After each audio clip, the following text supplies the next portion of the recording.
Welcome on this day, 30 March 2023, day 5 of the testimony of Advocate Mkhwebane. I want to welcome all members present here today, mostly of them in the virtual platform, to welcome the Public Protector and her legal team, led by Advocate Unlawful. Welcome evidence leaders, Advocates Bauer and Mayosi, members of the media, our entire support staff, and the members of the public present with us in their various platforms. Again, we resume today, colleagues, to continue listening to the address of the Public Protector to this committee on the issues that are in our statement. We concluded yesterday, whilst we were on the unit matters, Advocate Unlawful had listed 6 areas of focus or pillars. We dealt with the EMEA as well as the establishment issues.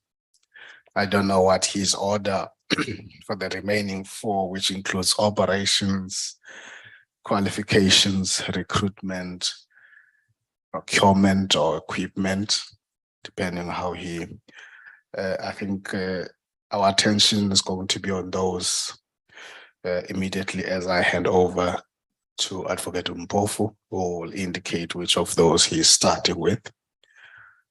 So thank you very much. Over to you, Advocate Unlawful. Thank you. Thank you, Chairperson. Chair, unless I indicate otherwise, we will follow the sequence of those issues that you have correctly enumerated in the sequence that they appear in the report. Thanks.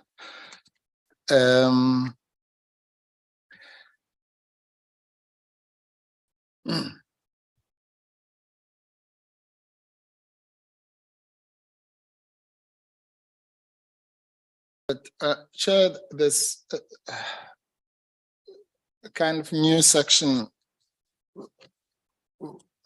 which is like a general section that is also contained in the report, and I'm not sure at this stage whether I'm going to do it at the end of the 6th or somewhere in between, but I'll do it as a standalone. I won't mix it up. Yeah. And you'll see, Chair, when we get there, there's an area of the report which deals with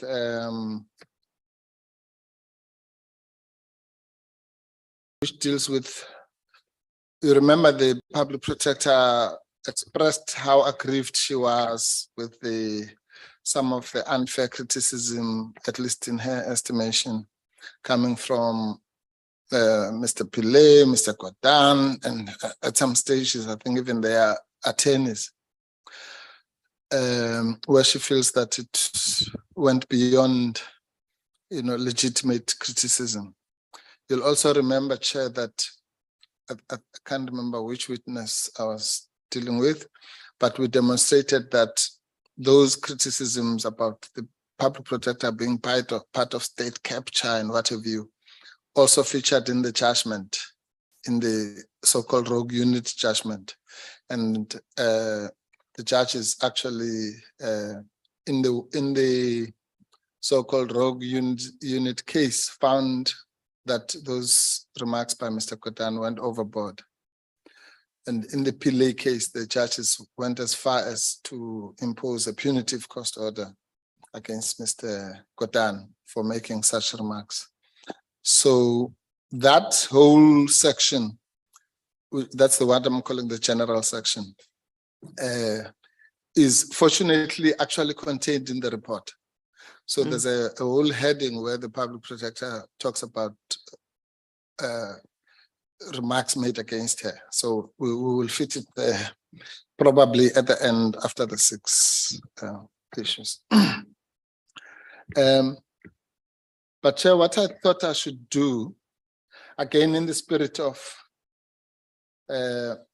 killing many birds with one stone, because we have already dealt with the so-called rogue unit judgment in parts. You'll remember that whole thing about the IGI. Did she see or did she not see the IGI report? So I don't want to, the kind of approach I'm taking with the report of blow by blow, I'm not going to do the same with the judgment. So the judgment, I'm just going to pick up relevant parts here, because otherwise it will just take too long. But having said that, Chair, I'm building up to this. At the same time, I want you and the members effectively to know where we're going with all these 6 areas and what have you. What is the actual goal? And for that, Chair, if you allow me, we'll go to the judgment at paragraph 290, Tsepo. The so-called rogue unit judgment, that's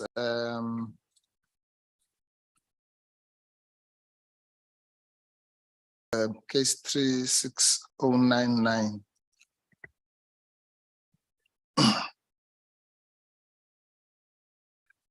Okay, while she's looking for it, good morning, Public Protector. Good morning, SA. Good morning, Chairperson, members of the committee, evidence leaders, and everyone, members of the public. Right. You've heard that short address when I was engaging with the chair, just to confirm that you are obviously familiar with the judgment of, shall we call it, the backward bench. It was a full court in the North Gauteng division. The judges were Selby Bakwa, L. Windel, and AC Basson, with Bakwa J presiding. Correct. Yes. And we have dealt with this judgment in various guises, and we will, after we've dealt with the report, come back to it, subject to what I've said to the chairperson, that we won't read it paragraph by paragraph. We will cherry pick certain areas which talk to the 6 issues. But I thought, in fairness to the members and anyone else who's following this, because this is quite a long and complicated saga, even after you split it into 2. It would be fair to indicate what are the issues that we want to counter, really. Insofar as we know, most of these charges rely on judgments. So ultimately, that's where we should reference. So, Chair, if you allow me, I'll just read paragraph 290 of the judgment. It's got the 9 criticisms. Is it up yet? Oh.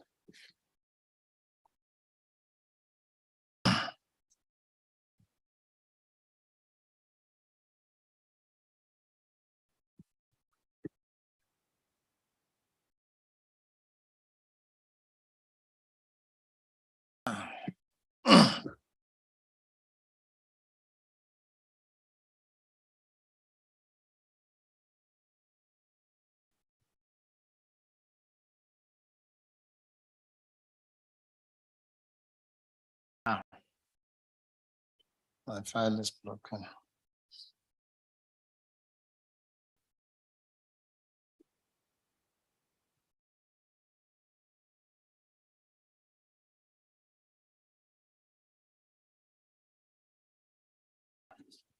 Yes, thanks. It's up, Chair.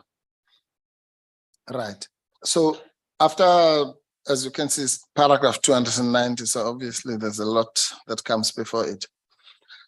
But this is where the judges, Chairperson, kind of summarize the gist of their findings. And they say, and I quote at paragraph 290, we have already alluded throughout the judgment why we say that the public protector has not only failed in the exercise of her duties, but displayed bias towards Minister Kodan and Mr. Pillay. We conclude that taking into account the following, a conclusion of bias is warranted. Then they list the following 9 points.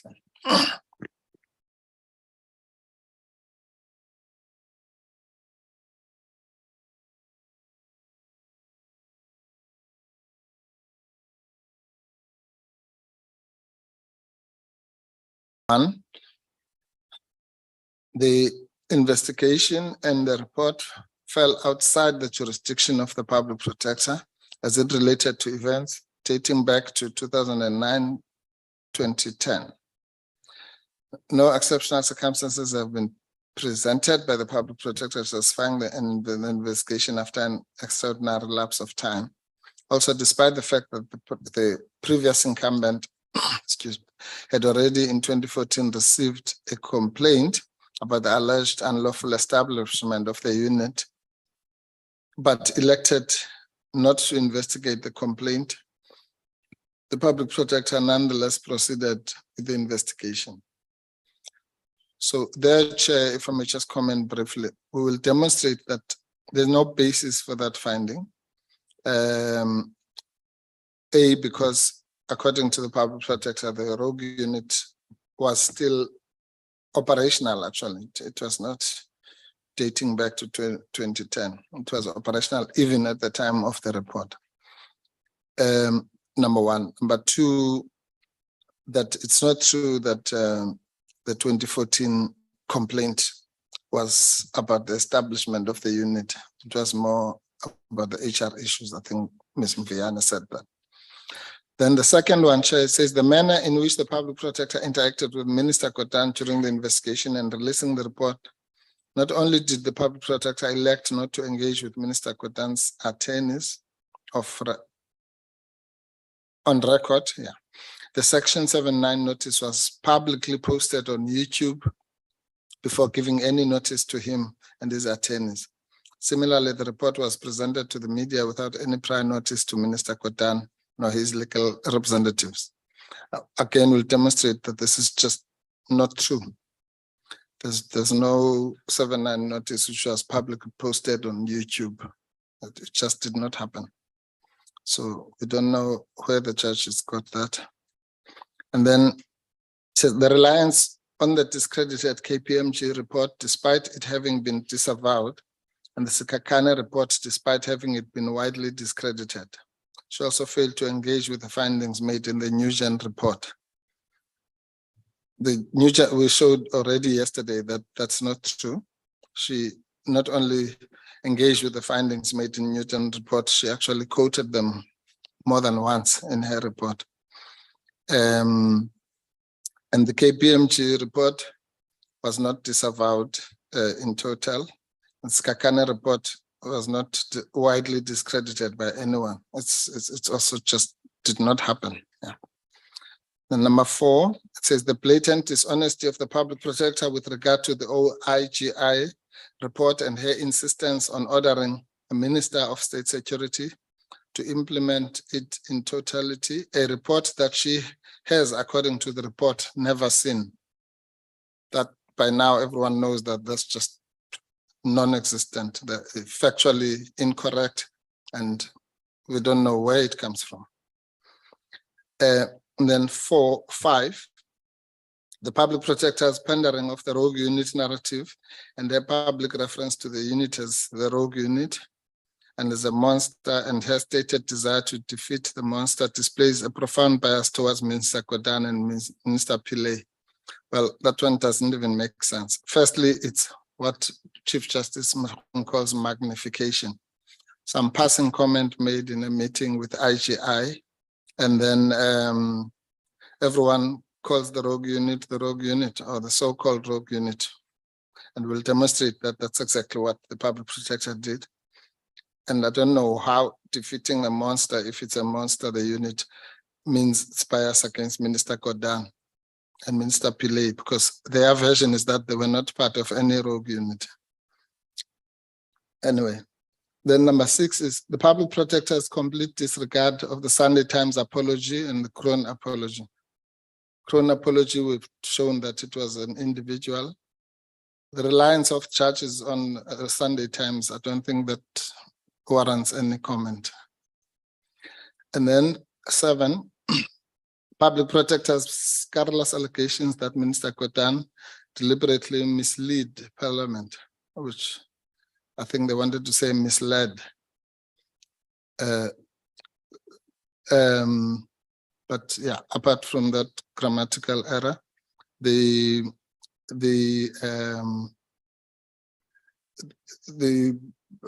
issue of the Gupta brothers and so on we dealt with yesterday. And then 8, the public protector's unwarranted and slanderous attack on Procedural J. We'll deal with that. We'll come to it now. And the public protector's relentless pandering of the untruths of Mr. Pillay's qualification. That one we think is just a misunderstanding of what was being, whether the issue that was being investigated was a metric or a qualification. So, Chair, what I'm saying is that those are the 9 findings which probably got us here, or which were being relied on by the complainant in using this judgment as part of the material for this committee's proceedings. And it's so that's effectively what this evidence is going to be directed towards. So let's keep those at the back of our minds. And I think about 3 of them have already been dealt with. So as we go along, we'll cross-refer back to this. Thank you, Chairperson.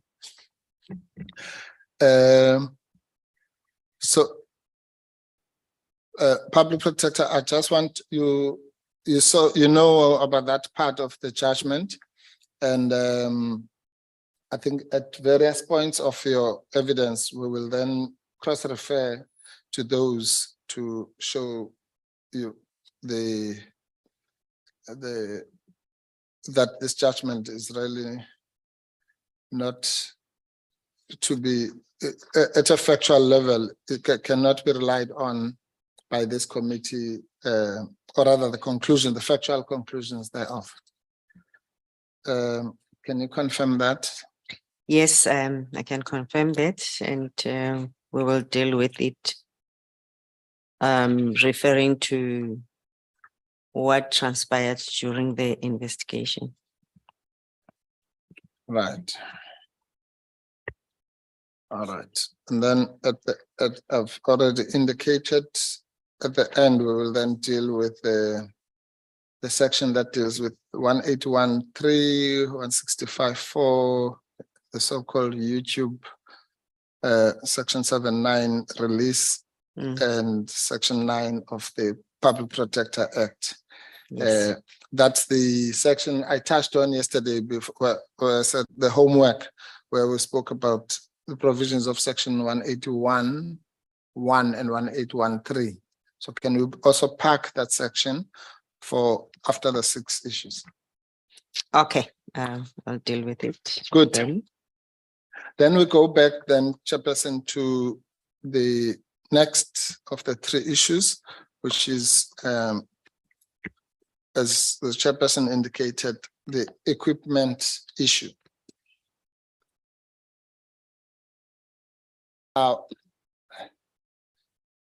You will agree, Public Protector, that this, of all these issues that we deal with here, this should be the quickest, and we should not spend a lot of time on it for various reasons, because as I said yesterday, it's a straightforward application of the PFMA, whether something is procured properly or not procured properly. Number one. Number two, we're dealing with members of parliament here. They may not be lawyers, but one thing they know for sure is holding people accountable against the PFMA. That's what they do routinely for different institutions. You accept that? That's correct. As much as they would also hold the public protector, who's also accountable to Parliament on how you utilize the budget or the resources allocated to us. Yes. And they rely on the Auditor General, which is also a Chapter 9 institution, on such issues. Yes. Correct. And in fact, even the very same public protector, among other things, is held to account against the PFMA, correct? That is correct, especially how we use our resources, the accounting officer, and then the public protector as an oversight authority. Okay. All right. So then let's go and try and do it as quickly as possible. In fact, maybe I'll convert the logic. And in this one, Chair, I'll start with the conclusion, just so that, again, we know where we're going. Yeah. Can we go to page 70 of the report? That would be paragraph 5.3.31 onwards.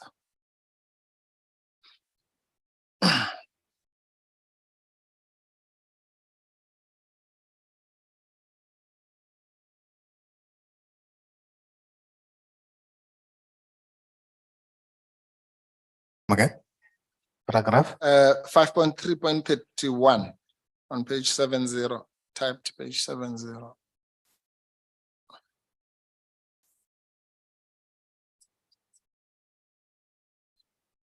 Okay.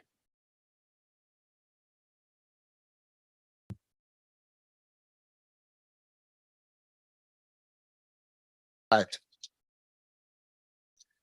It says the SARS, the first conclusion, PP.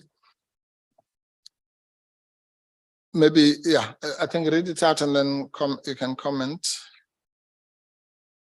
First conclusion, which was reached, remember, Chairperson, we said to remind you and the members of the committee, when we check the common cause issues, the issues in dispute, the evidence we have before us, what the law is saying about that issue. And then when we apply the law to the facts, then we come to the conclusion. The first conclusion was that SARS failed to provide me with documents relating to the procurement of equipment for the CBCU, NRG, and subsequently the SPU. Such conduct is in violation of section 181(4) of the Constitution. Okay. So in this instance, Chairperson, to take members of the committee to, yesterday we spoke about section 181 of the Constitution, dealing with all the Chapter 9 institutions. And how do we support constitutional democracy? Supporting constitutional democracy, meaning how state institutions should assist the public protector in the investigation, the human rights and all others in their investigation. So failing to provide the documentation by SARS led to the violation of this particular section. And in a proper way, that also leads to the contempt of the public protector, because when you go to section 9 of the Public Protector Act, which we will still go through, which is applicable to all those who are refusing to cooperate with the Public Protector. It's when the failure to cooperate to provide information, and also it's criminalized in terms of Section 11 of the Public Protector Act. So that's what they did. And I mean, if it was the Auditor General saying, can I get the documents of why you have the following equipment, I wonder whether they would have behaved the same. Right. Then the second one, it is extremely unlikely that a unit carrying out investigations on behalf of SARS would not procure equipment necessary for the fulfillment of its duties and functions.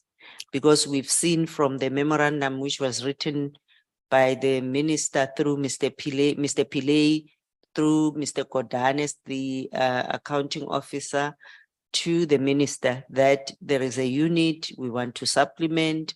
We also then want to you to avail the resources so that whatever we would want to do can be done by NIA or State Security now, because it falls within their mandate. So 3, it is unclear why SARS and or the former employees would keep the procurement of equipment such a guarded secret. Without proper explanation, I can only infer that the procurement processes were not adhered to. Yes, maybe let's just pause on that one, because again, you know, for lawyers, we might be familiar with what we call inferential reasoning, but actually it's logic which everybody applies on a daily basis. Yes. And so the idea, I think the example you've made of the Auditor General is also fitting here. In other words, there are certain circumstances just in normal life where if you require a certain answer about something and that answer is not given, you can infer that it means, and the usual example is the so-called smoking gun example. If there's a dead body and you are standing there with a gun and someone says, well, what happened? And you say nothing. And you don't say, no, I don't know, I wasn't here or whatever. Then we can infer that you are the person who shot the person dead. Just to make it.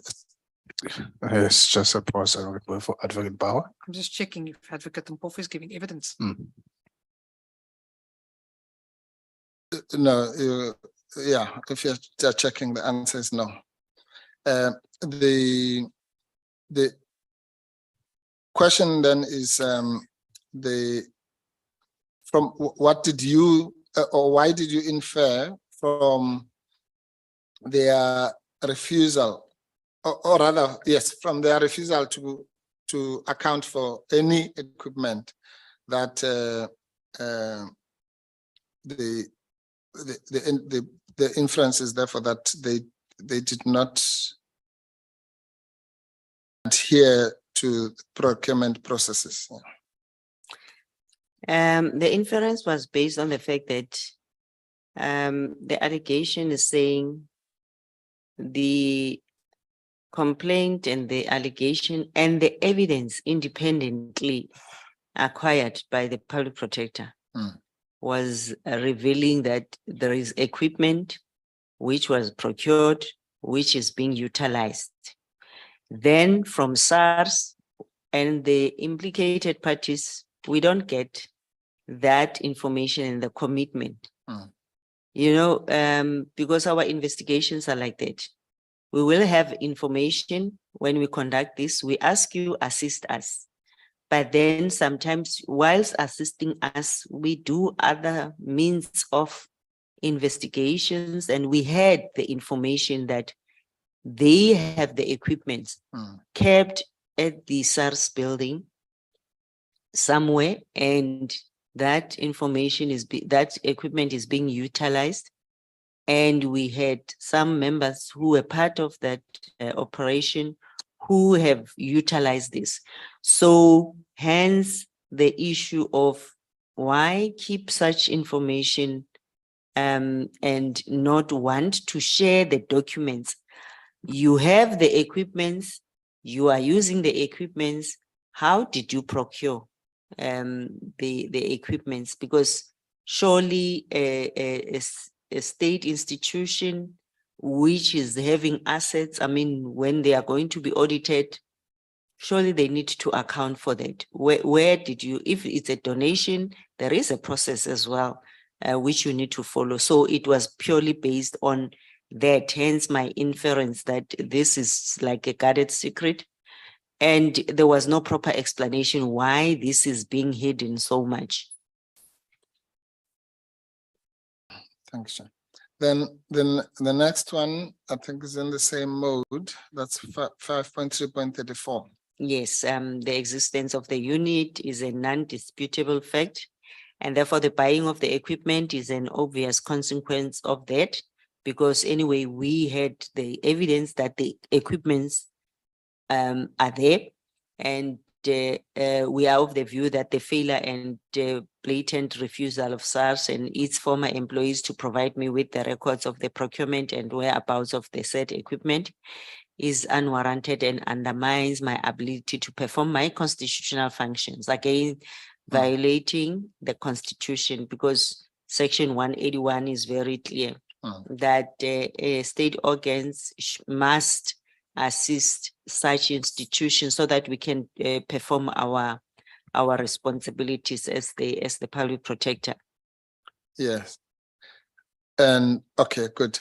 And that would go to Section 181.3, the one about assisting you, and 181.4, which it says that state organs must not interfere with your functioning. Yes, correct. Because, you know, if you refuse to cooperate, if you refuse to provide information and evidence, it's like then interfering with our operations. And why are you hiding the information so that we can also exonerate you as an implicated party? Because when we conduct an investigation, we are not conducting an investigation to find anything which is wrong against you, but we conduct investigation so that we can also exonerate you, because you need to assist us to assist you, basically. Right. And just as an aside, Chair, we'll deal with it under the so-called general section that I defined. But one can flag that a breach of Section 181.3 is actually a criminal offense in terms of the Public Protector Act. Yes. Okay, the next one. The failure by SARS and denial by the former officials of the existence and purchasing of the equipment by SARS is a clear indication that such equipment was utilized for activities falling outside the SARS investigative mandate. So it goes back to that memorandum which was written by the then Commissioner Kodan to the Minister Manuel, where he was saying, this unit, we want to beef it up with the procurement or the funding of NIA by then, state security, so that we can conduct other activities. And at the end of the day, I also confirmed yesterday that, well, I'll still go back to the observations that it was very clear that I informed them, I'm not interfering with your mandate, continue to do investigations. Definitely we need to deal with crime. We need to deal with those who are in conducting illicit trading or, you know, impacting on our economy and all those. But at the end of the day, do it within your mandate. And I think that's what even the Commissioner Nugent, when he was dealing with the matter, we read the paragraph yesterday. And he was also saying they must do it within limits. So doing something within limits, it means that do it within your mandate. So I think, Chairperson, when we go back, because we started at the end, you will see our ways of investigation, how we tried several times to get the information and the evidence from them specifically to indicate, provide with evidence. How did you procure this? Here's evidence. Here's the equipment. Whatever you're saying, you are spending, but we will see. We will show you where the responses was, no, we only spent 1 million on this and that. But then we have evidence which was independently acquired, which shows that around 40 million was spent, and evidence that there is this equipment which is lying there, equipment which is so sophisticated compared to what they are saying they've used to procure the equipment. Thank you. All right. Now we'll go to the build up to that, but just for the sake of completion, in response to your, or rather in amplification of your point that the equipment was there, that was not disputable, but the issue, at least in this context, was how it had been procured. I'd like you to comment if you can take us to bundle H, item 1, Tsepo.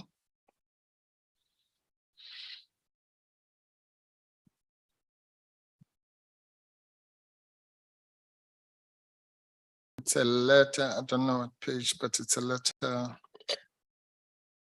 from SARS.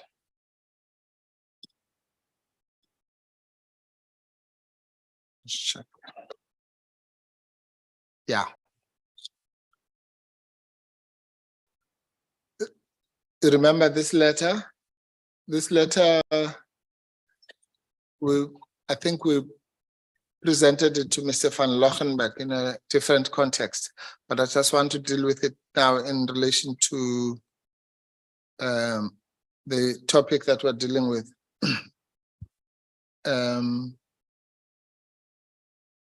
It's addressed to you from the current SARS Commissioner, Mr. Kisweta. Correct. Yeah, and maybe you can read it, it's not long. Yes, this was sent to me by the current commissioner, and the heading was report the investigation into allegations of the violation of the Executive Ethics Code by Mr. Godan. So it relates to this report we are doing. And I trust you are well and that you have started 2021 on a positive and constructive note. I wish to inform you that SARS will be vacating its premises at Riverwalk Office Park on the 31st May 2021. You may recall that the equipment that formed part of the Public Protector's investigation into the alleged so-called rogue unit was securely stored in the basement of the said premises under supervision of the DPCI and SSA.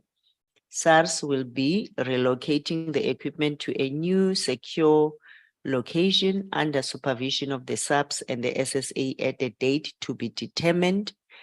You are most welcome to send representatives to oversee the relocation. Should you decide to do so, it will be appreciated if my office would be alerted to make the necessary arrangements. If we don't hear anything to the contrary from your office prior to 15 May in this regard, SARS will proceed with the relocation. So this was presented to this committee, and all of a sudden there was a letter which was written to the chairperson from the acting PP, which we will have to discuss and possibly go through it. But the main thing is that when we deal with the remedial action, because the remedial action, one of the remedial action was that the equipment and everything relating to the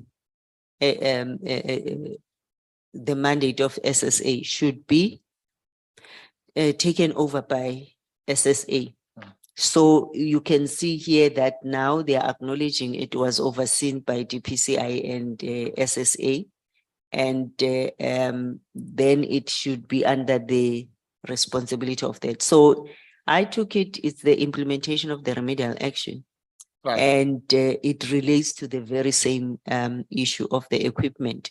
Because the main thing is, again, going back to the investigation, you will see that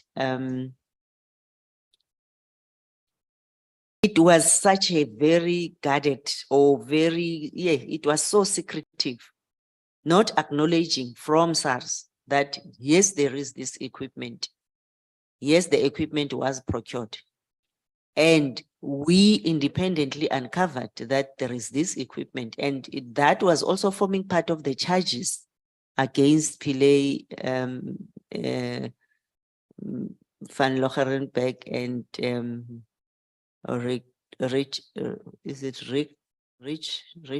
Rich.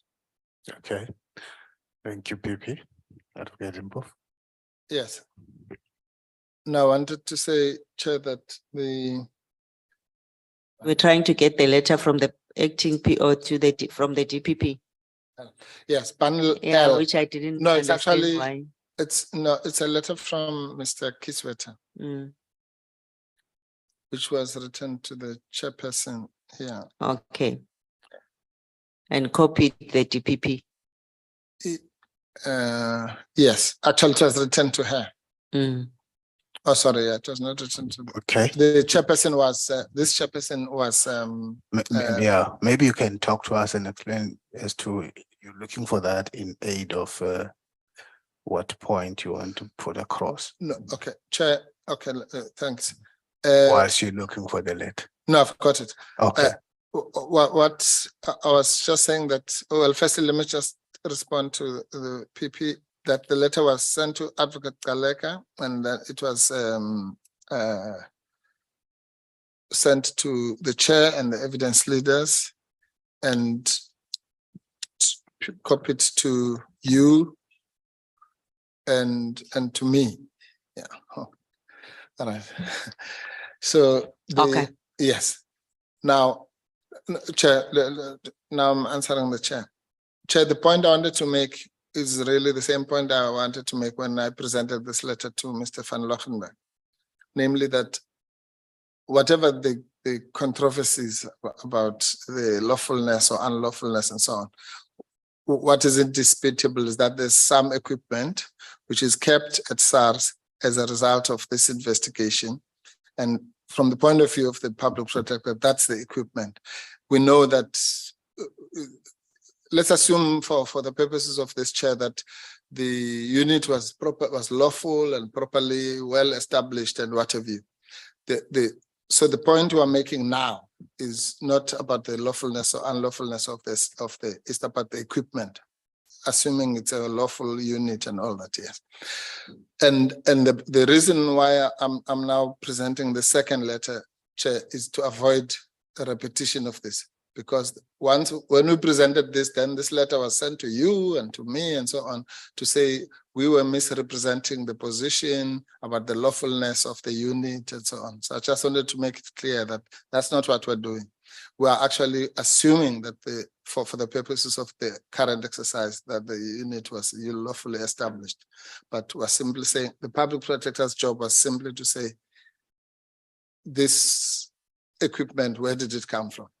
As she would do to a municipality or whatever. It doesn't mean that municipality is unlawfully established. It's just saying, where did you get this equipment? Is it where did they get that, or how? So irregularity of the procurement yes. issue? Is that the point that's you want the to point. drive? That's the point, yeah. Okay. In other words, I want to insulate that point. It must not be muddled up with whether it's lawfully established or not. It's purely a PFMA issue. Thank you, Chair. So I was just being fair to Mr. Kisweta to say, having displayed his letter, I must also acknowledge that he wrote another letter to query what we were implying. The complete. Yes. Okay. Yes. Thank you, Chair.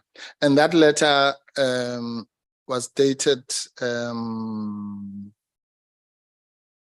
29 July 2022, Chair. It's bundle L, item 1, and the date speaks for itself. The mere fact that it was 29 July 2022, it means we had already started here.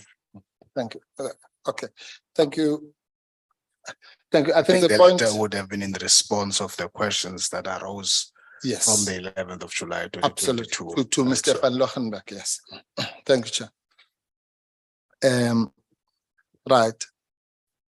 And you'll remember that we used that letter for 2 reasons. For the point that I've just made, but we also use it to say, even Mr. Kiswet refers to the thing as the so-called rogue unit. So there's nothing magical. That doesn't mean he thinks it's a rogue unit. It's just how it's referred to. So PP, I think Ms. Mkhwebane, and I stand corrected on this, Chair, because I know she said it to me when we were consulting, but whether she said it in the evidence, I stand corrected. But Ms. Mkhwebane confirmed that she was one of the people who had gone to do the inspection or the relocation, whatever is referred to in that letter, of the equipment. Can you confirm that? Yes, I can confirm. I mean, she even testified here. That's Okay. what she said. She went there. Yes. All right.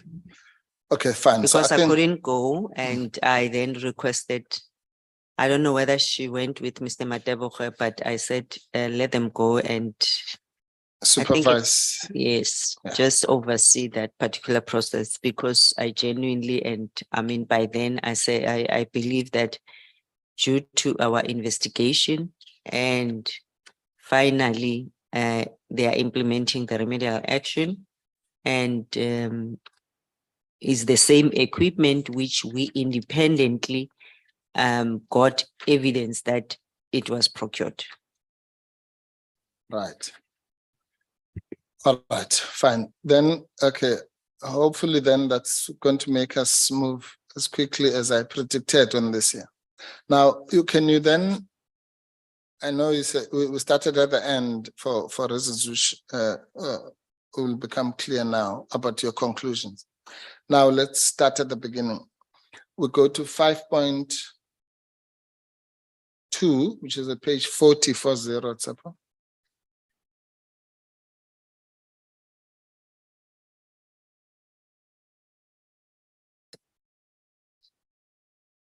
Ne? 5.3.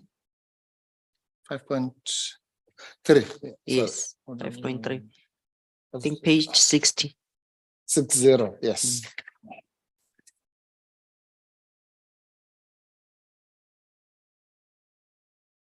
Right. Again, here you said the issues in dispute, and this was. It was a response dated 5 February 2019.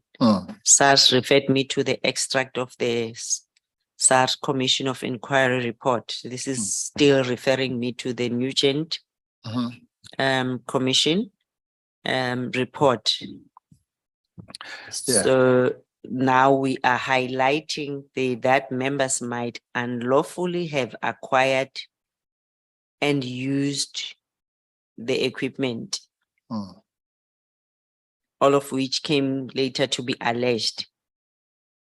So then Yes. that's where I'm saying to the chairperson that even he said, I see no reason why SARS was and is not entitled to establish and operate a unit to gather intelligence on the illicit trades, which are also set in my observations. Whatever they are doing, they should then do it within their mandate.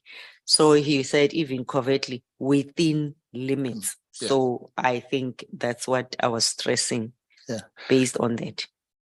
Yes. No, and in fact, you'll remember on the 9 points that I read out for the chairperson and the committee's attention from the judgment of Pakwa Che and others, that one of the things you are accused of is ignoring or overlooking the Nugent report. Correct. Now, if you read that passage, which again you rely on for the second time in your report, is that passage against what you're doing, or is it actually in support of what you're doing? In other words, why would you neglect something that supports you if it does? You know, I was considering, you remember there was that question as well, rely, and I think Chairperson also wanted clarity on that yesterday. So this was the response of SARS. And I was still making sure that I incorporate in the report to show that I've listened to you, SARS, and indeed, this is what you are saying. But this is also agreeing with what I at the end, hence possibly the issue of making those observations, acknowledging that yes, Nugent, your terms of reference might have been different. You were not conducting an investigation, but it was a commission. But I do note that you also say, because it complements what I also said. He said, even covertly, within limits.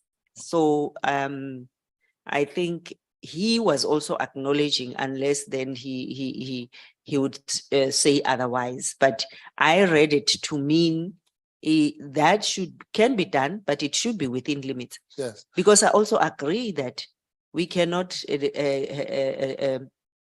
leave criminals who are, you know, affecting the economy of the country, which if it benefits the poor and the marginalized, and to allow that people can do as they please. And we have SARS, which has a responsibility to deal with illicit trade within their mandate, and they do have investigative powers within their legislation. So that was the intention. Yes. And So it's not true that I ignored. I mean, if they read this report, it seems as if they never read this report. yes. Yeah, well, exactly. The three charges then say, going back to the paragraph 290 of the judgment that I read out earlier, she being you, also failed to engage with the findings made in the Nugent report. Where does that come from? That's why I'm saying it's very concerning, because it then shows that the judges, the report was before them. Remember, also acknowledging that judges will adjudicate the matter based on all the documents before them. And indeed, the issue of the Rule 53, if they also applied their mind to the evidence before them, they would have seen that I clearly stated that this is what the Nugent report, or unless I was supposed to be, I don't know, because the SARS Commission of Inquiry report is the Nugent report. And exactly this is what it says. So I was just wrongly accused by the three judges. And hence I'm saying as well, one of them, Judge Bakwa, was the former public protector, and I think he should have been at least checked what the report is saying. I mean, give himself some time to just go through the report, because even in my affidavit, I mentioned that this is the report. Yes, Nugent was not investigating, but yes, SARS informed us about the Nugent, and it's mentioned in the report. Yes. Yes, thank you. All right. Well, I don't know. I thought you were even suggesting that maybe they didn't know that the report that is in the report, it's called by its proper name, as it were, which is the Commission of Inquiry into Tax Administration and Governance final report. Are you suggesting that maybe they didn't know that's the same thing as the Nugent report? Possibly, I don't know, but they should have asked maybe my legal representation, because they were arguing the matter there. I was not there, and I think that's why I said to the chairperson when I took the stand that now at least is my opportunity to just clarify all these things. And I hope they are also listening, that this is all what we did, and we never had any ulterior motives. But I mentioned that, acknowledging that Nugent report, maybe we should have mentioned it, Nugent Commission. But I mean, I think they were doing they were appointed by SARS, hence we referred it to the commission, the SARS Commission of Inquiry. Yeah. Anyway, all right. But anyway, your version is that you did engage with because really all that they're saying you did not engage with it. They're not even saying you did not agree with it, or you should have agreed with it. Or they're saying you just did not engage with it. That's not true. And again, I'm showing that I'm respecting the response from SARS. I never just ignore it, okay, but I took it into consideration. Right. And worse is that focusing on what the public protector is actually all about. Compliance, respecting the law, making sure that you have this legislation. Are you acting within the bounds of that particular legislation and actually the Constitution? Because yes, you can do those, you can covertly listen to people's telephones, follow people, put cameras in their homes. But because you are investigating and you do it within the bounds of the law, where it's very clear that you cannot just do that without getting the authority from the judge to do that. Yes. Anyway, okay, for the purposes of this committee, all of that, I think, is let me put it this way, the merits or demerits are not that important. Obviously, they're important as the underlying factual basis. But for the purposes of this commission, of this committee, what's important is whether the finding of bias against you should be relied on, if you get what I mean. And so that's what I want to comment on, so that we move on from this. If the finding of bias, according to this judgment, is based on, among other things, the fact that you did not engage with the Nugent Commission report, and you can demonstrate that you actually did, then would this committee then be entitled to just rubber stamp that finding if its factual basis is false?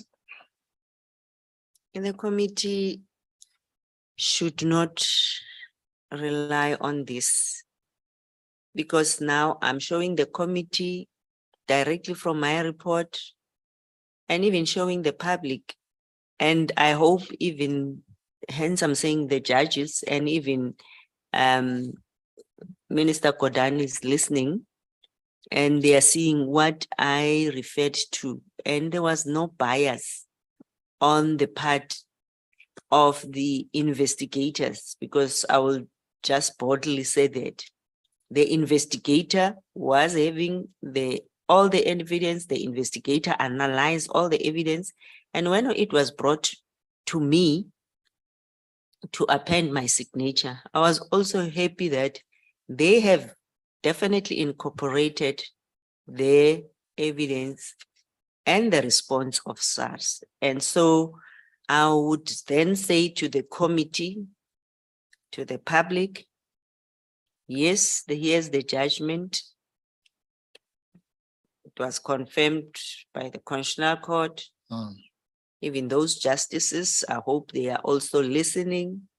But this is the report, which clearly states that we have acknowledged, we have mentioned, you were saying, it says, they are saying, It's just trying to get that word, the first part, sorry, Chair. is number,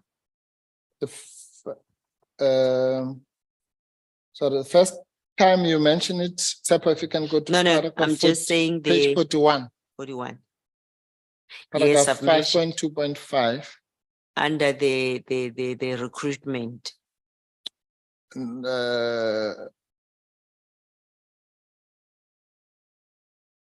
Under establishment, At at first. yes. Can you go to page 41, Sepa? That's where you actually refer to the thing in full, as the SARS referred me to the Commission of Inquiry into Tax Administration and Governance. Yes, and Governance final report. The report. That's why you say maybe you should have said the Nugent report. Maybe, Specifically under the heading, the so-called rogue unit. Another interesting heading by Charles Nugent. The so-called rogue unit. Yes. In which it stated, and then you put 3 paragraphs from that report. Yes. Yeah, and then again, when it deals with the equipment, which is, I think page 60. 60. Yes. Chairperson, at 5.3.1. Yes, that's what I would say to the chairperson, committee members. And this time you called it the SARS Commission of Inquiry. Again, as I say, I don't know, maybe again you should have called it the Nugent. That's why I'm saying maybe I should have done that. Because it was there, I think, in all the documents which we have availed to the court. And if they say I've ignored the report, they should have read, because I think again, as a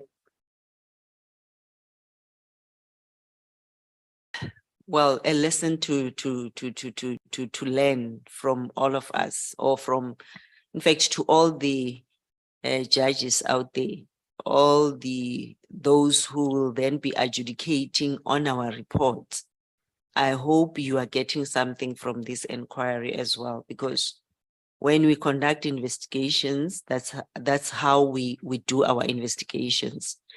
And that's why I am even saying, when the matter is dealt with or a report is issued, they would understand that there are investigators who will go out there, conduct the investigations. But for them, again, pleading with them, because I remember when we were busy litigating, I would say to the legal counsels who are representing the institution, please make sure that your starting point is the report. You deal with the report so that you kind of bring the judges into acknowledging what we did and what happened in that particular matter. So even now, I think when you adjudicate any matter, just go read the report, understand why we came to a particular conclusion, because we check the facts, we check what the institution said, and then we come to the conclusion. And not only my conclusion out of the blue, but it's the conclusion which is based on the facts and the evidence before us and what the law is saying about that. So here on the issue of the equipments, the very same judge is saying, yes, they might have procured it, they should have, and even if they do that, but the fact of the matter is within limits. Yeah. Because we can't have a country which is just governed, or some institutions are just going all out to destroy people's lives and to, do things without any, consequence. Yeah. Like you have to, the law applies to all of us, because if you procure anything, if one municipality, one school, or anyone, because Section 217 of the Constitution is very clear that we should all comply to when we procure competitive bidding, but then it then refers to PFMA. And if you have any issue which you will need to procure, you need to indicate that, okay, possibly deviating, but it must be recorded. You must be transparent about it, how you procured it, why didn't you advertise that for competitive bidding. So it's just purely that. That's Okay. all what we do as public protector. Thanks. And maybe for the sake of emphasis, and Chair, please forgive me again for deviating. Sorry. So, yes. Yeah, deviating, I think is the right word, off ramping a bit, but it's also to make sure that we don't come back to all these 9 things again unnecessarily. If you go back to paragraph 290, that's the judgment of Pakwache and the others. Just so that we emphasize this point once and for all. We established that they were just factually wrong as to whether you engaged or not with the Nugent report. Then they say at Roman 4, thanks, Tsepo. That was quick, Tsepo, before I could. Thank you. I think Tsepo is beginning to know what I'm going to say before I say it. All right. Then it says the blatant dishonesty of the public protector. This is now another basis for, remember the 2 things that this committee is supposed to find against you in respect to this is that you are biased and dishonest. And the dishonesty is expressed as this. The blatant dishonesty of the public protector with regard to the OIGI report and her insistence on ordering the Minister of State Security to implement in totality a report that she has, according to the report, never seen. Now, where does that come from? Sorry, I can't ask the question better than that. Yeah. Where do you ever say in the report that you never saw the IGI report? I think yesterday she also covered that ground. Yes. Unless you But wanted to repeat yes, not that, just for, she did. as I say, Chair, it's for the sake, I'm now doing it almost against those 9 things so that Okay. we tick them away, yeah. Yes, well, I never said that. Again, reading the report, and I think the question I will still ask them if they given an opportunity that they can also come and give testimony and ask them, okay, you read the report, which paragraph did I say that? Because I think I indicated to the chairperson yesterday how I struggled writing to each and every person. They violated the very same constitution because Minister Duba, Minister Dlodlo, I even wrote the letter to the president. There was no response. But then in my report, I was showing that all these people have tried to, ask them to assist. All of them violated Section 181. 3 of the Constitution. They never assisted. And the 3 judges, if they can indicate which part of my report, because there's no paragraph. I mean, the committee chairperson and members of the committee, if you can read the report, there's no way where I mentioned that I said I've never seen the report.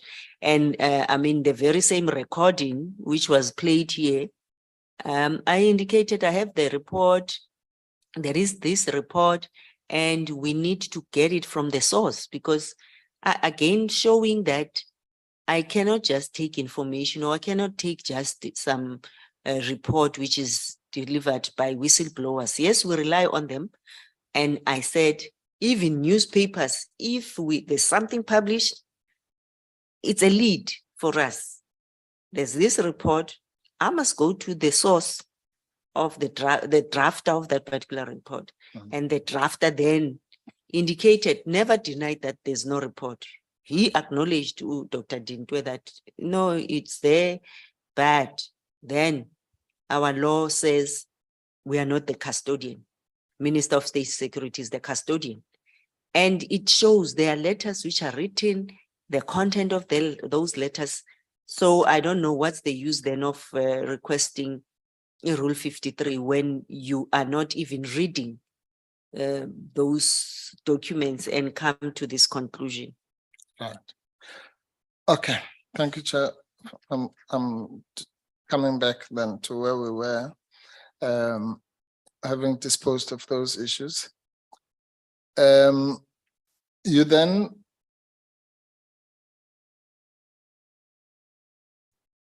this is 60.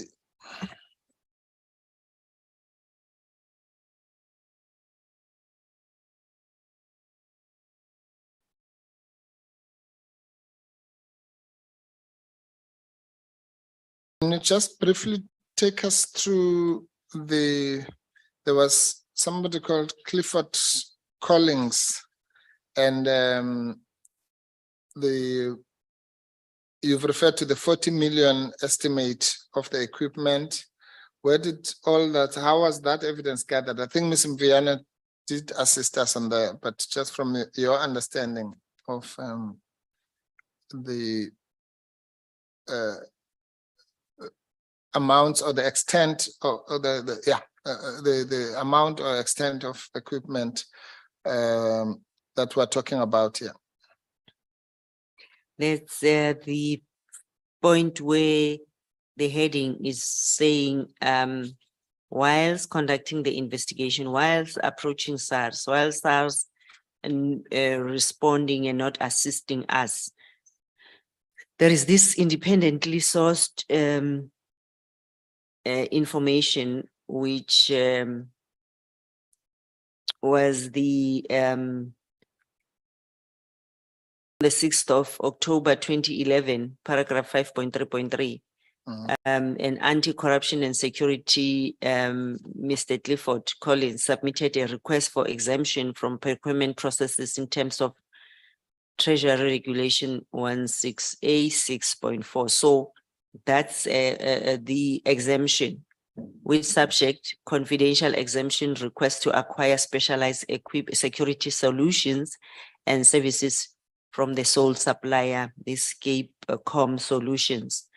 This information was nowhere, it was not provided by SARS, but it's documents and it's directly from the evidence we've acquired through other means to see that, okay, there was a request for exemption so that they can procure this equipment, because at first they were not acknowledging the fact that there's this particular equipment which was procured. And there was also a submission, if I can move to the next one, which SARS provided prior, because when we checked other documents which we, they independently acquired, there was an approval to expand the original TSS, in fact, Technical Security Support Services Agreement. And the submission served before EXCO, because those were the documents we had showing how SARS acquired the other technical security equipment. And the discussion of that submission at the EXCO, and the submission indicated that SARS had appointed these companies, AST Africa, iView, Protea Coin Groups, Gansa, Final Engineering, to provide the equipments. And then the BAC committee, bid adjudication committee minutes also was reflecting the approval to award the provisioning of technical security service contract for the South African Revenue Services on a national basis. Again, acknowledging that it's within SARS's mandate to do that. I think, Chairperson, I will still continue to say that was within their mandate to procure any equipment for their security, for securing their buildings, securing their systems and everything. So again, 5.3.8, that's where we got how much was spent to procure the equipment.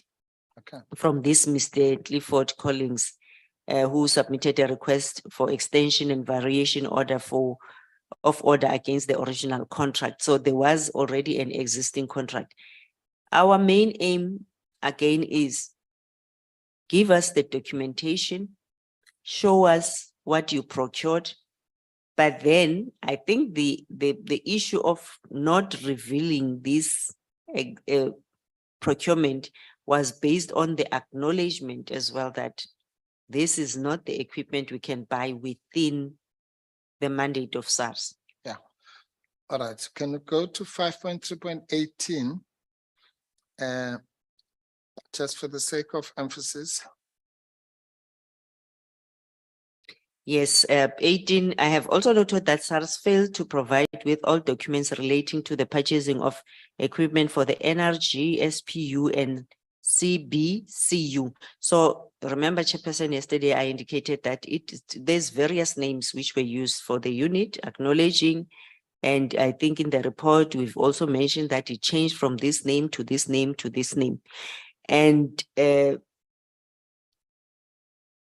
main issue also is that maybe going to 5.3.15, where the exemption which was approved by Mr. Pillay in 2009, it was only relating to a limited amount of 1 million for a period of 1 year. I think this will link up to the evidence which was provided here, because I think, I don't know whether it's Mr. Pillay or Mr. Van Locherenbeek, who just said, no, it was just cameras which you can buy from, it's not a complicated, I think there was that evidence which was given here before this committee. No, simple cameras, and which were not costing, because that's what they say. But then now you've got this 1 million, you've got this 40 million. You have evidence that, but this equipment is a sophisticated equipment which can be used. I think we're still coming to that so that you can see what kind of equipments we have. Thank you. Advocate Mbofu. Thank you, Chair. Yes. I've taken you there deliberately because I want us to move to the responses Yes. of the implicated persons. And really, as it were, it's a shortcut that I want to almost propose. Do we really need to even go, if indeed you established, or if it cannot be disputed, what you say, that this institution and these persons simply refused to give you the paper trail for the equipment purchase and procurement, do we have to go any further than that? Isn't that on its own sufficient to establish your complaint about breach of section 181(3) of the Constitution, which is the failure to assist the public protector, but B, the inferential reasoning that you've just articulated now? What I'm saying is that if a public protector, auditor general, policeman, or whatever authority says, I want you to show me your driver's license, and you say, no, I'm not going to do it. That's a challenge which one was facing, because there was that resistance to cooperate. And the main intention was to reveal and to dispel any, wrong information which is perpetuated out there. Remember, there was a stage where I also mentioned that, if it means there is this perpetuation that there is this unit which apparently is operating in a rogue manner, If SARS has information, they've procured things properly, they can account for how the equipment was procured, then I don't think there would be any challenges. But then unfortunately, they never cooperated. Hence, I had to include that information here in the report. So there was also 5.3.19 where we are still saying from independent evidence obtained is that the unit had an internal process of procuring goods for investigation purposes. So this unit, which was operating, it means it was not accountable to any person. It was just doing as they please. And we were trying to make sure that that is not happening. And this report's intention was to say, SARS, continue operating within your mandate, within the proper procurement processes. So again, constitutional democracy, supporting the very same democracy and contributing to each institution to operate within limits. Right. Thanks. And therefore, then we can, as I say, short circuit this by just going straight to the responses that you received. And the first one is at page 65, which you got from Mr. Godan. Mr. Godan, yes, responded. We requested an affidavit, or we subpoenaed an affidavit from him. Then affidavit dated 17 May 2019, Mr. Godan stated that he had never in any way been involved in the procurement of intelligence equipment by the SARS for any of its investigative, we wanted to say investigative units. Yes. So this is contrary again to the memorandum which he wrote, which he was acknowledging that they need equipment, or they need this intrusive and penetrative equipments, and understanding that that is the mandate of state security agency. Hence, he wanted them to be beefed up. Yeah. And maybe on that point, yes, Chair, of just a clarity from the people. So what would be your understanding of the involvement? What would be your understanding of the involvement, so that you can, I want to be on the same page as you. Yes. Because you're correct. He would have written that memo to the former Minister of Finance. So my understanding would be maybe he's doing that on behalf of other people. So, but help me with that, the issue of involvement. Yes. Because in the affidavit, he declares that he's never been involved. Yes. And you are linking that on the basis that he's actually the initiator by writing this memorandum. So it is the involvement that we need to have a common understanding on. Yes. Chair, if you allow me to just piggyback on your question, and in answering that question, bearing in mind that, again, we're talking about the PFMA compliance, and he was at that stage not a minister but the accounting officer. Thank you, Chair. Yes, Chairperson. I think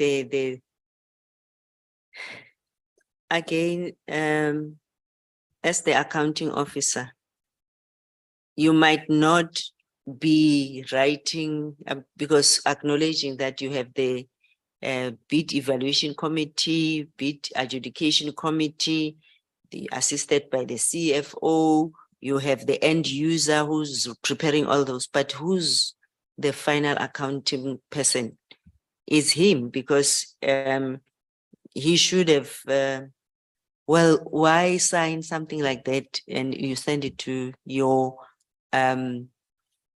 executive authority and you say, we want to have equipment which can do this, which is good, because possibly they could see that these criminals are so sophisticated.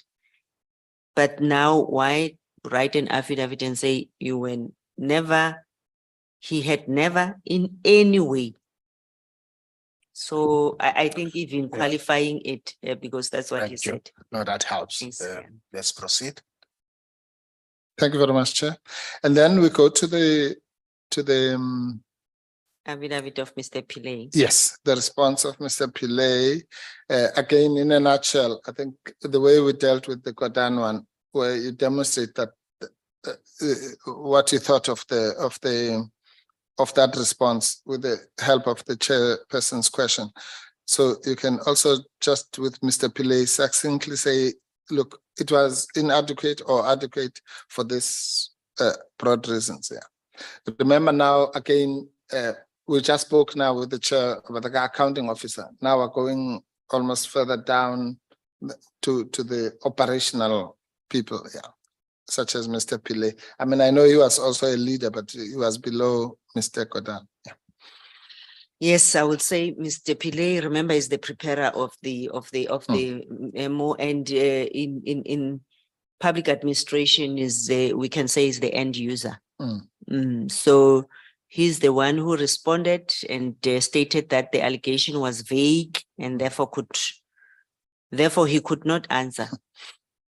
He submitted to me a list of equipment, which he stated was a PowerPoint presentation listing certain equipment submitted to the then Minister of State Security, Mr. Adv Mkhwebane. That's what he said.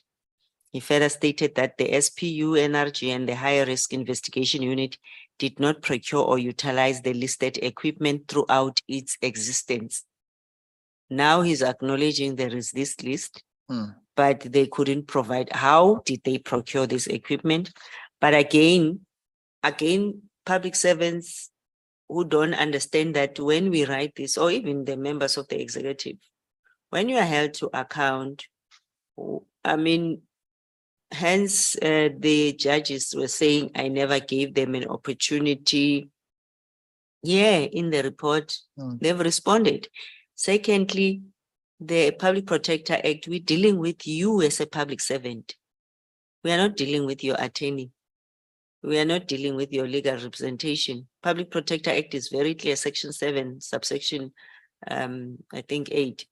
It's very clear that yes, might assist you, but not represent you. So now you say this thing is vague. Instead of assisting and making sure that you put this matter to rest, it's very clear, because you should have been very upfront and say, this is how we procured it. Again, being the end user, because and at the DDG level or deputy commission at that level, you should have made sure that, you know what, just to put this matter to rest, Public Protector, here's the how we procured, the minutes of the BEC, BAC, which is Bid Evaluation Committee, Bid Adjudication Committee. Here are the approvals. After that memo, this is what we did, and this is how we acquired the equipment. But again, we realized that we shouldn't have, I mean, even this one, Chairperson, it's very clear that they were acknowledging that this is the equipment they cannot use. This is the equipment which belongs to state security agents. So this is also an acknowledgement that we have encroached on the mandate of SSA. And this is what we were purely checking, Tina. We were not saying, you know, you were wrong, but we were showing them that here, this is what your law is saying, PFMA is saying, you didn't follow it, and it's wrong. So there are people who must be held to account. There are those who just will do as they please. Thank you. Chair. On that checking point, I want us to check T. Okay. Okay. I just have one more question. Go ahead. Are you, PP, are you still okay? Can we just do one section? Can we go for T, please? Okay. Stand up. Thank you, PB. T. We'll take a 10-minute break for tea. Thank you, Chair. Thank you, Chair. You've been overruled. Yes. By both the chair. By both the chair and the witness.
Thank you.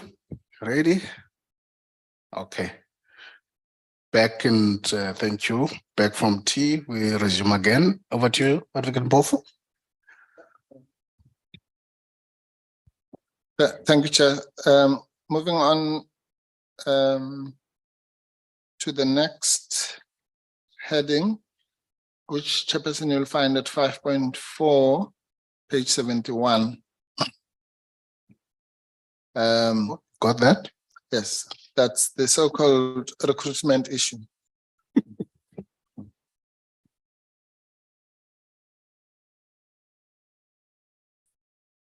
Okay, now I want us also to tackle this much the same way as the previous matter. I think by now we're all like public protectors here. So we know the drill, what should have happened against the prescripts and so on. So, which is very good. Yes. Thank you, Chair. So now, again, at its simplest, here you are talking about the personnel, the people. Now we've spoken about the equipment. Now we're talking about the ones with flesh and blood. But it's much more the same drill, really, which is were those people procured or secured according to the prescripts. So please take us then to the approach that you took in relation to this, bearing in mind, Chair, that the peculiarity about this particular section is that it's common cause, I think, for everyone, that it was also, in a way, the subject matter of the 2014 complaint. But we'll come to that. Can you just take us through then what approach was taken by you and the team, PP? Thank you, Chairperson. Chairperson, I just wanted to put the two paragraphs before we move to this number 4. Page 66, 5.3.25 and 5.3.26. Sorry. Page 66. Oh, I see. It's just going back to the procurement issue. Yes, because Okay. I also need to show that the list which was shown by Mr. Pillay, but as well the independently acquired information was showing that the equipment was kept at SARS premises and was the latest technical surveillance countermeasures equipment that could be utilized for video and audio recording, as well as tracking devices. So in the notice of disciplinary hearing of Mr. Pillay, the charges states the following. So we also then received that information because he was charged for the same matter. So he was charged for employing personnel with extensive military intelligence background to the unit, apparently exposed SARS financially and cost and endorsing an approved exorbitant expenditure in their recruitment and acquisition of equipment used by the unit without following SARS procurement policies and their legislation. So you solicited and acquired the following intelligence equipment for use by the unit. So that is, we had to blank that because I think we will just read that section which allows the public protector to use her discretion not to publish certain information. The 5th charge as well was to establish and fund the special investigative unit. So this is what we dealt with, or which was before us as well, from the evidence which we acquired independently, but others, it was through the documents which were received from SARS.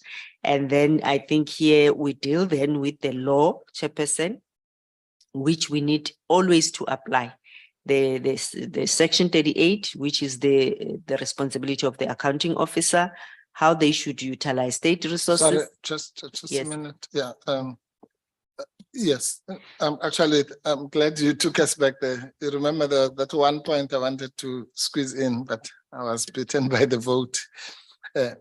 Yes, that was the point. It was, Chair, and I just want to preface it so that before the PP can carry on. That last point, I was going to take you to 5.2.27.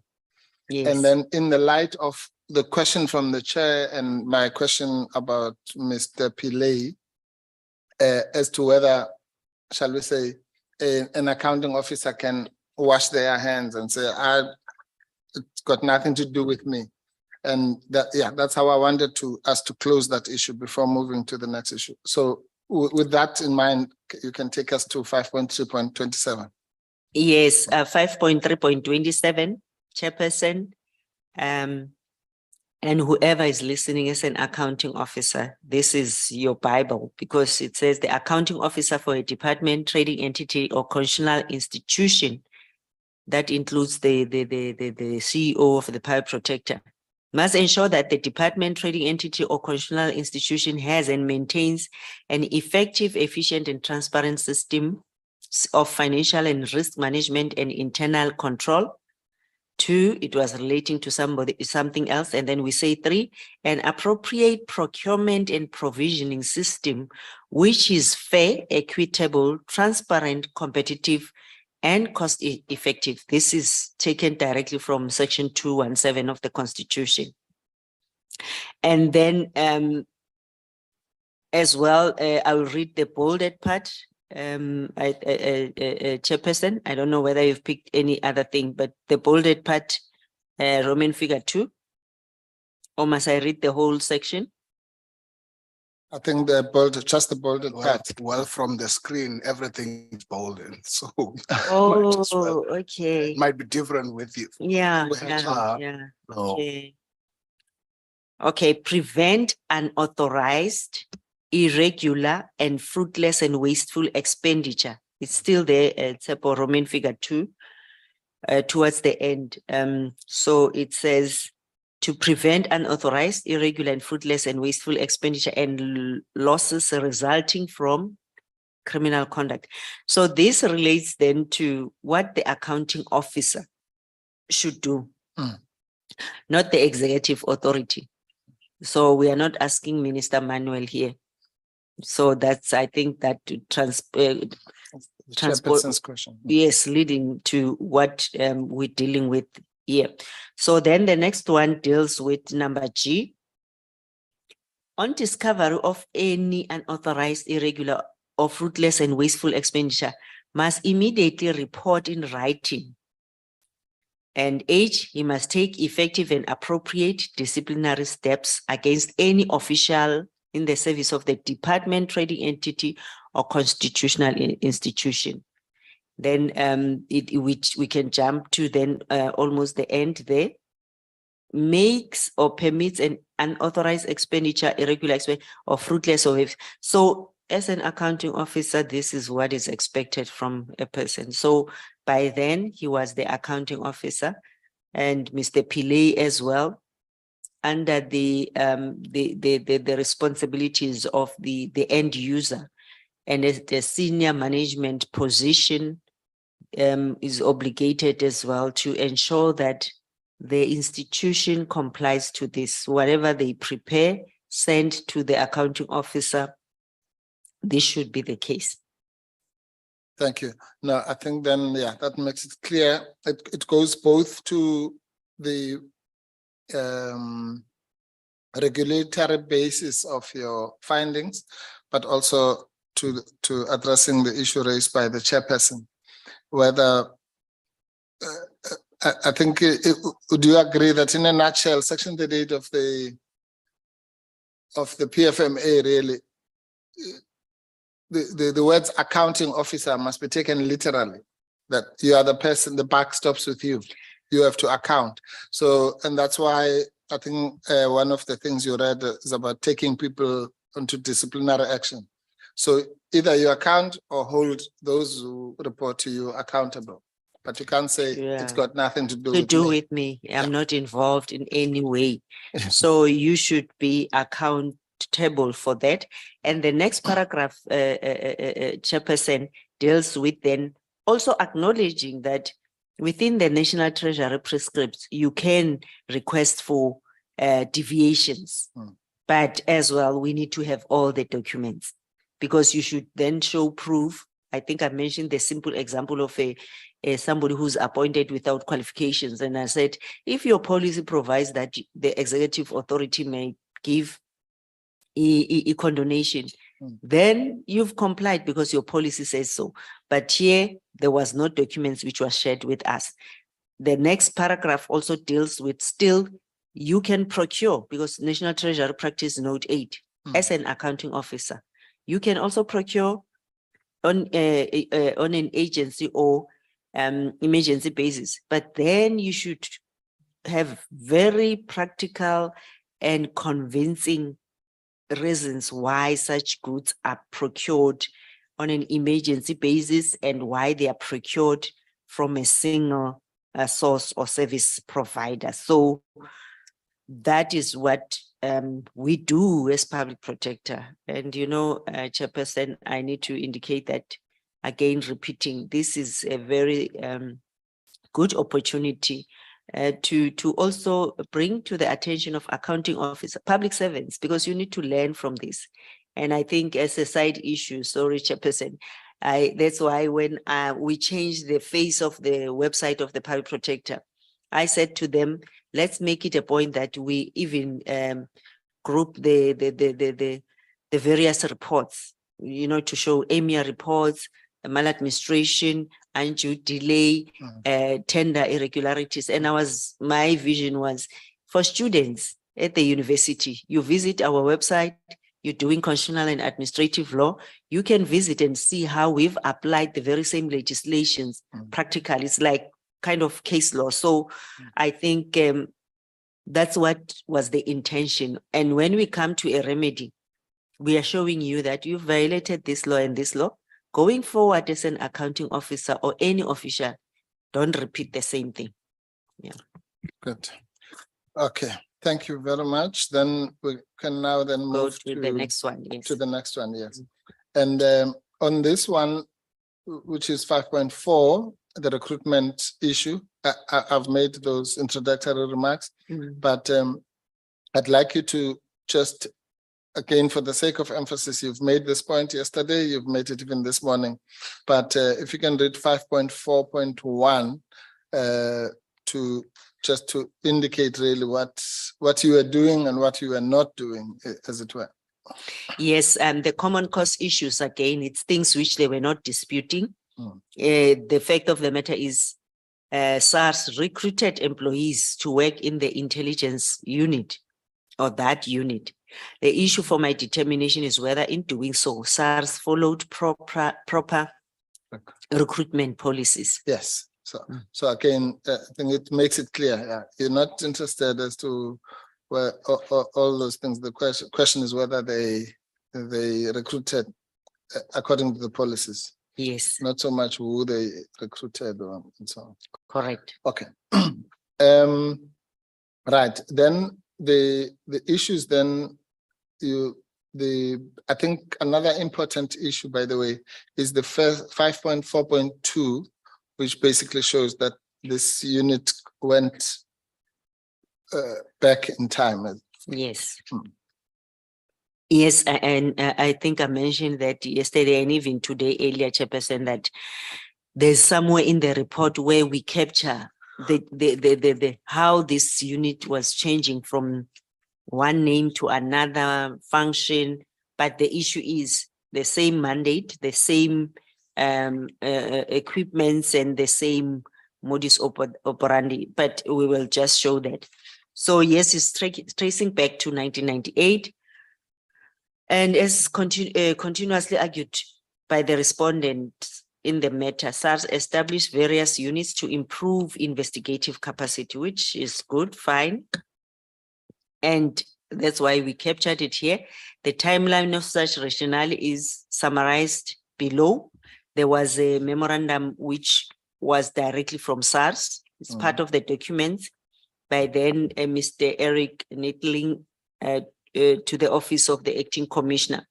So indicating then how this unit has been changing from one unit to another. The first unit was created to address serious non-compliance, was the criminal investigation unit in 1999. Yes. Can we jump that part?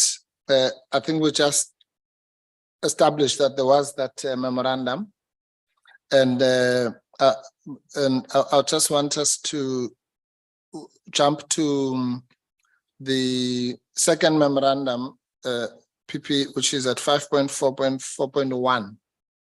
That would be the one from Sipombo 1, Miss Jean Ravele, or rather two Miss Jean Ravele and Ivan Pillay, which is the one that seems to start to show that they wanted, if you like, to deviate from the policies here. And if you can read from the aim, which is on the following page, page 73. Page 73. Yes.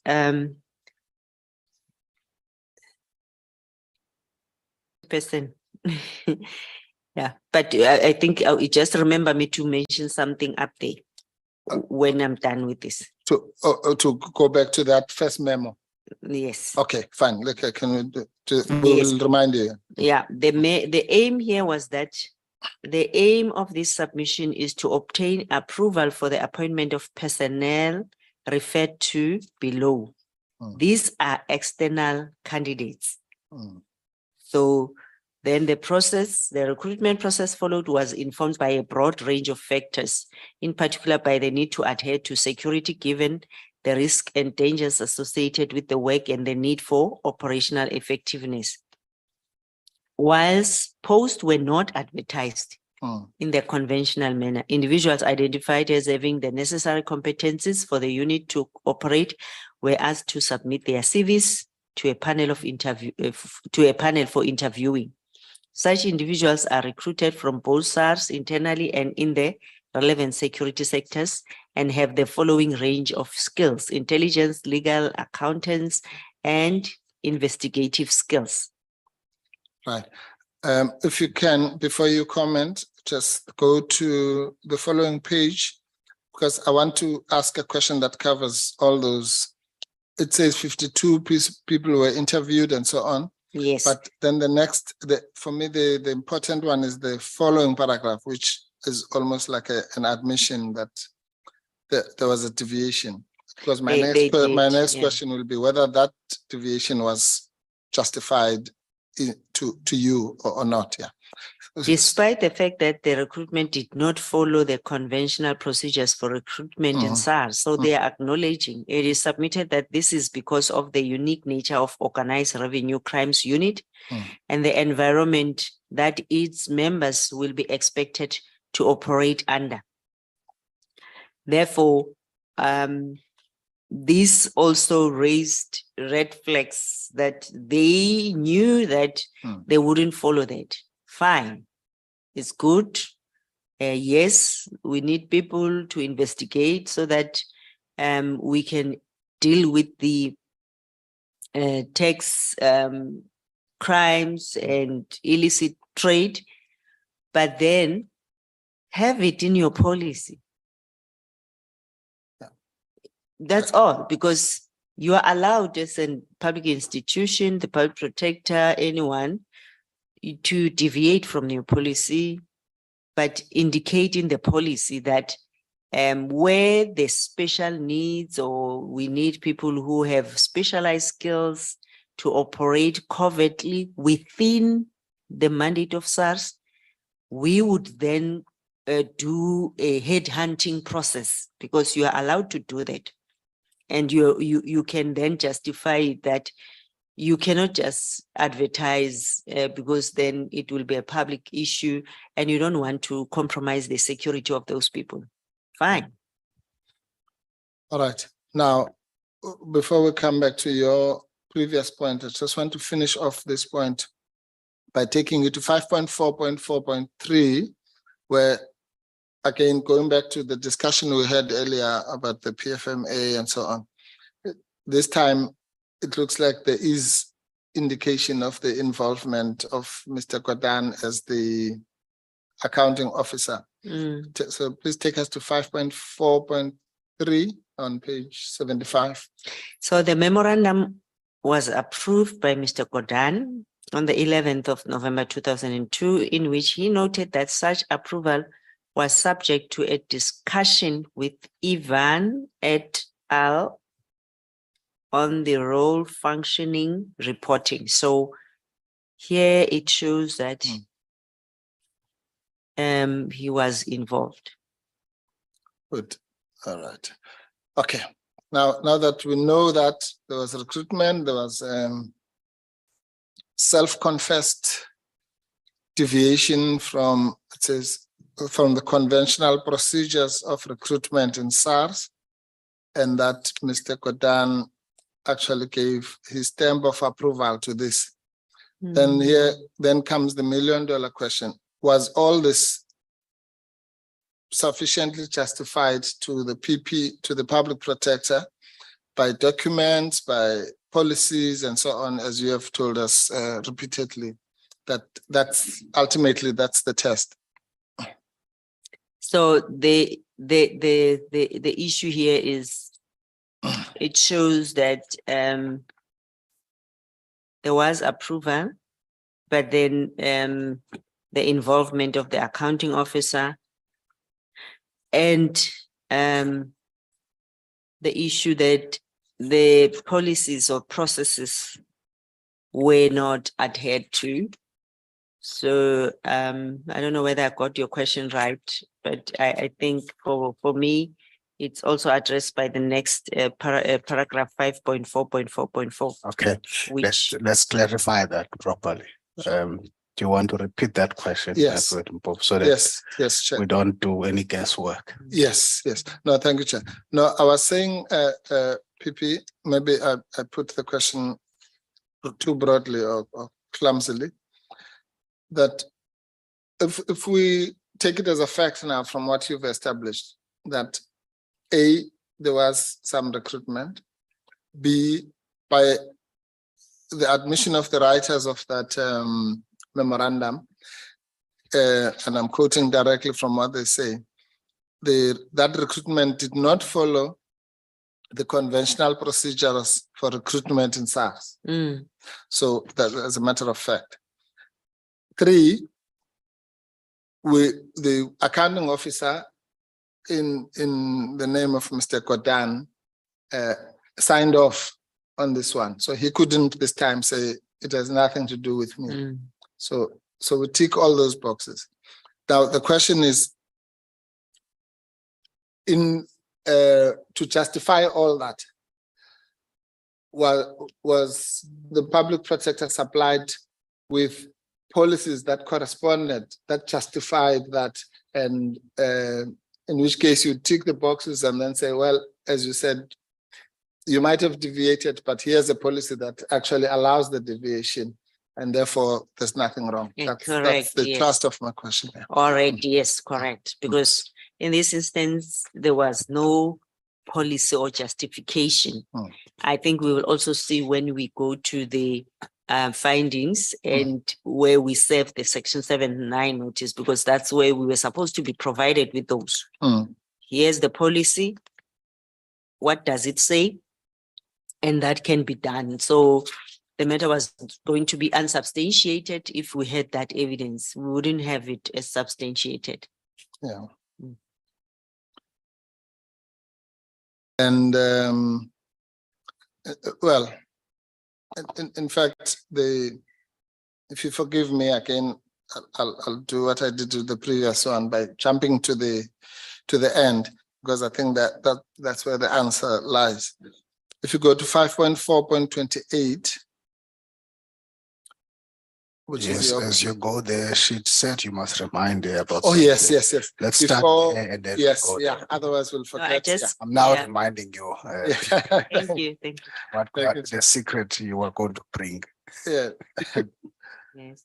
That was in relation to the memorandum at Page of 71. Mr. Neethling, yes, at Mm. page 71.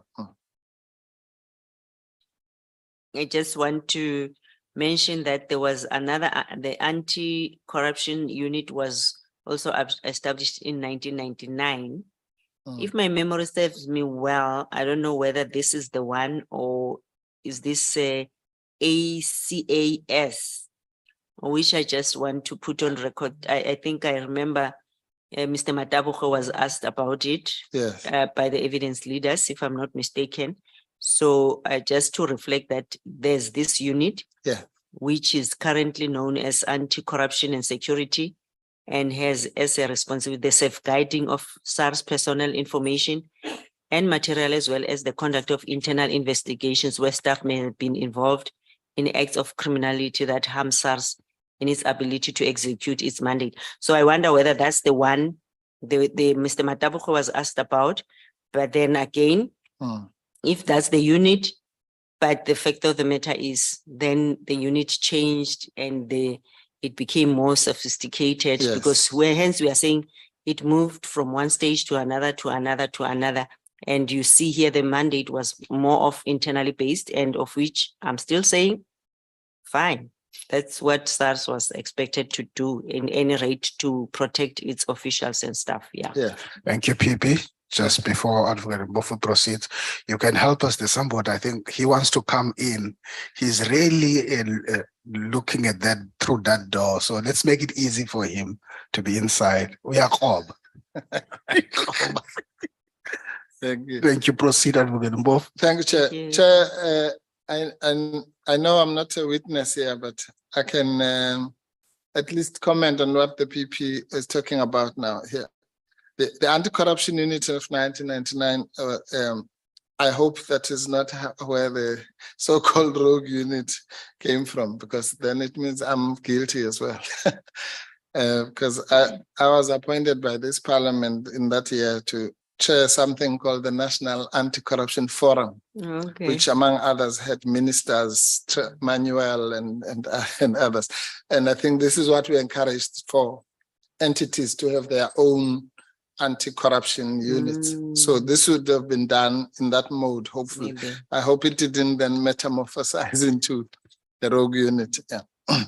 But yes, no, I think that's, thank you, PP. That's important, because this then traces the statement which is made somewhere else, which we dealt with, that said this thing can actually came back from, or rather emanated from the late 90s and so on. Yes. Okay, now I was then taking you to 5 point, to the conclusion. Apropos the question I asked earlier as to whether all those deviations were justified by documentation. 5.4.28, yes. So can you maybe in the mode of the last one, take us through those conclusions, and we'll come and sweep up any other issue, but knowing where it leads us to. Yeah.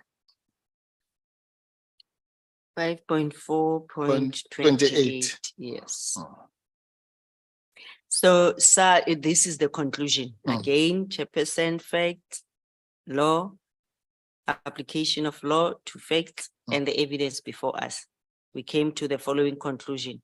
SARS failed to provide me with a policy that applied at the relevant period, regulating the transfer of staff within SARS branches. Next SARS further failed to provide me with a policy regulating the headhunting of staff for positions within SARS, for positions with SARS. 3, the failure to advertise positions externally is a violation of Section 832 of the SARS recruitment and selection policy. So okay. This shows that they had a SARS recruitment and selection policy, and the very same policy they violated. So that's all we were looking for. Nothing more, nothing less. The accusation that I'm attacking because I was labeled this person who affected, and some members were affected with their families, divorced, were killed, and just because of investigating and showing that you appointed people. I mean, and we are dealing with bodies here. Yes, they were appointed, but follow your policy. Yes. And yeah, now, yeah, that's a question I'm asking almost rhetorically then, which is really aimed at the members of this committee. And if you can help us with the answer. Given what you've now just told us, the entity says itself in black and white, we have not followed our own policies. We have deviated. The accounting officer has signed against that deviation. You come as a public protector and say, well, okay, give me then the documentation that justified those deviations. And they don't give you those documents. What are you supposed to do as a public protector? What other conclusion can you come to? Definitely, because we are an investigative body. We always have to find other means and ways to go to the root cause of the problem. And that reflected, you know, the issue of disregarding the mandate of the institution, you know, not assisting the public protector to do investigation. Again, it still go back to the very fact of violating Section 181 of the Constitution, because you are a public servant and the Constitution, if we say we are a constitutional state and the Constitution applies to all of us, why not comply to that and assist this institution? So I think it was purely based on assisting us to conduct our investigation, and it just forget about the accusations and the, you know, because again, I said it yesterday, Chairperson, and since the beginning that I have touched the untouchables and who will always perpetuate this narration that this public protector is rogue. I was labeled that by one of the ministers.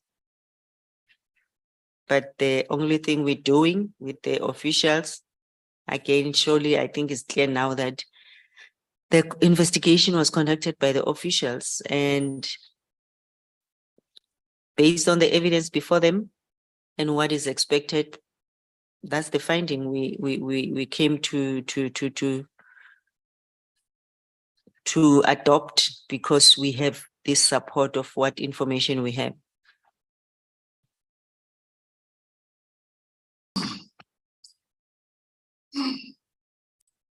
Yes, I guess what I'm getting at is, if because ultimately these are impeachment proceedings. So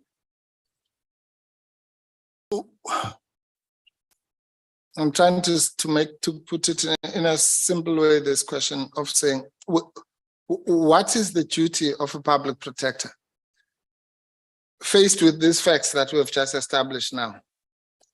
Let's assume there was a deviation, there was employment of people without adhering to the policies. Then the accounting officer signed against that.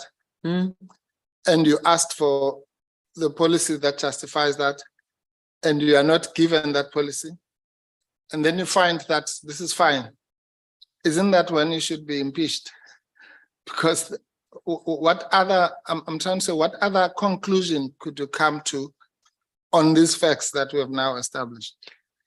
No other conclusion. I mean, this is the conclusion which we've reached based on the evidence, based on the responses, based on the policy, which we had to independently, analyze, and not checking who's who, but we had to do this. Now the question is, if one is, okay, let's say it's not me, another public protector, actually not me, not even public protector, chairperson, the Auditor General. I mean, if she can sit here and you ask her, here's the situation, your audit, not even her, because there's a lot of auditors who are doing this. Any auditor will tell you, or any investigator of the public protector will tell you, this is wrong. You can't then behave like that, being an accounting officer, being a public servant, actually. Now I'm sitting here, I'm being impeached, or then I must be removed because of this report. Again, it goes back to the very same thing of saying, then it means other people must not be touched, must not be investigated. And again, it goes back to what the Chief Justice Mkhwebane in the Nkandla judgment, majority judgment, that, you know, you just find yourself in a situation where you investigate raw state power. Some people don't want to account, they don't want to be investigated. And how do you deal with something like this? Because if it comes to any other department or government official, or the DGs and CEOs and ministers and everyone, if we behave like this, what kind of a society are we creating? I mean, SARS being the very important institution in the country, we cannot allow something like this to go on. And as the public protector, we are there to help them to lead and be compliant to the Constitution. So, and I will still call upon them. I'm left with how many months? 3-4 months. So whoever will be my successor, please cooperate with, please assist.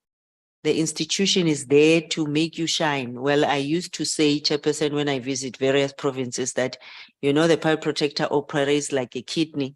You'll never see the kidney, but if your kidney is healthy and it keeps you going, we are not praising the kidney, we're praising you as a person to say you take care of yourself. So we're just operating from behind to make you shine, because when you get a clean audit, when we say this institution is performing, you know, and the people are happy, service delivery is being delivered, it's because you are learning. I think Honorable Sukras was saying the issue of self-cleansing, because you should be using these reports to just self-cleanse and make sure that you comply. I think I'll still say to the commissioner currently at SARS, go back to the report, go through it, correct whatever has been happening. But unfortunately, I even heard that the very same members were paid some monies, apparently sorry money or something like that. Hence I'm saying I was not against these people. They were doing their work, they were employed, and I was not saying anything wrong with that, but I was just saying your employer didn't follow the policy to employ you.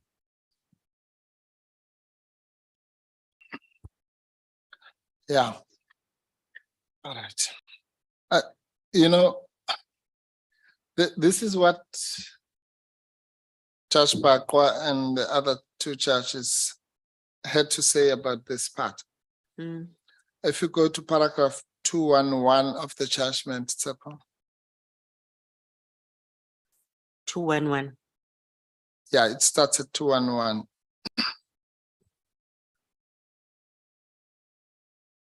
We called it, I think, instead of the recruitment issue, we called it the employment issue in the actual court case here, but Yes. it's the same issue.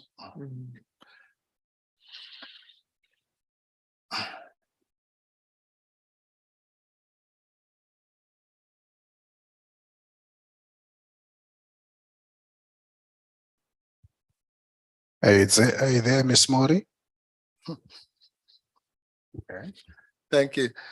Let's start at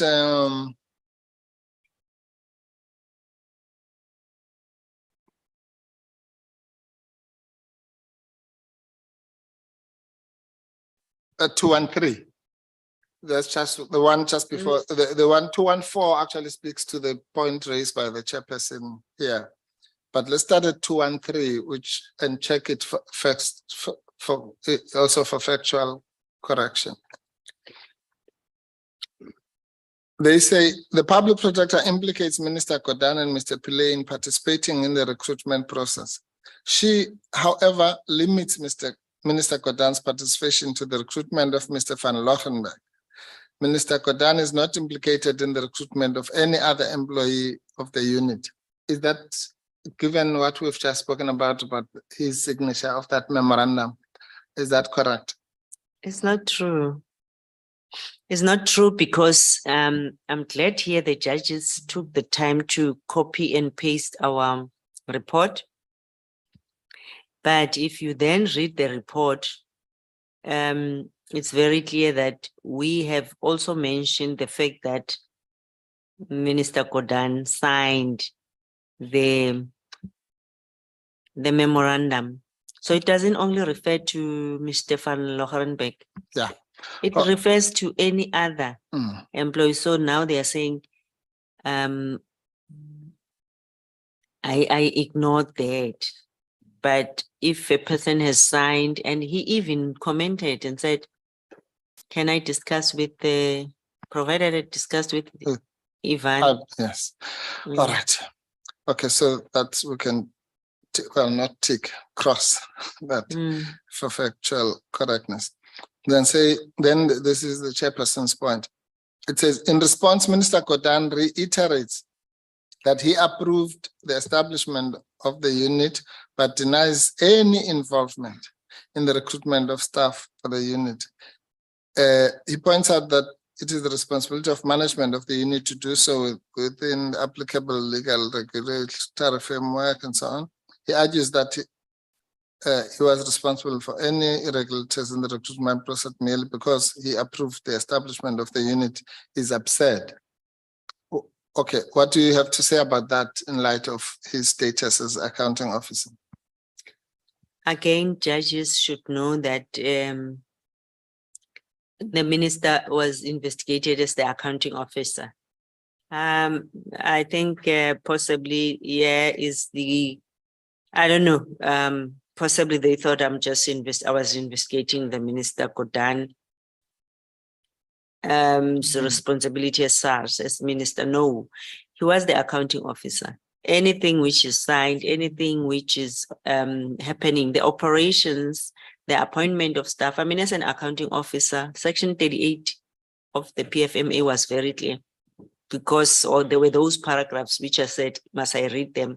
Because it also says to you, management of resources of the institution. Resources will also include how you ensure, because when you employ people, you need to pay them. It goes back to the issue of how you utilize the resources, especially financial resources, to pay these individuals. So I don't know what's upset about us showing that he was the accounting officer, and the legal framework which we relied on to come to the conclusion.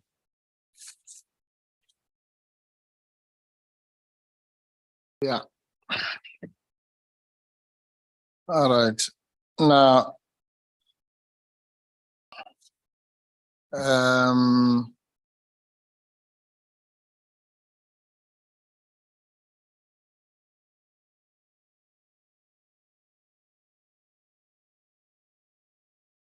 now, if you go to 5.4.31, that's your conclusion. Of the... Oh, I'm sorry, it's page 84. Remember, you read your first three conclusions and then we were commenting on that. Now, and then I just wanted us to complete the conclusions so that we don't jump back and forth here. Okay.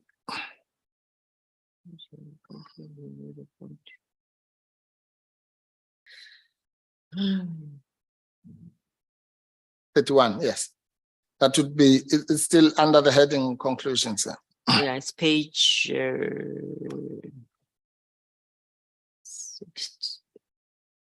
And yeah, it's particularly important. I'll put a question when you just finish reading. 5.4.31.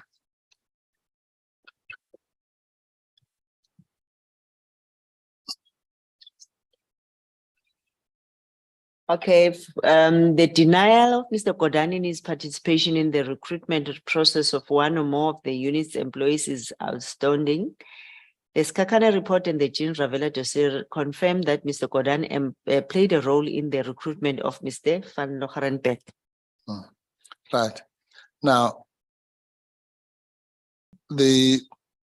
so this covers two things. One is about his denial of being involved in any of the employees, and we say that's astounding. I think we've dealt with the reason for that because he had agreed to having signed the approval. And then the second issue you deal with is the fact that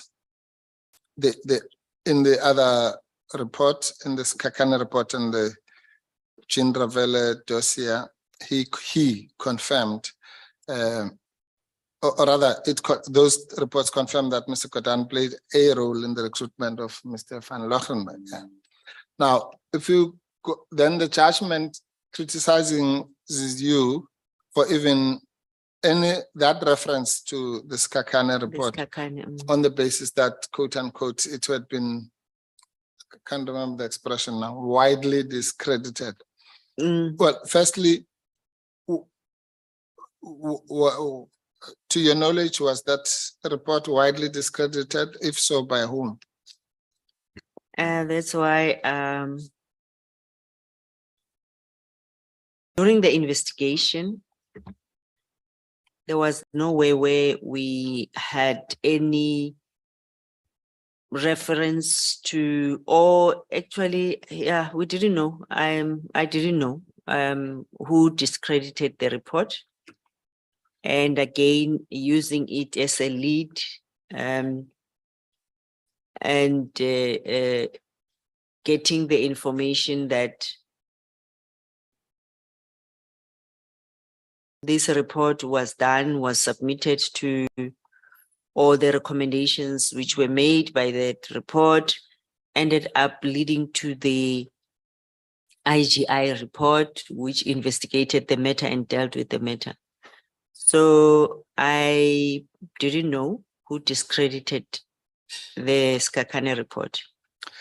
Okay, well, to go back to the findings of bias and dishonesty, this is again another basis upon which the charges made those findings against you. So if or unless, let me say, the evidence leaders or anybody will be able to show that this Kakana report had been widely discredited, can the factual foundation of your alleged bias then be sustained? Even if, let's say, they show us all the evidence that it was widely discredited, but I indicated that the report at that stage when we were investigating, we relied and we mentioned that there's this information, and the information, we didn't have any, and when they say widely, well, it means the whole country knew, it was reported all over, there was a judgment, it was reported, and when we conduct research, possibly even in SAFLI is reported that there's this judgment. Now, let me assist you. It's not true that the Skakana report was widely discredited. So if I'm correct in that, and that's why I'm saying, unless the evidence leaders, of course, can prove me wrong. But if I'm correct that it's not true that when the attend comes, if for the purposes of my question, if it cannot be sustained, the statement that the Skakana report was widely discredited, can the committee rely on that to remove you from your office? No, they can't. Well, I'm saying to the committee, you can't rely on that. Because these were various other sources which we relied on. I mean, relying on the policy of the SARS, relying on every other thing. We've mentioned this information because it was before us, and you can't just remove me based on that. Yes. The second issue. Chief, sorry. Okay, can I just ask this question, please? Because I just don't want to lose my train of thought. Please, Chair. Yeah. And it might also assist Advocate Bauer's intervention. The second issue is this, before Advocate Bauer comes in, and which is also quite crucial. Let's assume for a minute, given all the evidence you have given us now about how you came to the conclusion on Mr. Godan's involvement in recruitment, both of other employees or Mr. Van Lochenberg. So assume there was no such thing as the Sikakane report, never existed. Would your conclusions on this be different? It wouldn't, because hence I answered earlier that with the responses we received from SARS, with their policy not mentioning the issue of headhunting, the finding wouldn't have differed. Okay. I like to, well, when I say even if that's the case, that's you like to say that's the argument, but even if that was the case, it was not an issue of malice or, you know, trying all out to deal with the people. So it was just purely looking into what the policy is saying. And we're not dealing with one individual here. We are dealing with a number of people who have been employed during that process for that particular unit. Okay, just a pause. Yes. Advocate Bauer. Yes, it's one thing when Advocate Mkhwebane asks the question and then he gives the answer, which is what happened. But besides that, can we just get the public protector to answer that question? The question was whether at the time the Sikakane report was widely discredited or not. And then the public protector didn't quite answer it, and the Advocate Mkhwebane gave the answer. No, Chairperson, that's really ridiculous. I'm allowed to say to a witness, at the end of the thing, we will argue this and that and the other, and then answer. Well, that's what I said. I said it's not, the premise is that it's not correct that it was widely discredited. And I even said, you'll also probably argue that it was widely discredited. But assume for the purposes of this question that in that exchange, my view will prevail. And I'm sure you can ask the same question based on it's for the committee, not myself or the evidence leaders at the end of the day to decide who's right or who's wrong. Yeah, but I'm entitled to premise the question on the postulation that I'm going to argue for. Otherwise, I must argue the point now, which I'm not allowed to do. I'm simply saying, assume that there'll be no proof that the Sikakane report was widely discredited. If I'm right, if I'm wrong, I'm wrong. That's the end of that question. It will be worthless. But if I'm right, then I'm entitled to an answer. The exact words, it's not true that the Sikakane report was widely discredited. And if that's true, it cannot be sustained that the Sikakane report was widely discredited. There was no premises of what Advocate Mkhwebane was put now. The point I'm trying to make, apart from what, I don't want to go back and forth on this, Advocate Mkhwebane. All I'm saying is, can the witness just answer the question so that we know what the witness's view was as to whether at the time the Sikakane report was widely discredited or not, as opposed to Advocate Mkhwebane's view.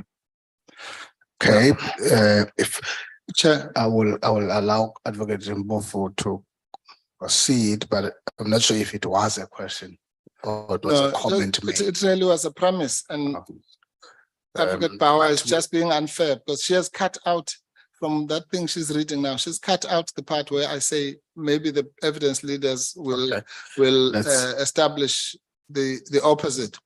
No, I said it in the original. Okay. I'm trying to All go right. over to you. Fine, I Chair. don't want the two of you to argue. You are still going to have arguments later on, and if and you will respond in terms of the question, but if it's not going to be asked now, the question can be asked. Thank you. I'll rephrase it, Chair. Thank you. Go ahead. Yes, I think it's easier if we do it like that. Yeah. Assuming at a factual level, both your legal representatives and the evidence leaders will establish as a matter of fact whether or even as a matter of law, whether the Skakane report was widely discredited or not. Okay, so put that in mind. In other words, it's not common cause. Yeah. But I'm saying now, assuming for a minute that there will be no such proof that it was widely discredited,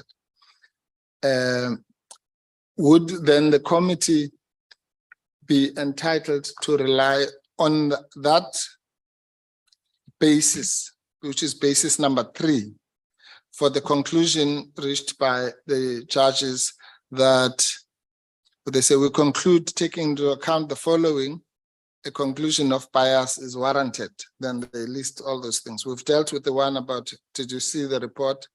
We've dealt with the one whether you fail to engage with the findings of the Nugent report. We're now dealing with this one about Skakane report having been widely discredited of their premises. Do you get the question, Pippi? I do. Yes, please answer. Yes. I'm still saying I never knew that the Skakane report was discredited. We used the Skakane report like any other report which we had, and also showing that that was the evidence before us, and it was relating to the recruitment of all the employees.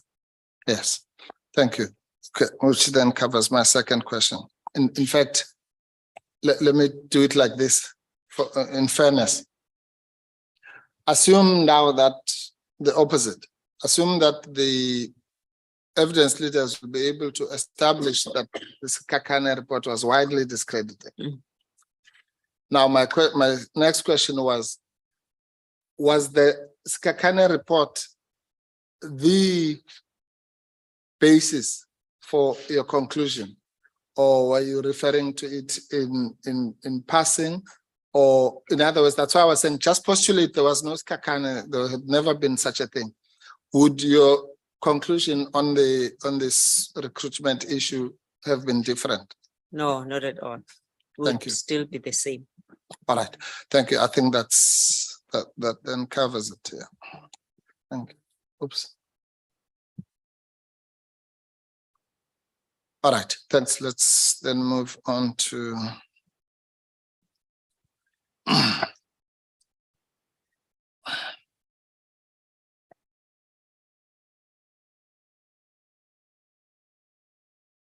maybe while we are at it, on the judge's premises for your alleged bias.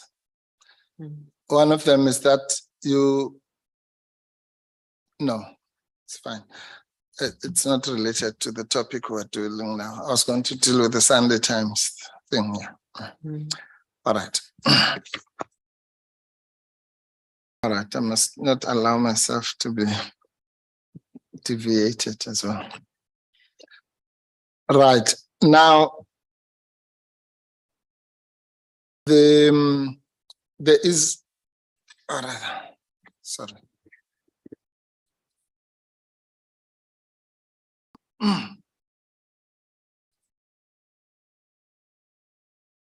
To go to 5.4.4.2 And again, to save time, I'm not going to, I don't want us to go into the details, but also we don't want to put people's names up there. The one at 5.4.4.2, you'll see that there are 1, 2, 3, 4, 5, 6, 7, 8 persons who were now being were to be employed under this deviated regime.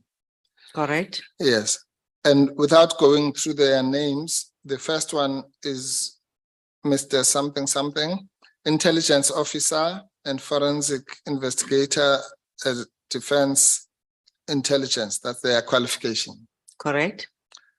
The next one is Mr. Something as well, formerly employed by the South African Secret Service. And the third one is Correct. Also a male, directing staff at School of Intelligence in the Defense Force. Okay. And so it goes. The others are kind of neutral qualifications. The one is an investigator. The other one is a forensic expert from Ernst & Young. Other one is an investigator and an auditor and forensic auditor. Correct. But yeah, just those three type, the senior people were identified there. In relation to the earlier question as to whether there was an intelligence, well, I think actually no, you don't have to answer that. I think it has now by now been acknowledged by everyone, including in this memoranda, that there was an intelligence element to this. I think the only thing that might be in dispute is whether that National Security Intelligence Act applied or didn't apply, technically speaking. All right, sorry, Chair. I think we're still on the issue of the individuals who are employed, maybe on that issue. Right. What's critical is that the focus here was the recruitment policy. Mhm. The accounting officer followed the recruitment policy, irrespective of who came to which conclusion, but more specifically as well, that we're dealing with a number of individuals, because you've read those individuals, page 74, 75, and there are also individuals from page 76 to, yes, in page 76 to 77, different names. There are also individuals in page 78 for members of the committee to take note. So now, out of those numbers, it's around what, 30, 40 people? Estimation, it's an estimation. So I'm blamed for 3 individuals, but specifically also for Mr. Johan van Lechterenberg, who was the witness here. So it was relating to their appointment, to the policy, to the process which is followed. And that's all what this report was all about. Right, okay. And the fact that they were never called upon, these people, they were never even served with the Section 7(9) again, Chairperson. They were affected, not implicated. All right, and then if we go to page 80, I just want to dispose of the issue, the specific issue of Mr. van Lechterenberg. 5.4.13. Yes. Onwards, that's where you deal specifically with Mr. van Lechterenberg. If you can read 5.4.13 and maybe go to 14 and then jump to 16. Further evidence submitted indicates that Mr. van Lechterenberg applied for employment at SARS on the 13th of January 1999 for the position of Assistant Director, National Special Investigations Subcomponent, Intelligence. He was appointed to the position of Head Special Operations on the 15th of June 2007. Next. SARS failed to provide the curriculum vitae of and recruitment documents pertaining to the appointment of all employees of the intelligence unit. Okay. 16, Mr. Ravel stated that he was given the CV of Mr. Van Locherenbeek by Mr. Kodan. Mr. Kodan had received Mr. Van Locherenbeek's CV from Mr. Pillay when he was still at the South African Secret Service to screen and verify before he was interviewed by Mr. Andy Mutibe, manager, labor relations. Okay. Next one. Mr. Van Locherenbeek's CV demonstrated that he had done extensive work as a deep cover agent in both the SABS and the SAP. South African police is the apartheid one, yeah. And the and then SABS SAP, is the yes. current one. Yeah. He had worked for the South African Narcotics Bureau before joining crime intelligence gathering. Right. And Mr. Van Locherenbeek was offered a director's position, which he declined on the basis of the salary package being too much for him. He accepted the position of assistant director and was appointed as assistant director, special investigations. And then on the 15th of June, 2007, he was appointed to the position of head special operations. So that's the information which was gathered, or we've also noted and included in the report. Right. And it was in the section 7.9, this information. Yes. And just to be clear, so that we don't mislead the committee, when you say Mr. Ravel stated, you did not interview Mr. Ravel. That's correct. Where did you source the information attributed to Mr. Ravel? It was sourced by the investigators. Similar applies to the reports of Bosca Kanebo, the opinions of Abu Trenghoff. So that is all the information which was before us. Yes, in fact, yes, Chair, sorry, it's easier to make the point I want to make if you go to 5.4.15, because maybe it might be I was jumping it to move on, not to dodge that point. So I think it's better that we just go there so that we qualify the source of Mr. Ravele's information. Yes, that dossier, undated dossier, which the officials, the investigators were having, that Mr. Ravel, a former employee of SARS, stated that Mr. Van Locherenbeek joined SARS in 1998, whilst Mr. Ravel had been stationed at the office of the Deputy Commissioner. Okay, good. Okay, so that's fine. All right. Now that, okay, we've got that out of the way, we can then go to Mr. Kotan's section 7.9 response to you on in respect of that of those issues. You find that at 5.4.20, yes. 5.4.20. This one, Chairperson, is still the first audit. Still not yet the section 7.9. Okay. Yes, because we had to subpoena their affidavit. All right. In an affidavit dated 17 May 2019, Mr. Kodan denied having any involvement in the recruitment of the SARS investigation unit.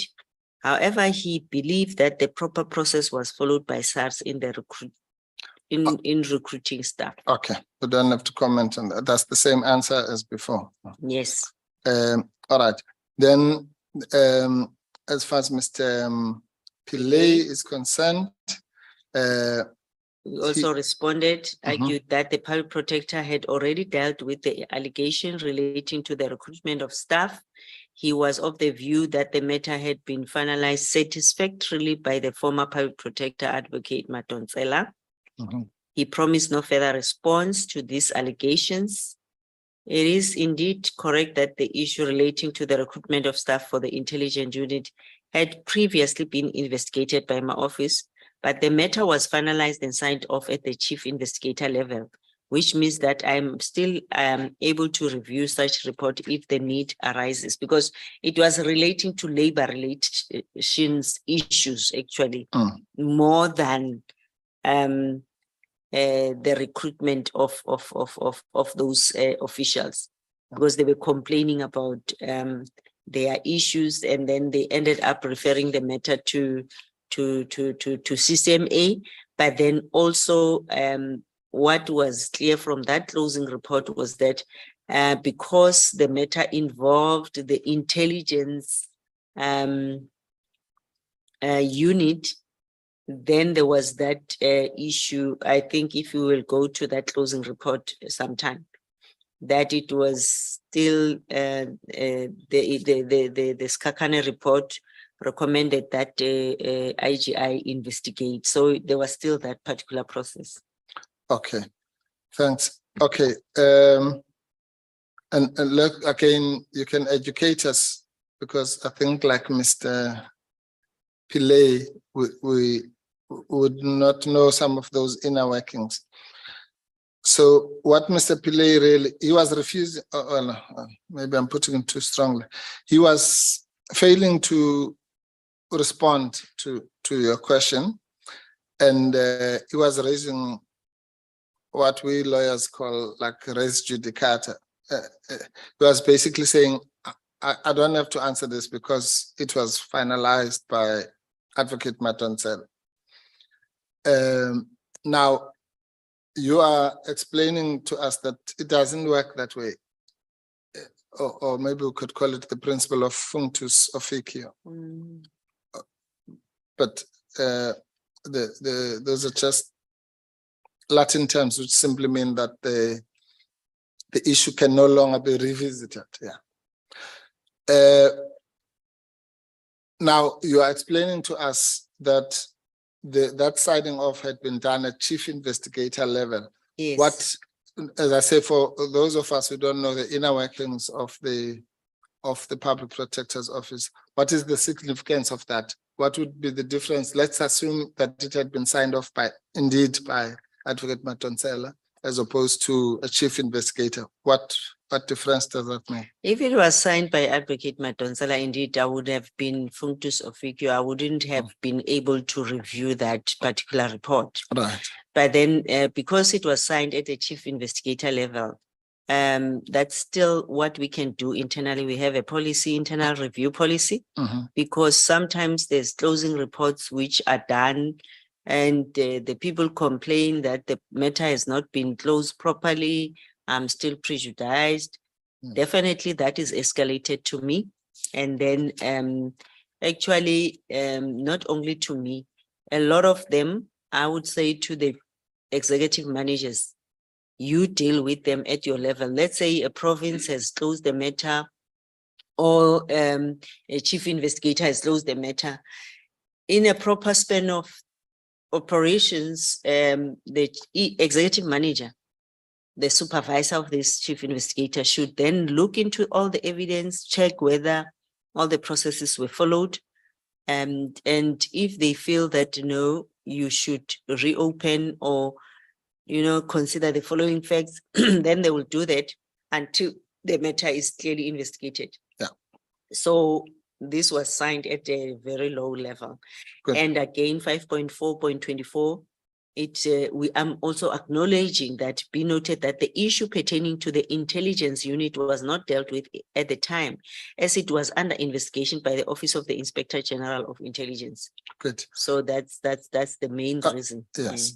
Okay. So basically, then there were two reasons. One was the level of the approval, which did not preclude your subsequent involvement. Yes. And you're saying, in any event, the intelligence unit issue had been, to the extent that it was not investigated, it was because it was before the IGI. That's correct. And, another issue which public servants or those who are investigated don't understand, or we are investigating, they don't understand, is that when we have this, firstly, when we send you that first letter, be as open and transparent as possible. Don't just be dismissive and not want to cooperate with the institution, because Mr. Pillay was supposed to just tell us again, okay, yes, I responded to Madonsela. There is this file. And I suspect that it was when I also realized that apparently there's this report. Then I had to write emails and request stuff. Can I see this closing report? Who was the investigator? What does the file, what is in the file, to avoid a situation where one hand doesn't know what the other hand is doing. So hence I advised Mr. Matabucha and them, can you check that file? What is it saying? Send it to me. And then when I checked, okay, there's a lot of other information which is there. I think I mentioned, but there's this, and that information is directly from SARS. It means they were cooperating with my predecessor more than me. So we could have said to, and we captured it like this in the section 7.9. Okay, now the second audit. Because then if Mr. Pillay indeed read this section 7.9, he would have said, no, PP, you are not correct here. And this is the true, it's what yes, we received that. But then, okay, on second thought, let me help you. This is the information on the matter. This is what transpired on the matter. But it's just that he just treated the institution with that, you know, I can't, it has been dealt with, therefore I won't entertain this. I think even with the issue of the equipments, he just said, no, I think it's the equipments where he said, or it's the operations, where he said, no, I'm still in court. Somewhere, he was that dismissive. So, yeah. No, that's, well, you've preempted my next question. And I see that it's almost lunchtime, but if the chair allows me to ask this, just to a couple of questions, just to so that we round off this issue as well, so that we can move to something. Please go ahead. Yes, after lunch we can move to something else here. Okay, I'll ask this. Let's start with what you've just answered. As I've said, Mr. Pillay or any lay person like all of us who would not be familiar with how the office works would be entitled to say, well, this was done, therefore don't bother me. Now, my question is, and you're saying this was at the level even before the 7.9. Once it was pointed out to him that that's not a valid defense, let me put it that way. Was he then forthcoming with the information? No, he was not. I think when we go to the findings and incorporating his response to a section 7.9, it will be very clear as well that he was still not interested in helping. Okay, so just before you proceed, Advocate Bauer. Maybe Advocate Mkhwebane can give us this after lunch, the reference in the 7.9 where it was said to Mr. Pillay that wasn't a valid defense. Well, I don't know. I don't work at the Public Protector's Office. The proposition, sorry, Advocate Mkhwebane, the proposition that was put to the witness was when you indicated to Mr. Pillay that this wasn't a valid defense, was he forthcoming? So I'm asking the question as to, he didn't lay the foundation as to, I'm assuming from what followed that it was in the section 7.9. All right, I think the witness actually covered this. Yeah, in the just now, a few minutes ago, okay, let me do it bit by bit. So this was then the response of Mr. Pillay to this. Can you just quickly respond to that? Yes, I am, Chair. Sorry, Chair, I didn't indicate. Yeah, when I'm doing it, I'm actually trying to deal with that. Yeah, but by through the witness. Yeah, you've said that this was an Audi opportunity, which was prior to the section 7.9 notice, correct? Yes. Now, Yes, where there are affidavits, and again, I explained that they were sent subpoenas to provide notices. yes, And in the response to the subpoena, he indicated the following. So I thought we're still going to also the issue of responding to a Section 79. Because yes, not being convinced by the response, then hence the final conclusion on this matter as is. no, I think Advocate Power's problem is a different one. Oh, I'm saying, let's just cut this to the chase. I've said, you asked for the information from Mr. Pillay, right? correct. He says, I don't have to answer you because it was done through Advocate Matoncel, correct? Yeah. You've now told the committee here that that's not a good enough answer because it was done at chief investigator level. Correct. In the next round of engagement with Mr. Pillay, did you point out that that answer it doesn't hold water, or did you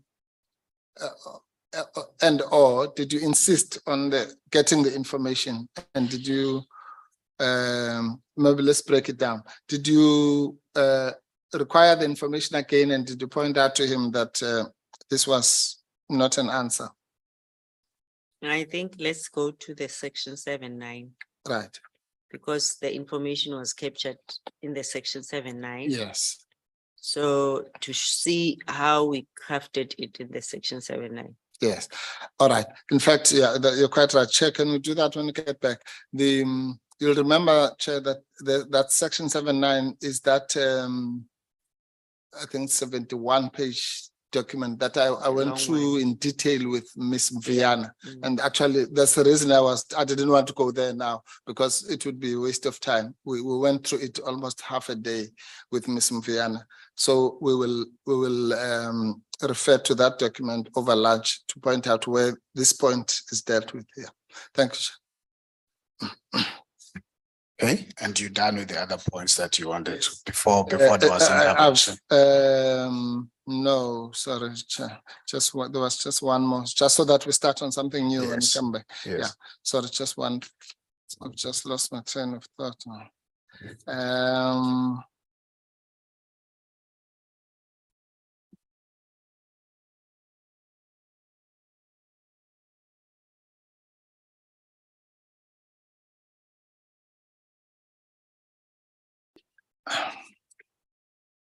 One second, Chair.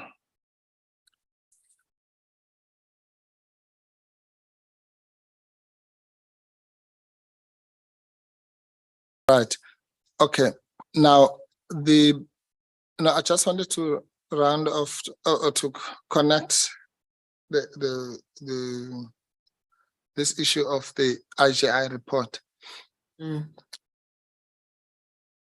Just for the sake of completion, I think you established, you did say yesterday and somewhere earlier in the report that the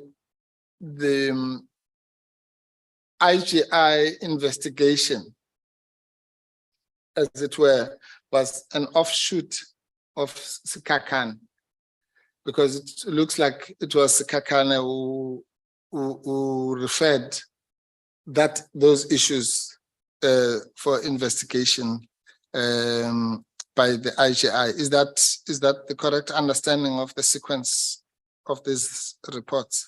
Yes. So in other words, we would have had Sikakane, IGI, KPMG by Moyane, and Nugent somewhere around 2018, I think.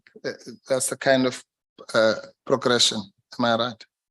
Yes, I think that's what we incorporated, I think, in the report somewhere where it was the recommendations of Skakane to to refer the matter to state IGI for investigation, because if it relates, and hence there are some instances indeed ourselves where if there's matters which relates to state security and how the officials they are conducting themselves, it will refer the matter to IGI. Like what I said about other ombudsmen, sector ombudsmen, because there are those sector ombudsmen who can deal with the matter. For instance, the SARS ombudsman. And then once that is dealt with, at least they are within that field. So yes, I think that's one of the recommendations. We've captured it in the report, if I'm not mistaken, what was recommended. Yes. Okay. Chair, we can stop now. I'll start with the operations issue, but something tells me that there's one more issue which has just escaped. So if I need to sweep up one or two questions when we come back, then I'll do so. Okay, thank you. Thank you. We'll now take lunch and be back at 2. We're adjourned. Thank you for lunch. Thank you. Recording stopped.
hand over immediately to Advocate Mpofu.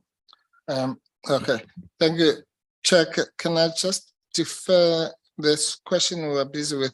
I've got the section 7.9 of Mr. Pillay, the 71 page number, but I've not yet found. So if you can just defer, maybe you'll do it after tea. No problem. Yes, thank you, Chair.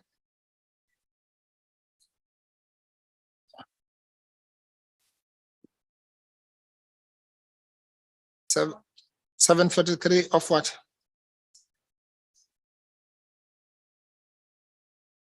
No, I've got, yes, it is what, no, I've found it, but it's paragraph. 14.3 on 25. And 26, apparently. Okay, I've got it. Thank you, Chair. Thank you. You know, I've seen that. I'm looking for I'm looking for something else. Okay. Yeah. Thanks. That's fine. Thanks, Advocate Bauer. That's just a reflection of the same thing that's in the report. Thank you. Word for word. Okay. The PP, let me just ask that question this way.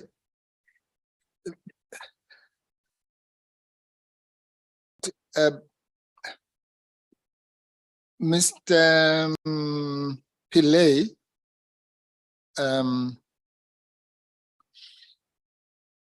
he's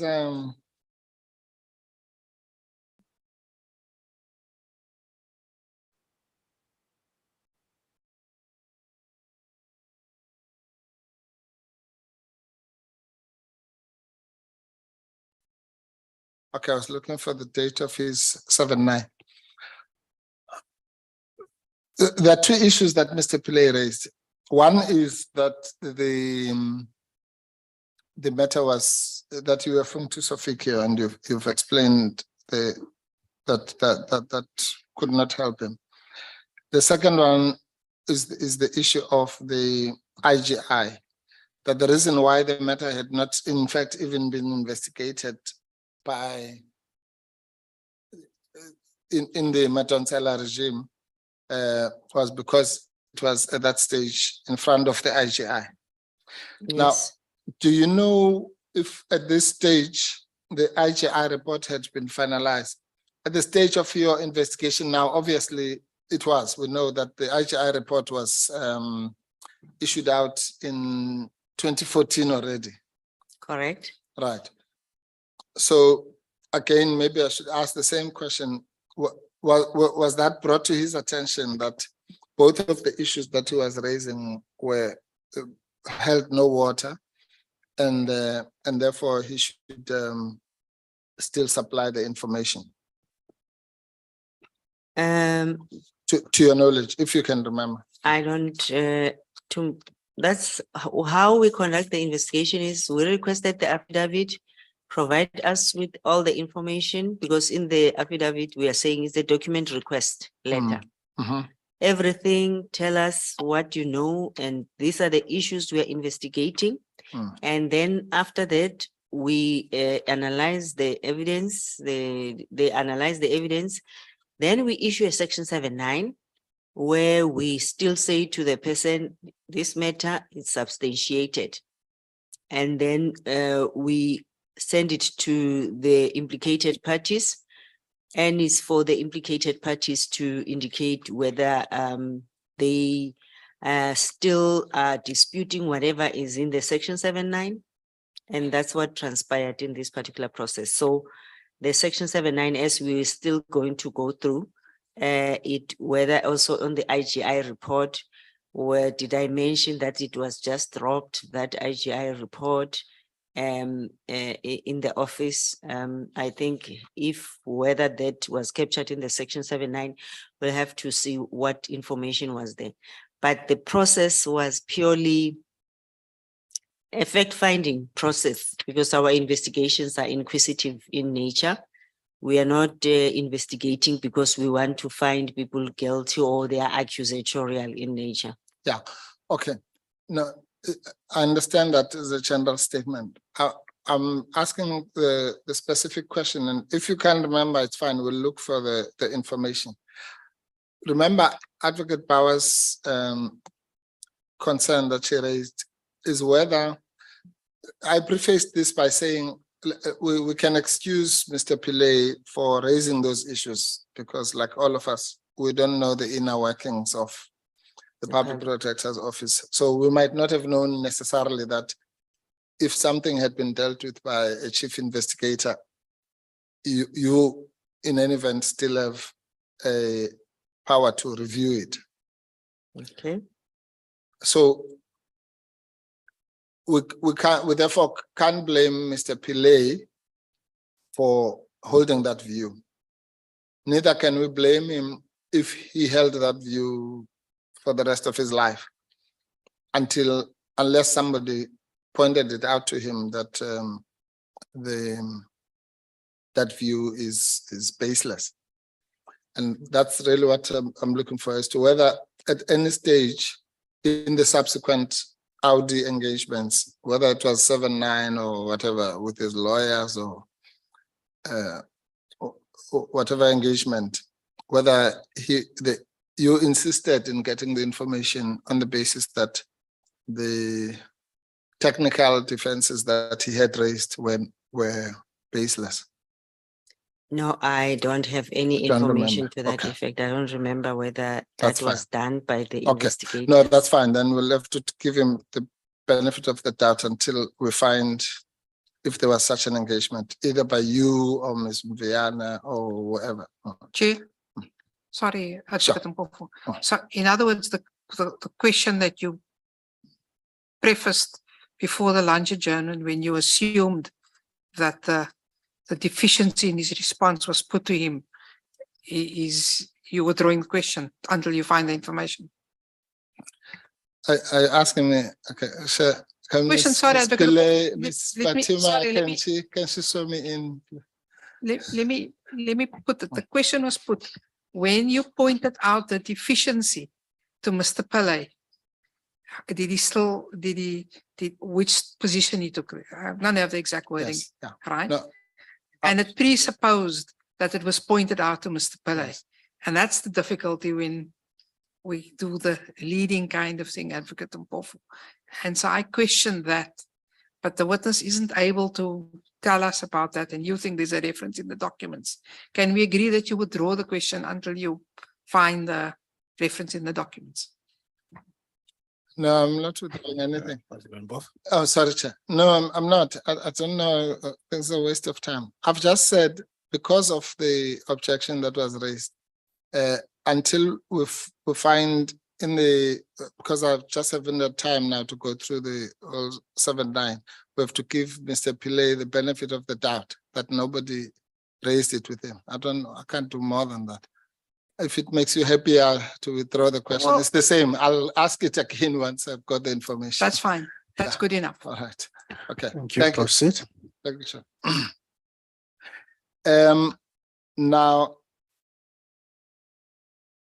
so that was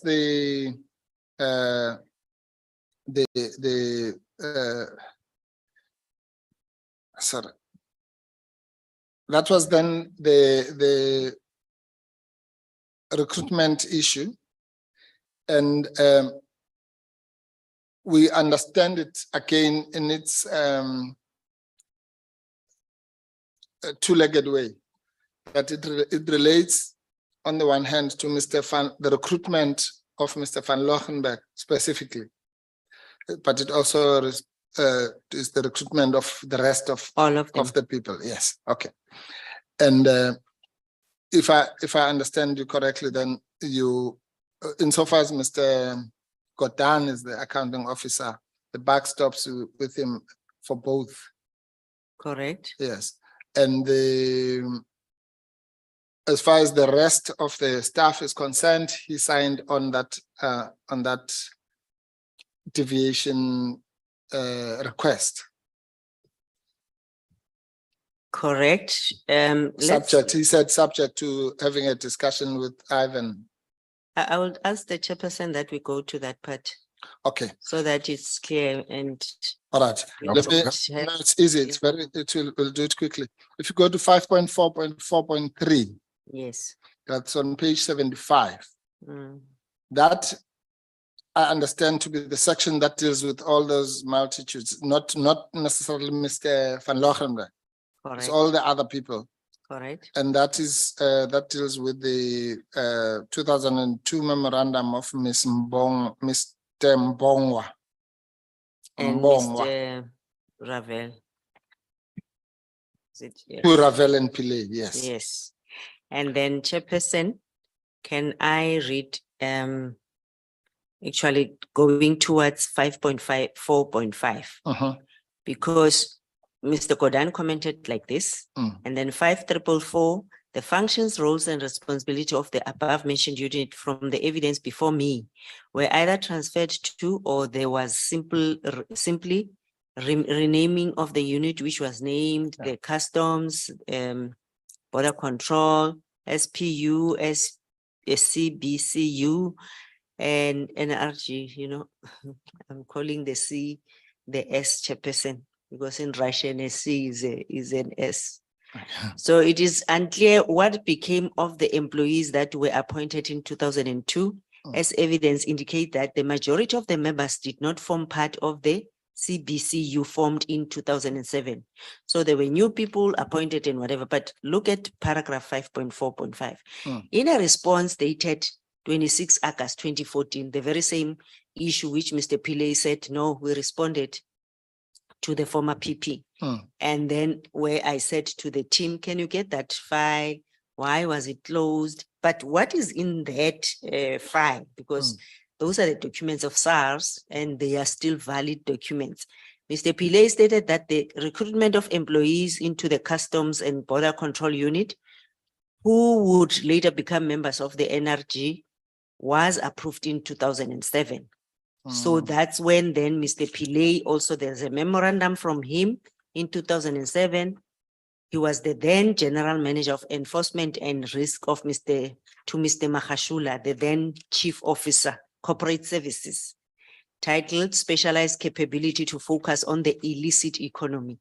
So the need for the employment of resources that employees with specialized capabilities was outlined. So that memo was acquired from that file.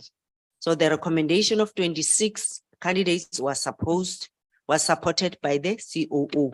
Hence the issue of Mr. Makhashula that he came back and said he doesn't know anything, whereas he approved this memorandum where they were appointing this team and with specialist knowledge on or to deal with illicit economy. So, Chairperson, this is what was transpired during the investigation, because remember, it's still the process of investigation. So we'll also have to check in the section 7.9, where is this captured? And when we were serving the section 7.9, what was the response to this? Because we were told that this matter was investigated and it was closed. Whereas for me, it was closed at the level of the chief investigator. All right. Okay. No, I think that helps a lot, because again, it might take us backwards in a way, but it would take us to the following place, whether even in the 2014 investigation, Mr. Pillay had actually answered this question satisfactorily. Because it would be no good for him to refer us to 2014 if the issue was left hanging even then, yeah. But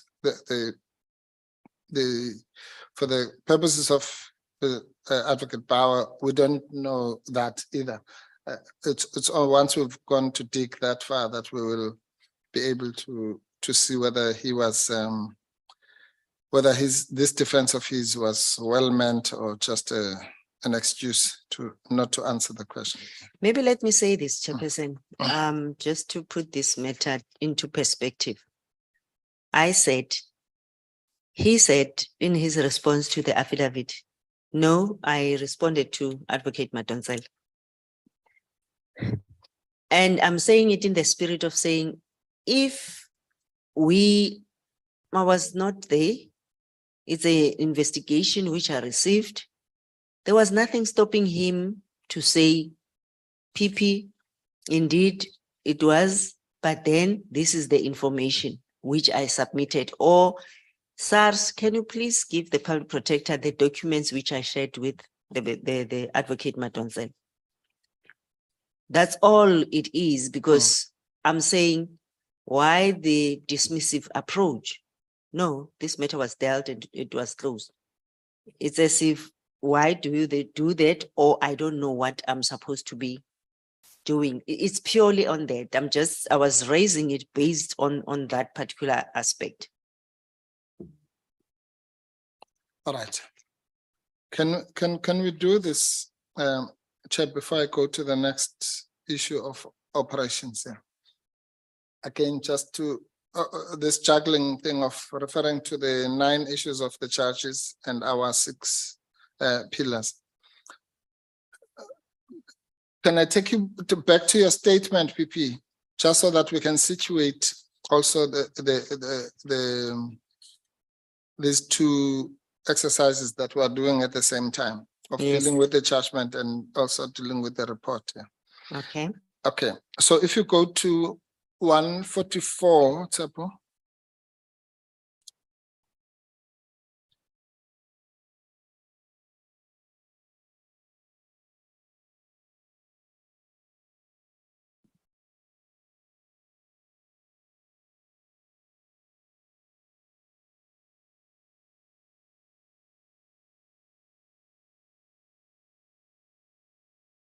That's what you're looking for. Page 144. Okay. Page Paragraph 144. 326. What paragraph? From 326. Okay.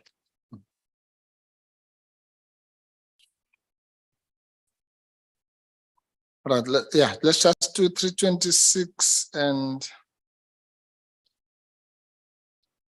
just 326. Okay. Must I read? Yes, please. As alluded above, the relevant charges against me which relate to this investigation and report are based on the adverse remarks made by the High Court in the matter of Pravin Jamnandas Godan versus the Public Protector and others, handed down on 7 December 2020, which already forms part of the papers. Okay, so that's the judgment that we quoted from earlier, Chairperson. Okay, then you can jump to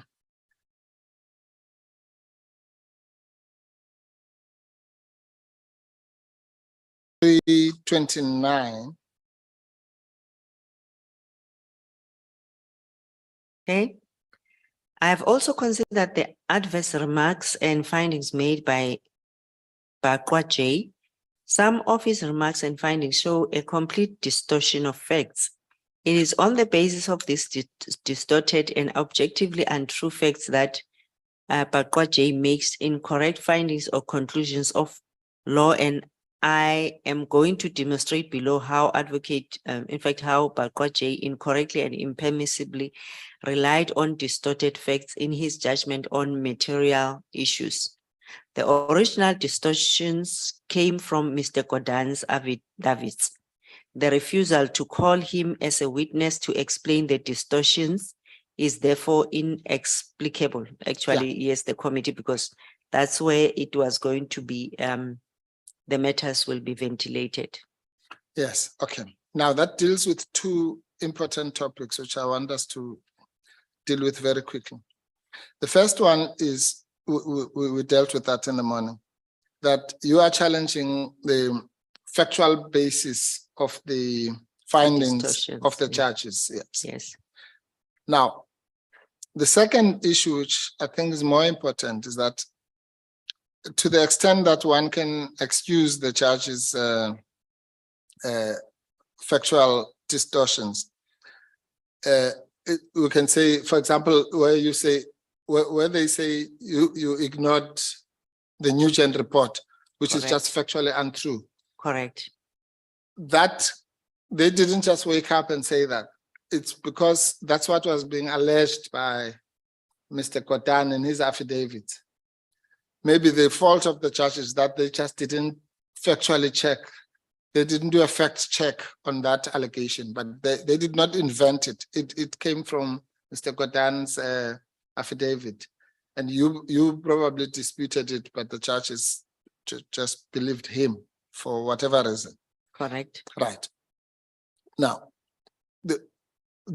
so that then takes us to the second issue, which is that the person to come and account for that mishap or misstatement of facts is not the judge, because the judge got it from somebody else. It's the originator of the allegation, of the wrong allegation, namely Mr. Kotan. And that's the issue then, which I'd like you to comment on, as to the refusal by the committee to call Mr. Kotan when the allegations upon which they are supposed to impeach you under this topic emanate from him. Yes, I think the facts which the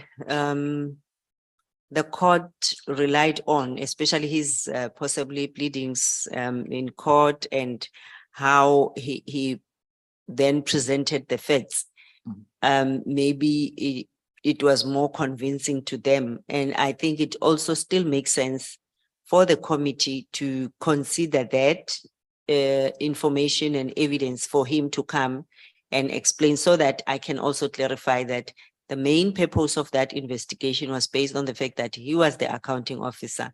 He worked in that environment. He commented that he's approving the unit, but then Mr. Pillay must talk to him. He was the originator of that memo where he wrote to the minister, which was prepared by Mr. Pillay. So I think it was going to be helpful to clarify all those issues to this particular committee, because currently I am presenting this side of my story, and the committee then it means must just take my version.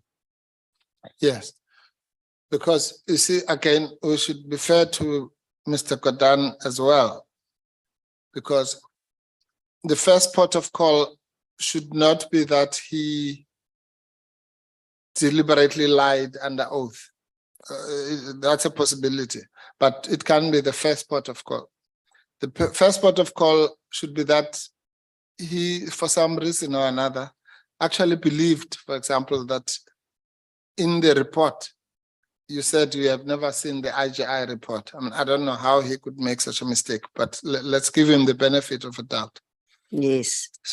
So then if that was a mistake, which then somehow found itself, the mistake was perpetuated by the High Court, the SCA, and even the Constitutional Court, Correct. without it being picked up.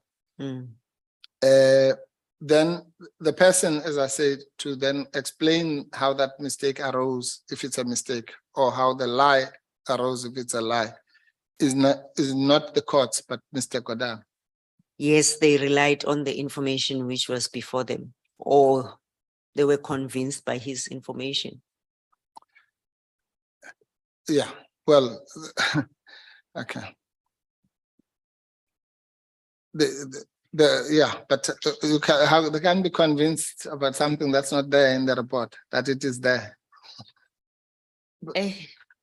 Mhlambe bona, they just believe that what he said in his affidavit, and they didn't go to the report and check for themselves. Okay, that's fine. Somebody made a mistake somewhere at best, assuming the bona fides of everybody. Yes. Okay. All right. Okay, then you go on to, yeah, 330, please. The allegation that I'm biased because during a public interview, I referred to the unit as the rogue unit gives me wrong gives the wrong impression that I coined the term rogue unit is not true, as Ms. Mkhwebane testified that the term was first used in the public domain in 2014 when the story of the SARS investigation unit broke out in the Sunday Times. The term was commonly and widely used in the public space by those who believe that the alleged existence of the unit was unlawful or rogue. This much is also stated in the relevant affidavit of Mr. Van Locherenbeek. Right. So shall we say then that's the fourth basis upon which the charges find you biased, is that you used the word rogue unit. That's correct. And so your response is that you used it in the same way as anyone else. That's correct. Okay. Now, Chair, we will, I won't go to this reference now because just to save time, but you might remember that when we were cross-examining Mr. Van Locherenbeek, there was a reference to a speech that had been made by the public protector, and which became the subject matter of a lawyer's letter by Mr. Van Locherenbeek. Yeah. And in that speech, you actually had referred to the thing as the so-called rogue unit. That's correct. In one part, and I think in another part as the rogue unit. Correct. Also, in the discussions that you had with Mrs. Gavenda. Gavenda, Dr. Dintwe, and the others, Correct. did the others, how do they refer to the unit? In the transcript, or well, during the deliberations, I mean, the members of the committee listened to that. They were saying the rogue unit. Yes. All right. And quite frankly, I don't know if anyone really can say that the use of that term in 4 or 5 years after its invention by the Sunday Times, I think everyone uses it that way. We just saw now that the SARS, the Nugent, Judge Nugent had a heading called the so-called rogue unit. Mr. Kiswetter referred to it as the so-called rogue unit. Yeah. So that would then be the fourth ground. And then you deal with one of those 4 grounds at 331. Can you, just for the sake of completion, read that out? There is a misconception that I also ignored the Nugent report. However, the evidence of both Ms. Mkhwebane and Mr. Mataboge, which stands uncontested, is that we treated the Nugent report in the same way as we treated, which we were supposed to say way, as we treated all the other reports. The court also missed the point that the Nugent Commission had different terms of reference. He never found that the establishment of the rogue unit was lawful. He only expressed some doubts about some of the findings, which he said were not clear to him. And I think in the report, we've read what those issues were, and the issue of the rogue unit operating, which in fact not that unit should operate within limits.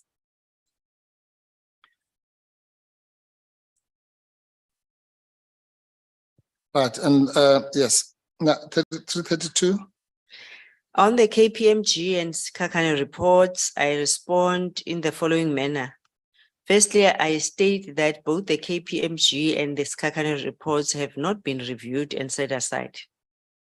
Having said that, I support the evidence of Ms. Mkhwebane and Mr. Mataboge, which again stands uncontested that as a matter, the findings of both reports corroborated and made findings similar to the PPSA findings, which shows that the conclusions reached by the public protector's team were not outrageous So or yes. irrational. Uh-huh. Further, both reports made a finding that the establishment of the intelligence unit without a mandate was unlawful and in contravention of Section 209 of the Constitution and the relevant statute. So it was purely focusing on those issues. So there was no way where actually we were indicating, I think we dealt with the issue of whether the discredit of the Skakane report and all those, because we dealt with it with an open mind and we were focusing on the contravention of the laws applicable to the operations or to the establishment of that unit. Right. Okay, that's fine. Then to save time, I want at 333 you deal with the Judge Kroon issue. You've dealt with that. And then the IGI report, having seen it and so on, you deal with it at 334. We've already dealt with that. All right. So those will be then some of the, or rather, as we go along, we And will then 335, okay, deal with the remaining grounds, the Sunday Times, the okay. this and that and the other. Yeah. Yeah. All right. Yes. Chairperson, we unfortunately, I need to raise an issue of concern. Well, firstly, we've noticed that for the first time since July that no members of parliament are present in this commission, in this committee. And it's a matter of concern, particularly given that you indicated to us that there was a view that the public protector, while she gives evidence, the committee had decided or proposed that she should be present here physically. So we don't know what's the point of her being here physically to address empty chairs. And it would probably. Sorry. So where are we going now? No, you'll see just now. No, wait. I've not given you permission for that detour. Okay. I've not done that. All right. I need to I'm still raise. listening to you interacting with the witness. Yes. So you can't just do that. All right. And No. you know how we operate on issues that are not relevant to what we're dealing with. Okay. Yes, no, Chair. This is not. This is a serious matter, and it's not irrelevant. And maybe of Kafan, if you allow me just to go straight then to the issue that I want to raise. No, we can deal with that matter. I would want us to proceed with the issues that you are about to get into now. And I'm going to park that issue, we'll come to it, you'll raise it.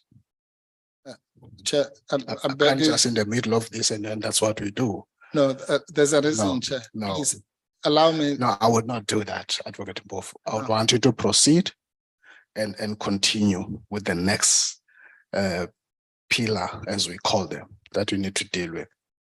Because you shouldn't be getting into the issues that are of relevance to how I run this meeting as a chairperson.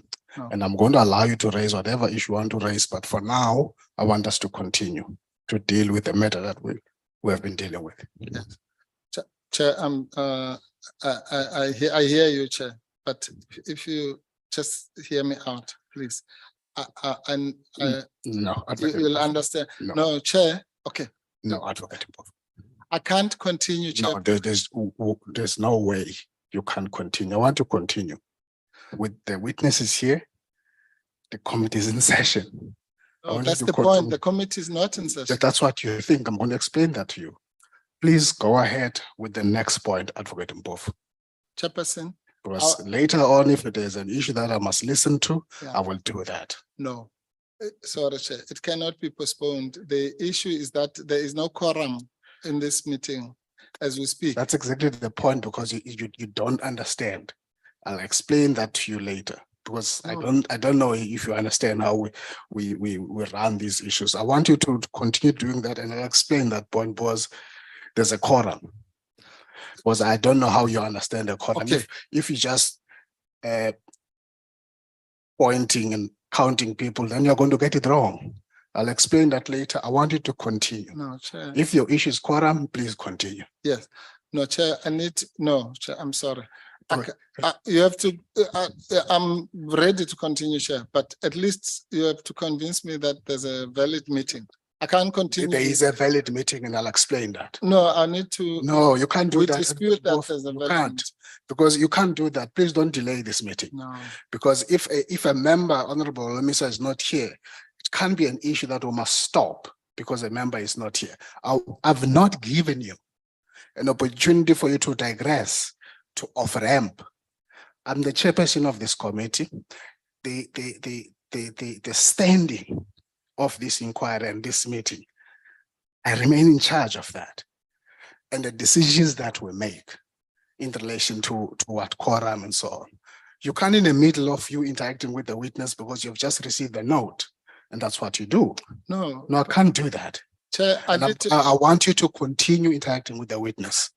the problem, Chair, is that you don't want to listen to me. I've already Chair, listened. yeah, You've but raised what the no, issue you is, haven't heard and I'm me. saying I'm not entertaining the issue. No, Chair, you have to listen to me and then you can overrule me. You can't I've already refuse to done listen. that. You have- I No, have but you are already refusing to listen. done that. You are And I'm refusing going to give you the last time to say Please. that, and I'll repeat my ruling. Please, Chair. That's all really I'm asking for. You can then repeat your ruling. Chair, all I'm saying, I'm not fighting with you. I'm saying that according to our information, the meeting is not properly constituted. If we're right, we may be wrong. If we're right that the meeting is not properly constituted, then you can't force me to continue in a meeting that's not properly constituted. All that needs to happen is to make sure that we establish that fact, and maybe our way of establishing it is wrong. I'm prepared to hear that. But what you can't do, Chair, is then to force me to talk into a non-meeting. So I just Thank need you. to be, yeah. So that's all I'm saying, really. Thank you, Advocate Mkhwebane. And you know that that's a role of the chairperson. It's not anybody else's role here to do that. To check, yes. So, But to object is our role. no, I'm going to come back to you and attend to that because that's when the point was raised, from about 2:30. Yeah. Not at a point when things would have changed. To say at that point, when you raise this issue, this would have been the situation, and I'll explain that. Okay. I'm not going to now digress from that. I want you to continue. I'll come back to that and explain that. No, Chair. But then it means someone might go and recruit members. I want to know if there's a quorum now. I've already given you the time at which I'm going to be telling you at this time, this is what was happening. There's no recruitment that is going to happen. I want you to continue advocating both and interact with the witness. And I see hands of the members. I'm not going to take those hands. All right. Okay, we'll do that. But at least the record will show that we wanted a what you call it, a roll call or a check. But that's fine. If it's your meeting, it's your process. Okay. Now, the public protector, we're going to move to we've recorded the concern about whether the meeting is properly constituted. So we'll proceed as it were under protest, or on the assumption that we are wrong on that on that score. Proceed. Right.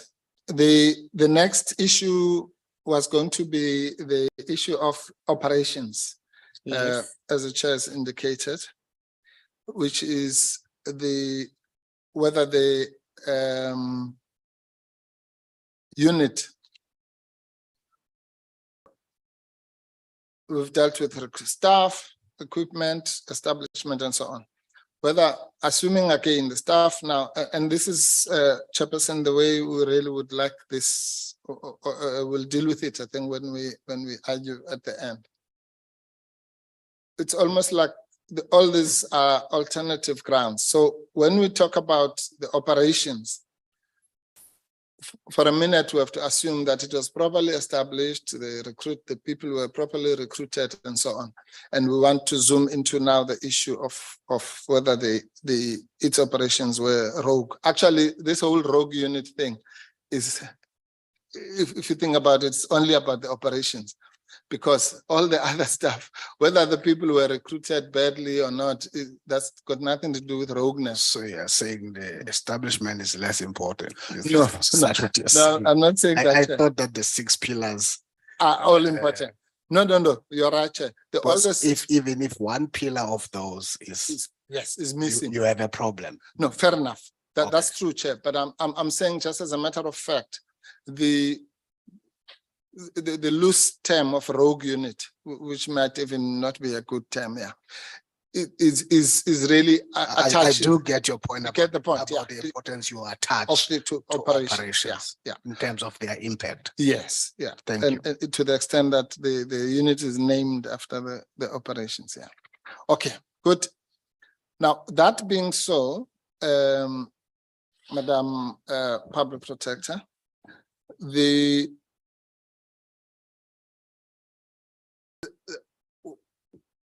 criticism, because always we must relate these things to the criticism, the charges, the judgments on which the charges are based, and so on. Yeah. So otherwise we just talk in the air. So the criticism here is that, and I'm giving a broad brush, is that this unit was, doing the Lord's work, and there was nothing wrong with what it was doing. And you, in the pursuit of your agendas, relied on the information, on dubious information, let's say, to come to the conclusion that its operations were illegal. You are aware of that. I'm putting it at its broadest. Yeah. Correct. Right. Now. Sorry, Advocate Mkhwebane. Can we get some understanding as to what you mean by dubious? Are you referring to unlawful, or are you referring to? I'm just trying to figure it in the realm of legality. Where do we fit dubious? Okay. Probably in. Okay, because I'm paraphrasing a view here. Yeah, I think maybe in fairness to that question, Chair, dubious in the sense that, and it will be clear now with my next question or two, you'll remember that some of the evidence comes from the confession, quote unquote, which was made to Mr. Moyane by members of the rogue unit. Mr. Deval and Lombard, there's already been evidence about that. So I don't think anyone says that did not happen, but then they'll say, okay, well, how did you know that that recording was authentic or whatever? So it's dubious. I use that word advisedly, because I don't think they say it's unlawful as such, but they probably say the weight, maybe the weight of the information is such that the public protector should not have taken it seriously. But it will become clear. But that's what I mean, Chair, by the questioning of the finding. Yeah. Sorry, through you, Chair. No. Advocate Mkhwebane, is that the evidence you're referring to? Pardon? Is that the evidence you're referring to? Which refer? The Val and Lombard evidence? No. I'm making an example. You asked me why did I use the word.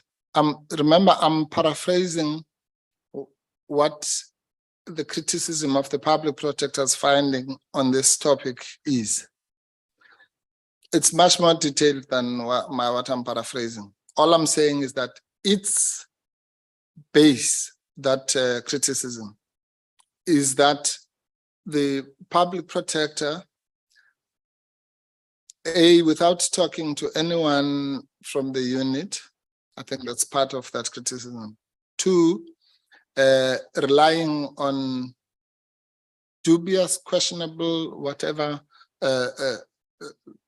sources of information, came to the conclusion that the operations of the unit were unlawful. And I'm just prefacing it. So I'm not. It's not me who says this. I'm trying to paraphrase the criticism of others, which obviously we don't agree with, so that we can deal with it here. All right. Anyway, there's no. In fact, we don't even need to go through all this. I'll take you to the judgment itself, actually, at the appropriate time. What it says about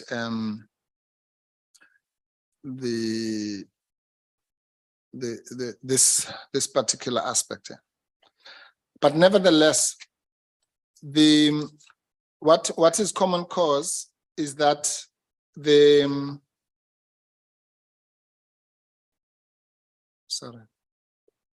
you relied, Madam Public Protector, among other things, on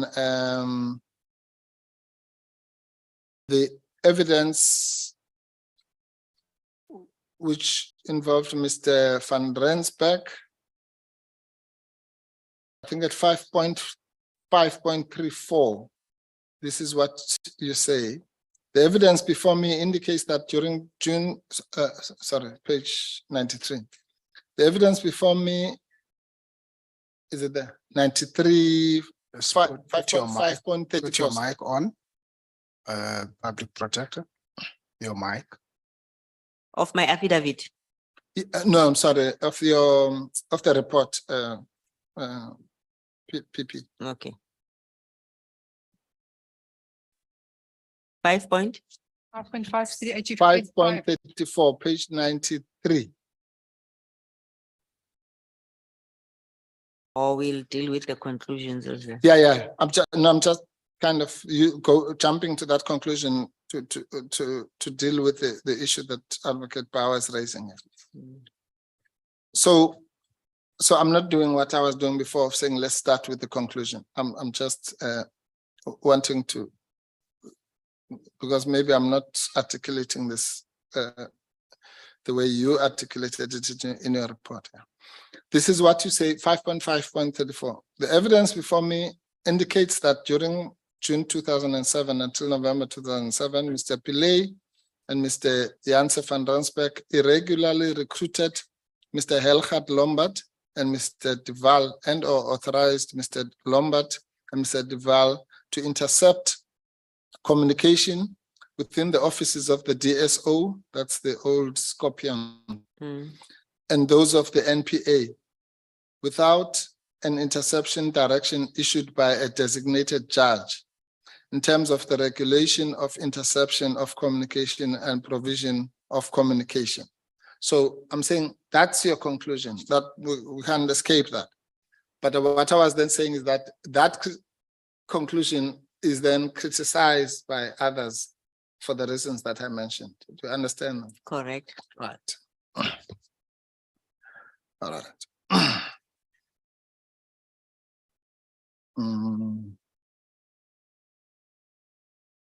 Now, if you can then, this one will start from the beginning, not from the end. Okay. If we go to 5.5.1, Seppo, that's paragraph 84. Page 84, sorry.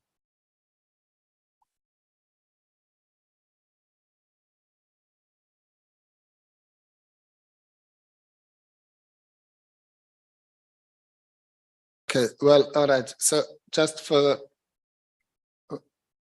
the record, Chairperson, I've been asked to, because of that issue that I raised, that our information was that at some stage there were 14 members, which are, and when they're supposed to be 19. I'm just placing it on the record. I'm not raising it. This proceed was, I'm going to assist you later. No, Proceed I will witness. proceed, and I'll appreciate the assistance. Thank you. Okay. All right. We are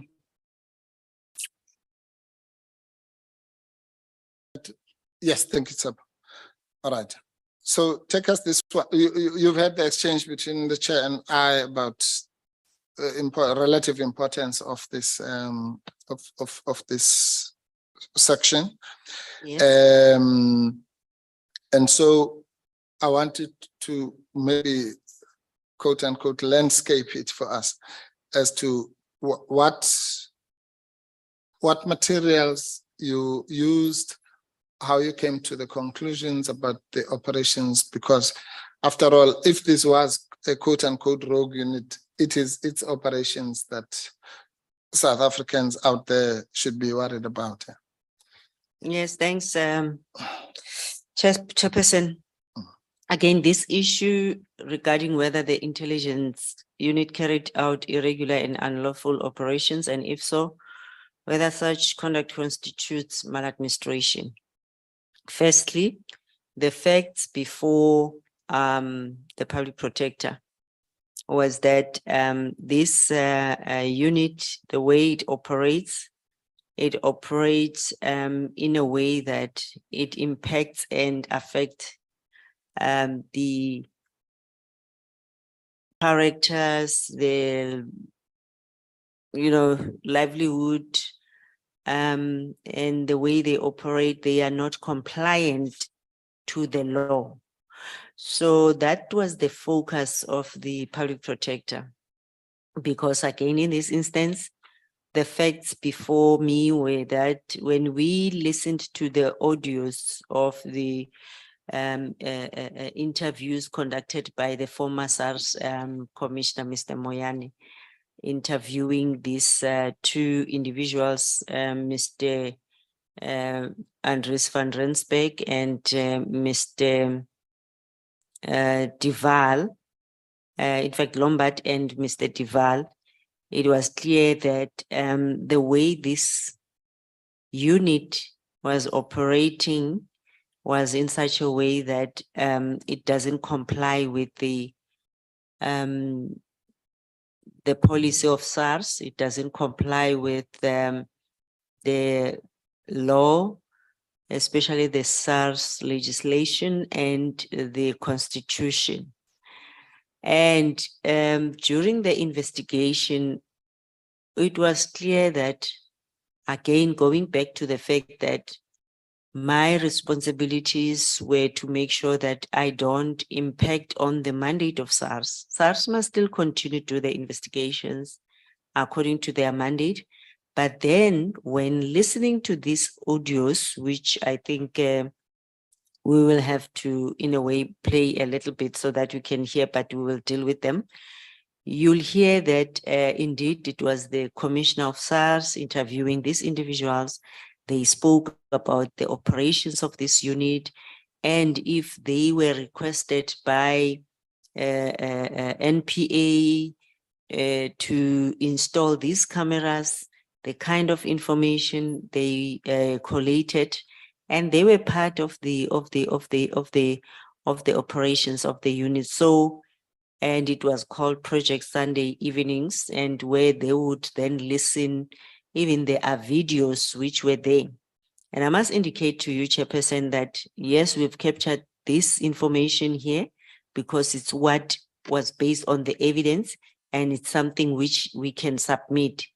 There was then another evidence which was there, where there were videos which were showing, after the installation of the cameras, what was happening within DSO, because they could watch the happenings and what is transpiring at DSO.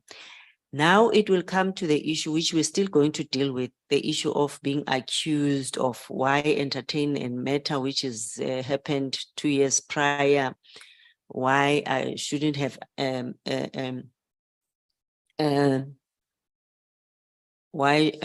shouldn't have exercised my discretion to look into that, because of that information which was there and the allegations which were presented to me that the unit is still operational to this day. So that's what came to our attention, and that's why we were investigating. And Wes also the kind of equipment which was utilized and how it was utilized without the approval of the judge, listening to the communication of individuals.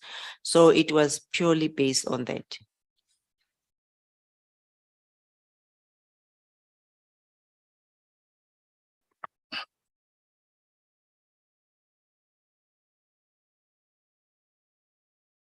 So, Yeah, no, that's Oh. fine.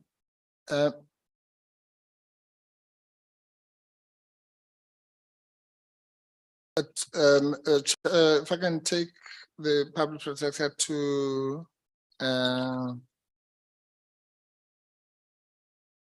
paragraph 336 of her statement, just to anchor this leg.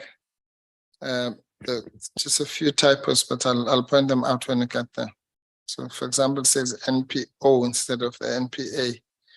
But okay. 336. Thank you. There was also ample evidence that Mr. Pillay irregularly instructed and or permitted a certain Mr. Lombard and Mr. Duval to intercept information or communication within the offices of the DSO and the NPA. I attached the uploaded audio recording of the interview between the two of them and the former commissioner for SARS, Mr. Tom Moyane. I am in the process of obtaining an affidavit which will confirm that he indeed participated in that recorded conversation. Right. So, Chair, I'm now addressing you. You've heard what I've said about this before. Sorry, Chair, I need to refer to the.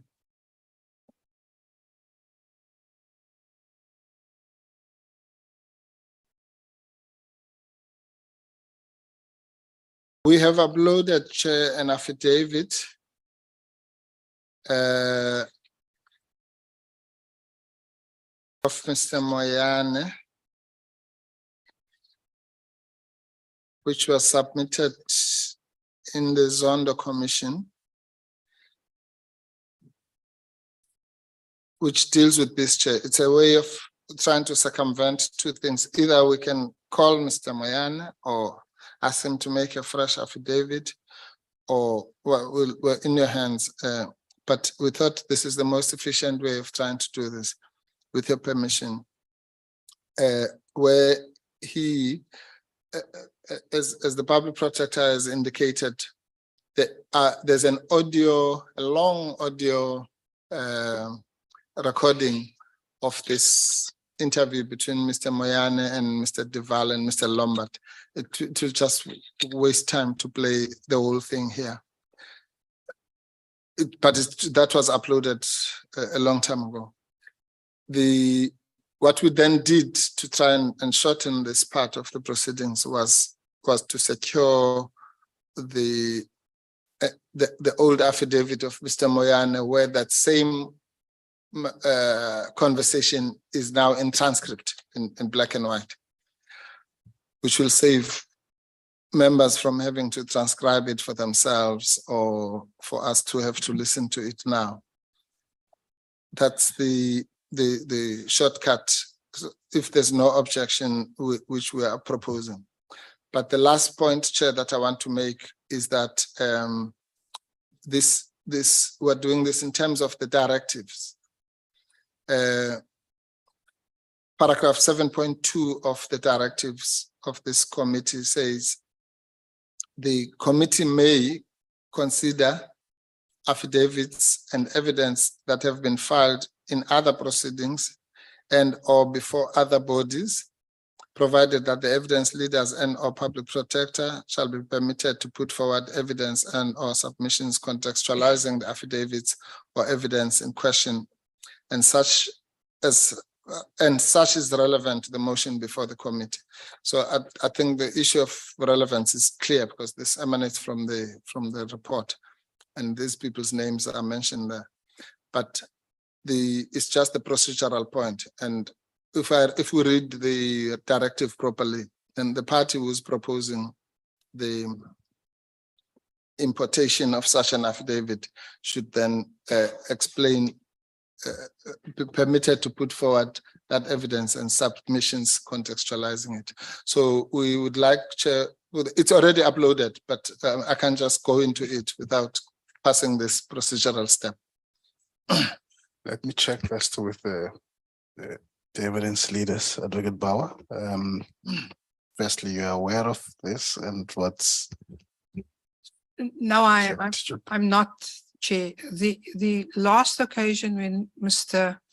Advocate Mkhwebane sought to rely on these audio recordings, I objected on the basis that the audio recordings were hearsay, was one, and two, the issue was through the witness then and remains the case now is what verification was done of the audio recordings prior to the reliance thereon in the report. And that was the issue, not the substance of the recordings, but the verification done on the recordings prior to it being relied on in the report. Now, the issue remains that now it doesn't get remedied by an affidavit, which is done by one of the people involved in the conversation in whichever year. I presume it's post the report, Advocate Mkhwebane. The Moyane affidavit was done after the public protector issued her report.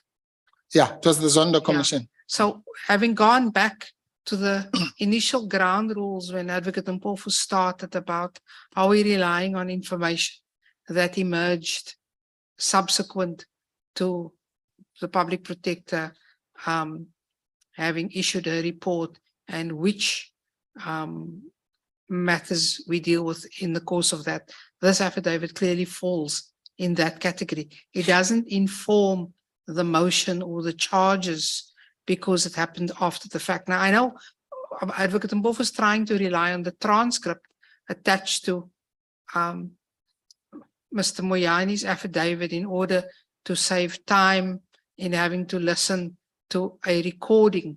But all that the public protector had at the time was the recording. Now, I'm not suggesting that we accept that she had the recording. And if Advocate Mkhwebane wants to point to certain aspects of what was there, then so be it, but it still remains unreliable evidence even then, or information that wasn't even evidence. So what are you putting forward? I'm suggesting that if the chair is minded to want to use the transcript as opposed to the audio, my objections to the admission of it remains the same. Okay, Chair. Okay, Yeah. let me come back to you, Advocate Mkhwebane. Yes, Chair, just in reply. Thank you, Chair. Yes, no, I think Advocate Bowers is maybe missing a few points here. She's correct, of course, that I said when we started, Chair, because I didn't want to be misunderstood when we were doing the so-called landscaping, that we're not here to appeal or rerun the investigation and so on. That's not what we're doing. What we're doing here, and I also disavowed, and I still do, relying on events that might have happened after the fact, for obvious reasons, because we have to situate the factual complex at a particular point in time. Yeah, but what I'm doing, Chair, is not to bring up some conversation that happened after the report. The conversation happened before the report. That's why they are referred to in the report. Yeah. And the recordings were listened by the public protector before she wrote the report. That's why they are referred there. All that has happened is that it's the same as the transcript of the meeting with the Inspector General and all that. If I happen to find it yesterday, I would bring it to you because it happened before the report was written. The fact that I only found it yesterday is neither here nor there. So that's really, I think, the point that is being missed here. All I'm doing now is, as we've done right through, is to say to what I said we're all becoming public protectors now. You see what material was before the public protector when she did her report. And one of those materials was this recording. The only issue is really how do we then present it to this committee? Do we present it by going through with the public protector blow by blow what she saw in the, or what she had in the audio? Or do we play the audio here? Or do we do the practical thing that we are proposing, which is simply to put the transcript? But again, we can't just put the transcript. We're anchoring the transcript in the sense that it comes from an affidavit of one of the participants in that conversation. Could have been an affidavit of Mr. Deval or Mr. Helhart or whatever. But the only third person in the room was Mr. Moyane, and he presents it. So it's actually a matter of trying to find a way in an inquisitorial process of presenting this. I don't even want to go into the technicalities about hearsay and what have you, because that's not what we're about. And my understanding, Chair, is that when clause 7.2 of the directive was inserted, it was exactly for that. Because in court proceedings, this would never be allowed, that you bring affidavits and evidence that have been filed in other proceedings, provided the evidence leaders are permitted to put forward. But this was a way to facilitate. Otherwise, we have to go into the rules of evidence and call Judge Zondo to say, was this really served before him? The public provider did raise a hand, so I need to listen to her first and then. Sure. Person, can I give him 5 minutes stretch? Oh, I will assist as well okay, in this. that's fine. We'll take just 5 minutes stretch. That's fine. Thank you. Thanks, Chair. Recording stopped.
The 5 minutes is done.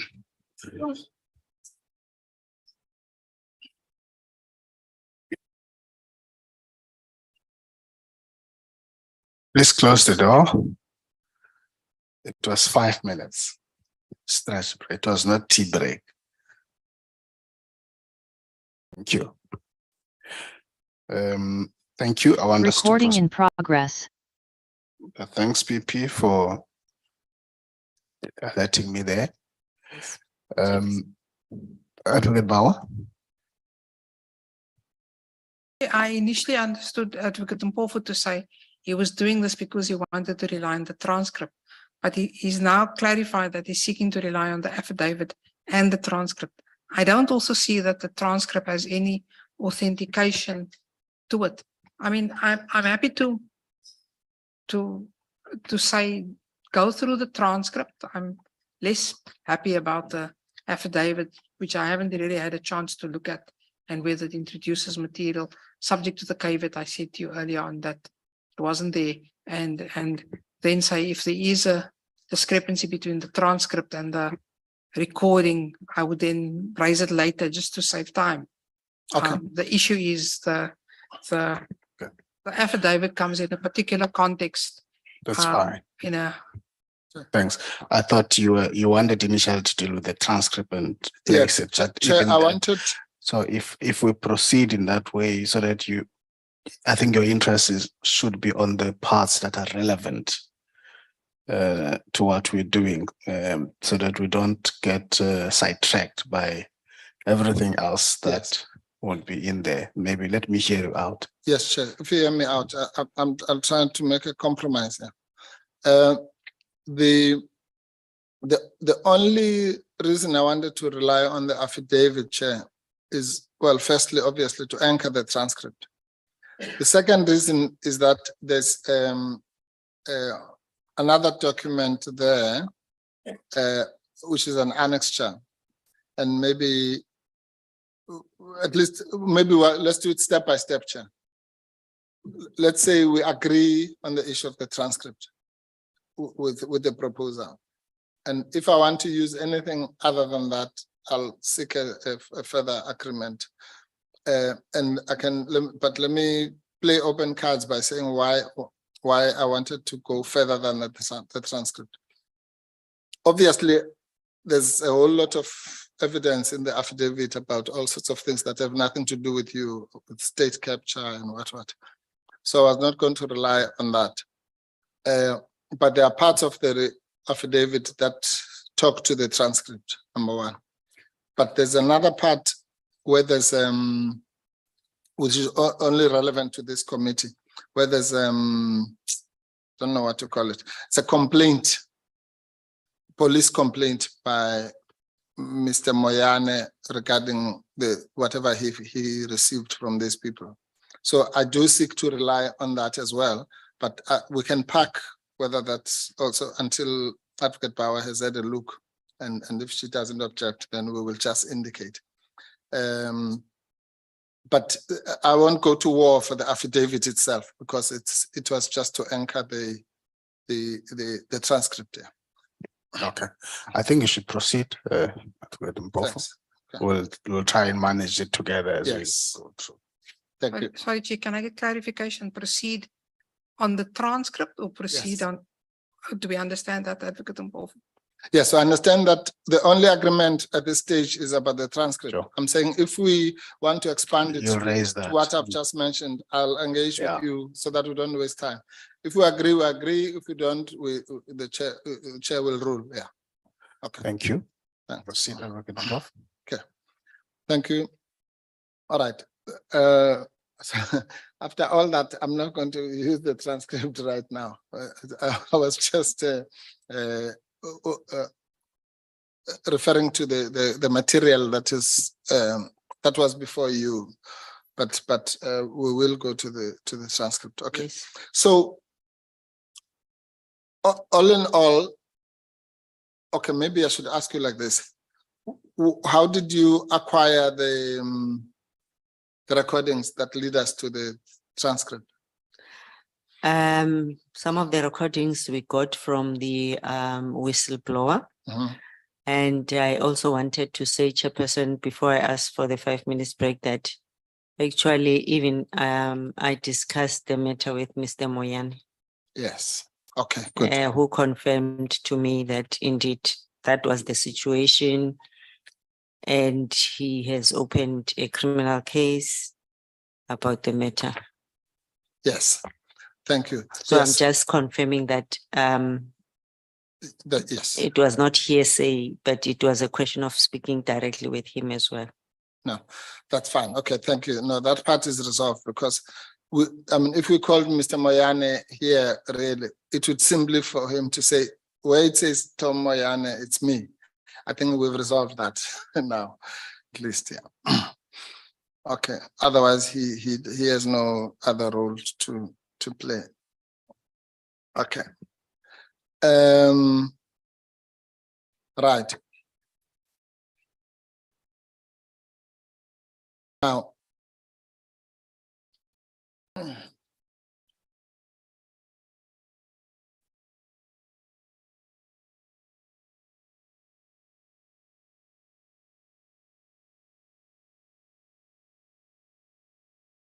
and I then want you to please then take the committee to what you, without going to the transcript directly for now, what you understood to be I'll avoid using the word rogue, the unlawful activities or operations of the unit pertaining to the NPA and the Scorpions. What was unlawful was that the issue of bagging the NPA and DSO offices in 2007. And that was done not as a way of following up with the issues of or tax related issues or what is within the mandate of SARS. In the information, it was that Mr. Herinel approached what Mr. Van Rensburg was saying, that he had received a telephone call of the personal assistant of Mr. Nel that they are requesting a meeting with him and indicated that NPA is having a problem with leaks and required a system that would help to record that. So Mr. Van Rensburg indicated that Mr. Nel did not inquire where he and Mr. Lombard work, as they never operated on official capacity as SARS. Mr. Van Rensburg, however, requested that he informs Mr. Pillay. So the involvement of Mr. Pillay came into the picture. Now Mr. Pillay was at SARS, operating at SARS, and Mr. Pillay then acceded to Mr. Nell's request that they go and install those. Okay, sorry to interrupt you, PP. Just I see. I wanted just a synopsis, but since you are referring to the document, then let's refer the members to. You are now at paragraph 5.5.5. Yes, Jeppe said I was still going to. I was just summarizing. I thought we will go through the. Okay, but let's the do main that. issue was that. Just go to 5.5.3 and let's start. Okay, there. yes. The main issue was that the operations led to one to wonder, are they operating within their prescripts? Yes, that's what one was looking at. Yes, and that's where 5.5.2, it says Mr. Van Rensburg submitted during an interview with the investigators working with Advocate Brasi SC. Information on the activities of the intelligence unit. The recording of that interview was made available to me as it would assist me in my investigation. In the recording, Mr. Van Rensburg discussed issues relating to the bagging of the NPA and DSO offices in 2007 by the SARS intelligence unit. So this is what, how it came about. Mr. Van Rensburg confirmed the existence of the unit and indicated that the operations of the unit at the time he was active within it were mostly kept undercover to a point where some of its employees did not have office space at SARS. Meetings to discuss current operations underway and to provide briefings to Mr. Pillay on current operations were in most cases held on Sundays, either at Mr. Pillay's residence or at a restaurant. The team members termed these meetings as Project Sunday Evenings. 5.5.4. In the recording, Mr. Van Rensburg outlined that he had received a telephone call from the personal assistant of Mr. Gerinel, whom at the time was a prosecutor at the NPA, requesting a meeting with him. At that meeting, Mr. Nel indicated that the NPA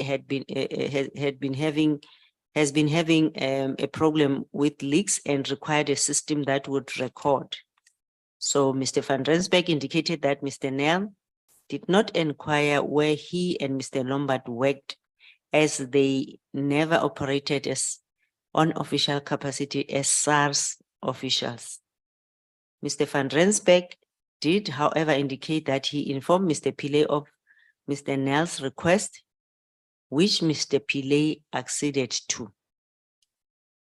So presentations of a recording system were made to Mr. Nel, who decided to approve the procurement of the recording system. The system was installed at the NPA after hours in the presence of Mr. Nel and or his personal assistant. The equipment installed was non-visible and remote, meaning that Mr. Nel, as the client, would have access to the system from home. Mr. Nel was also aware that Mr. Lombard would have access to the system for purposes of testing. So after a few months, Mr. Van Rensburg received a call from Mr. Pillay, who asked how far they were with the installation at the NPA offices and whether they could hear and see inside. Mr. Pillay informed Mr. Van Rensburg that he had authorization to see if the system can be used to obtain information on the Jackie Silibe case. Nothing was ever documented as they operated a gentleman's agreement. Mr. Van Rensburg had then instructed Mr. Lombard to record the information on the Jackie Silibe case. Okay. So again, this raised eyebrows, gentleman's agreement, and this relates to a state institution and the installations which were there, how were they programmed? So it goes back to all those issues that we should be operating within the prescripts of the law. Okay, thank you. All right. All right, so you indicated the, all right, maybe let me ask it the other way around. Was there any indication that the alleged bagging of the NPA offices or even the Scorpions offices was in pursuit of anything to do with SARS? Not at all, because here they are saying because they had leaks within the NPA and they wanted to make sure that that is stopped, or they would see what is happening at NPA. Yes. Hence my issue that then it raised those questions. Yes. What is NPA? Why? I mean, if you are SARS, you are investigating illicit trade, tax related matters. Now you have a senior official of SARS allowing something like this to happen at another state institution. Yes. Yes, because in fact, this is the point that we'll come to, I think, when we get to the conclusions that I was making to the chair when we started, that the rogueness or non-rogueness of the unit is really about this kind of thing. So whether it was chasing tax dodgers as alleged, or now was just like a private army or intelligence force, not accountable to anybody. Now, if maybe what we should do, Chair, if you can be patient with us, is to go through the next section, which is headed information regarding Mr. Helgard Lombard and Mr. Johan de Waal. Because if we do that extensively as to how we may not even have to rely on the transcript. And so I'll just confirm with the public protector later if that comes from the transcripts, and then there'll be minimal reference to those. Okay, can you go to 5.5.9 and just read that whole section, and you can pause whenever you want to pause to comment, but we just want to put it on the record. So this one was also another recording where Mr. Lombard and de Waal submitted during the interview with the former commissioner of SARS. So that's the one where I said I confirmed with Mr. Moyane, and Mr. Mkhwebane was also there on the unit's activities. So in the recordings, Mr. Lombard and de Waal discussed the intelligence unit and certain operations they had participated in during its tenure.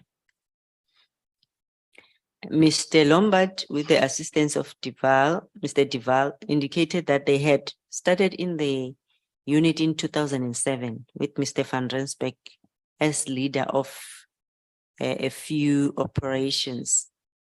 So in relation to the bagging of the DSO, Mr. Lombard stated that he had received a call from the Scorpions requesting for installation of certain equipments at the offices of the DSO. So he said the equipment installed included cameras, microphones, digital video recorder with routers, alarm systems, encrypted cell phones, and biometric access controls. After the installation, Mr. van Rensburg requested that Mr. Lombard listen in the conversation at the DSO. Mr. Lombard requested that Mr. van Rensburg obtain an approved section 127.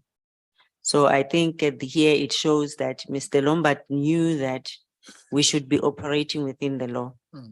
So, and a couple of days later, Mr. van Rensburg informed Mr. Lombard that Mr. Pillay had received an approved section 127 from the former president, Mr. Mbeki, and therefore could begin listening to the conversation of the DSO. Okay, let's pause there. Yes. We established when we were dealing with the prescripts that for a shortcut, for you to do some of this kind of interception, you need a permission from a judge. Correct.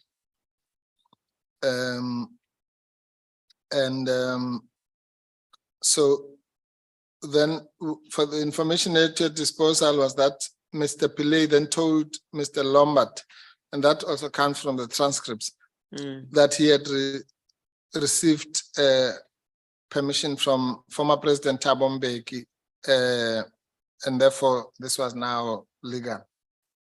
As to whether you could also get permission from a president, let's put that aside. But he represented that he had a permission from former President Thabo Mbeki. Yes, that's what he said. And hence, when we investigate, this is the information we will collate, and then we'll have to test it against the legal prescripts. Therefore, when we were checking the prescript, which we had to rely on to test this, what is the approved section 127, but that should be the approval from the, in fact, in terms of that law, it's only the judge who can give a go ahead on that. All right. So that's what we had to check. But then again, this information, the question is, they proceeded whether to go ahead, and we couldn't even find this approved section 127. Okay, good. All right, let's continue. Then Mr. Lombard stated that Mr. van Rensburg had as reasons to listen to the conversations of the DSO, stated that Mr. Mbeki had been surprised by the arrest of Mr. Jackie Slibe Silebi. Mr. Lombard was therefore tasked to listen for anything that might surprise the president in the future. So that's what he said in that recording. And eventually, Mr. Pillay confirmed to Mr. Lombard that there had never been authorization for the listening of conversations at the DSO offices. So here you see Mr. Lombard listened to Mr. Van Rensburg. The communication was through this person. And this Van Rensburg was saying, Mr. Pillay said, let's listen to the communication there, and gave the approval for listening at the, in effect, for installation of this system. But now the system ended up listening to something else. And then Mr. Lombard is saying, no, Mr. Pillay confirmed. So that information, we placed it there for everyone to see that we've considered all, and we were truthful in what was captured in this information.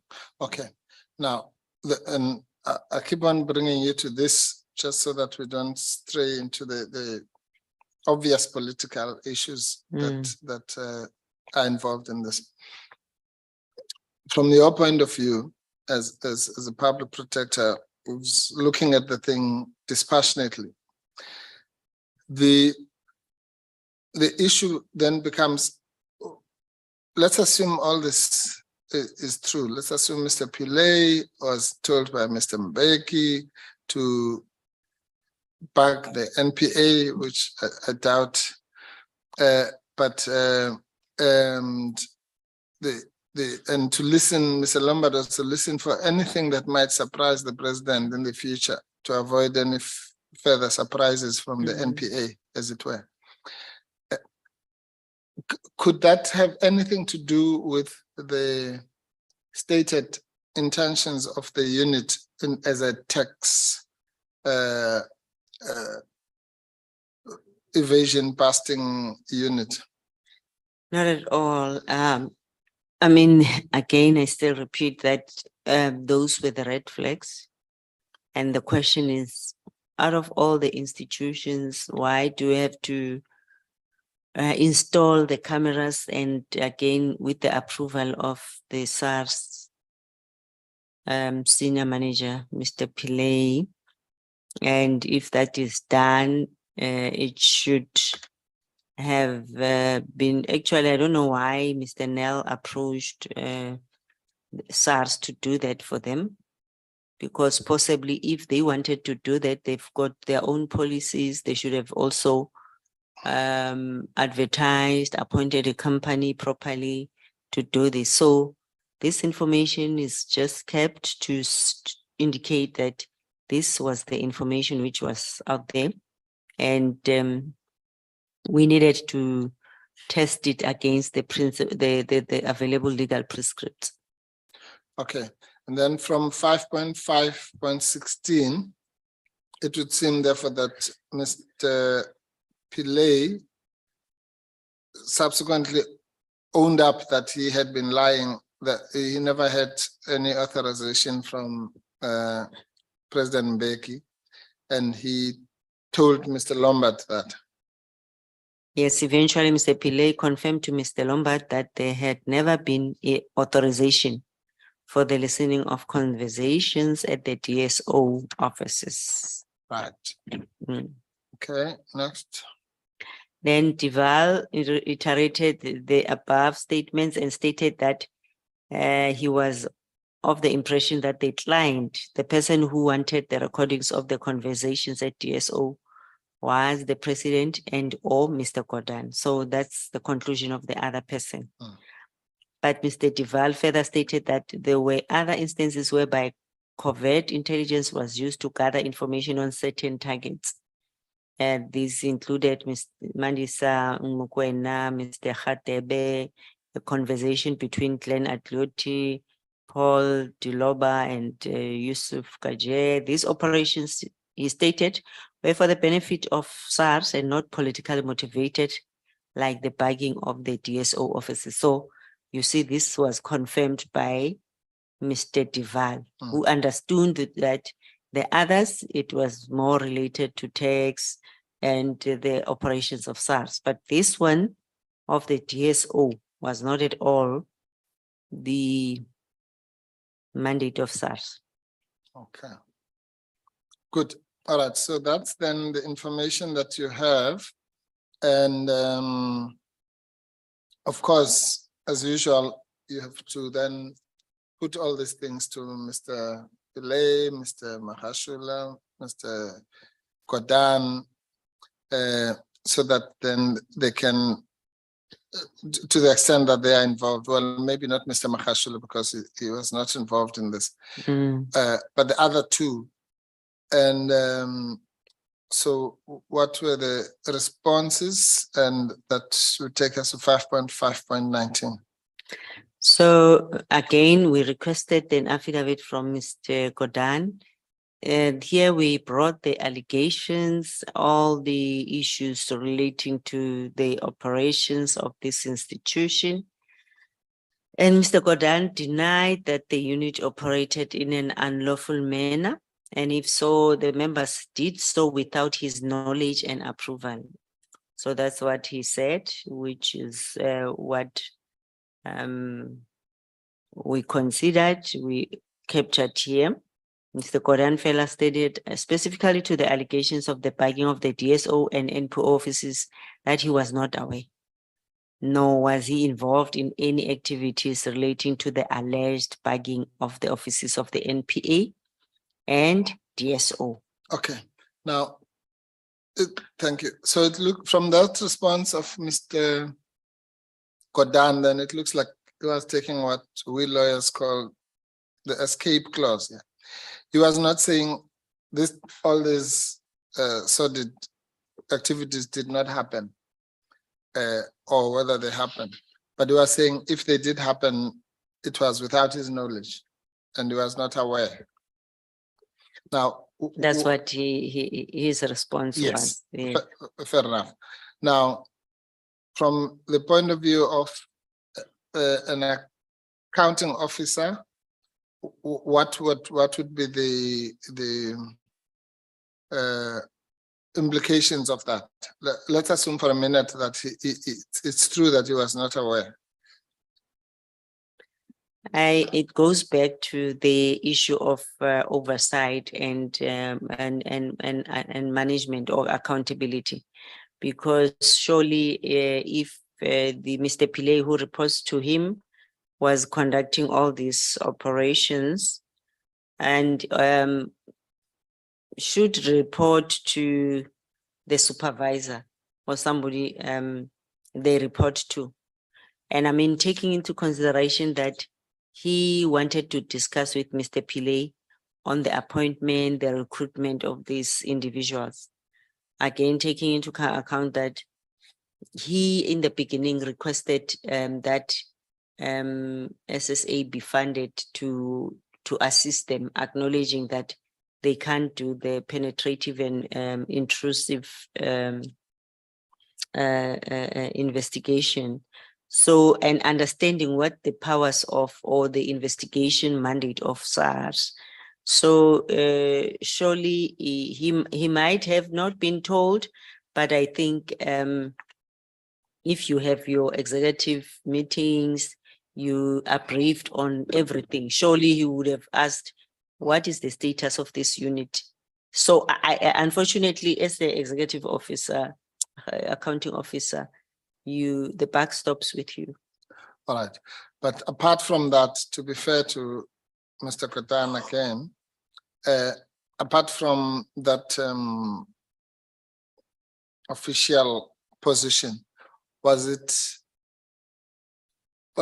and to distinguish Mr. Mkhwebane maybe from Mr. Pillay in this particular aspect, was it your case or your information or your finding or anything of the sort that Mr. Mkhwebane himself participated in the quote-unquote rogue activities, as opposed to the issue of the establishment of the unit and signing on the personnel, which we have established as a matter of fact? Not at all. I mean, there was no way, or there's no information which I had, which says Mr. Mkhwebane was participating in the operations of this unit. Right, okay. Which then takes us to Mr. Pillay, who seems to have had his hands dirty there if the transcripts are to be believed. Yes. Now, what was his response to firstly, did he say he didn't know there's Lombard and Duval, or that they were not people who he ever worked with? In his affidavit, he denied that the unit was involved in any unlawful and illegal activities on the part of SARS or its officials. And he never mentioned whether he doesn't know or he knows Mr. Van Rensburg, Mr. Lombard, and Mr. Divan. Yes. Now, again, here he then decided to say no. He further stated that he had been indicted for the allegations relating to the bugging of the DSO and the NPA offices, and therefore maintained his constitutionally guaranteed rights as an accused person, as set out in Section 35 of the Constitution.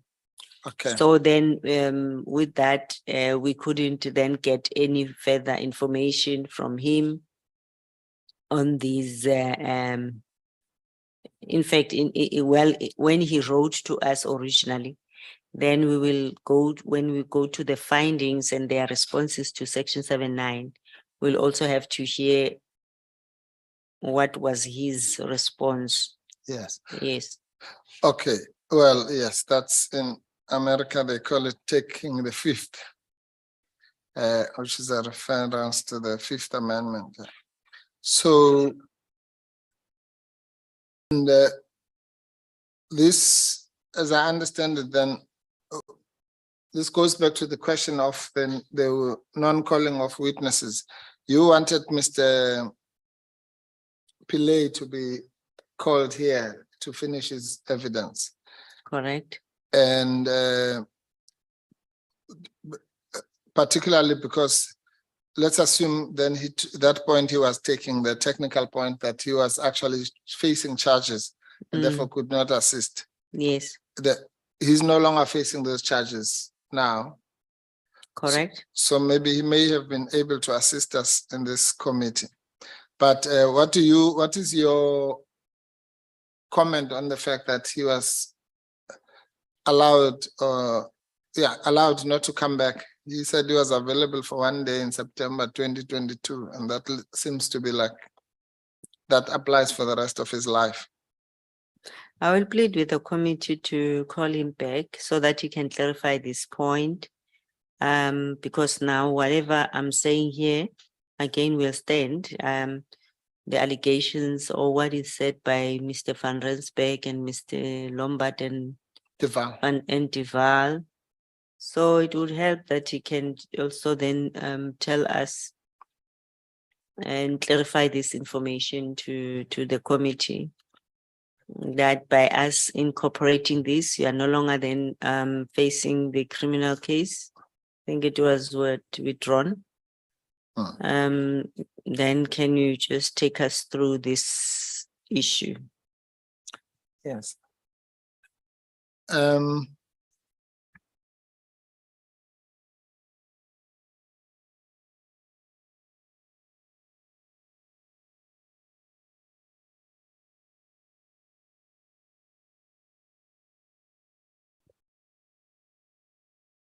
Thank you, Chair.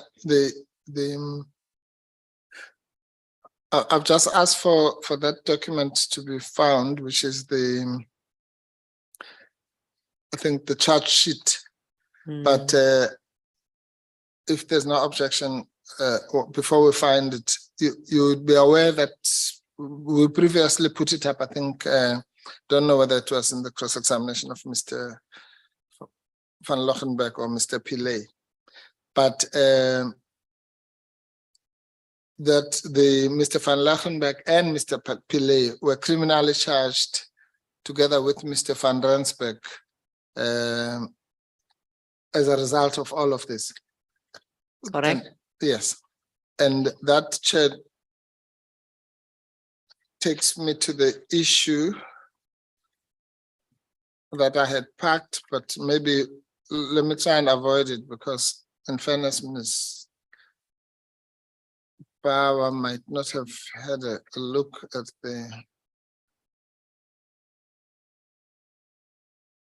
that particular annexure. So I'll just refer to it without going into it. It's the annexure, the first annexure to Mr. Moyane's affidavit. And it's called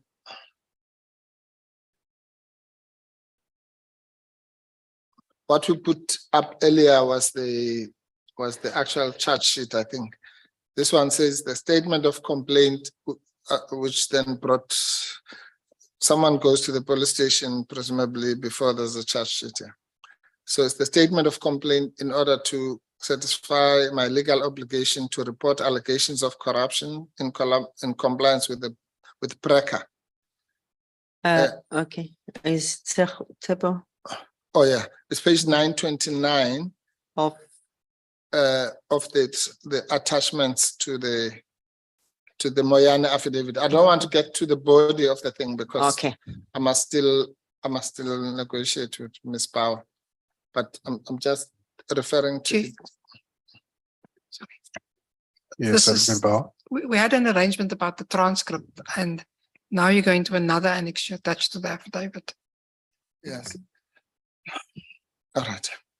Okay, I'm saying that's why I don't want to get into the body of the thing. That's exactly why I wanted the admission of this whole affidavit, because I don't want to have to do this in a piecemeal fashion. All right. Okay, it's fine. We'll do it some other time. But to your knowledge, are you aware that you may not know who laid the complaint or whatever, but you are aware that in this committee we have previously put up the charge sheet of those gentlemen, Mr. I relied on that. We got the charge sheet through our investigations, Yes. and the information, I think it was part of the evidence which we've considered. Yes. Says that we must get in the report, where did I refer to that evidence? Yeah. Well, here it's even the part that we've just read now refers to it. Mr. Pillay told you that he's facing charges. Mr. Pillay told you that he's facing charges for Relating to bugging the DSO and Correct. NPA offices, and therefore he couldn't answer you because he was invoking Section 35 of the Constitution. That's correct. Yeah. But I think, Chairperson, if I'm not mistaken, there was a time where we uploaded that charge sheet, and it was even showing the pictures of the equipment. Yes, no, we did. There's no, I don't think there's no controversy about that. I'm just finding it. Sorry, The Chief. document was signed by an advocate, Pretorius. It's part of the record. What is new? The only thing that seems to be controversial is the complaint, the police complaint that led to that charge.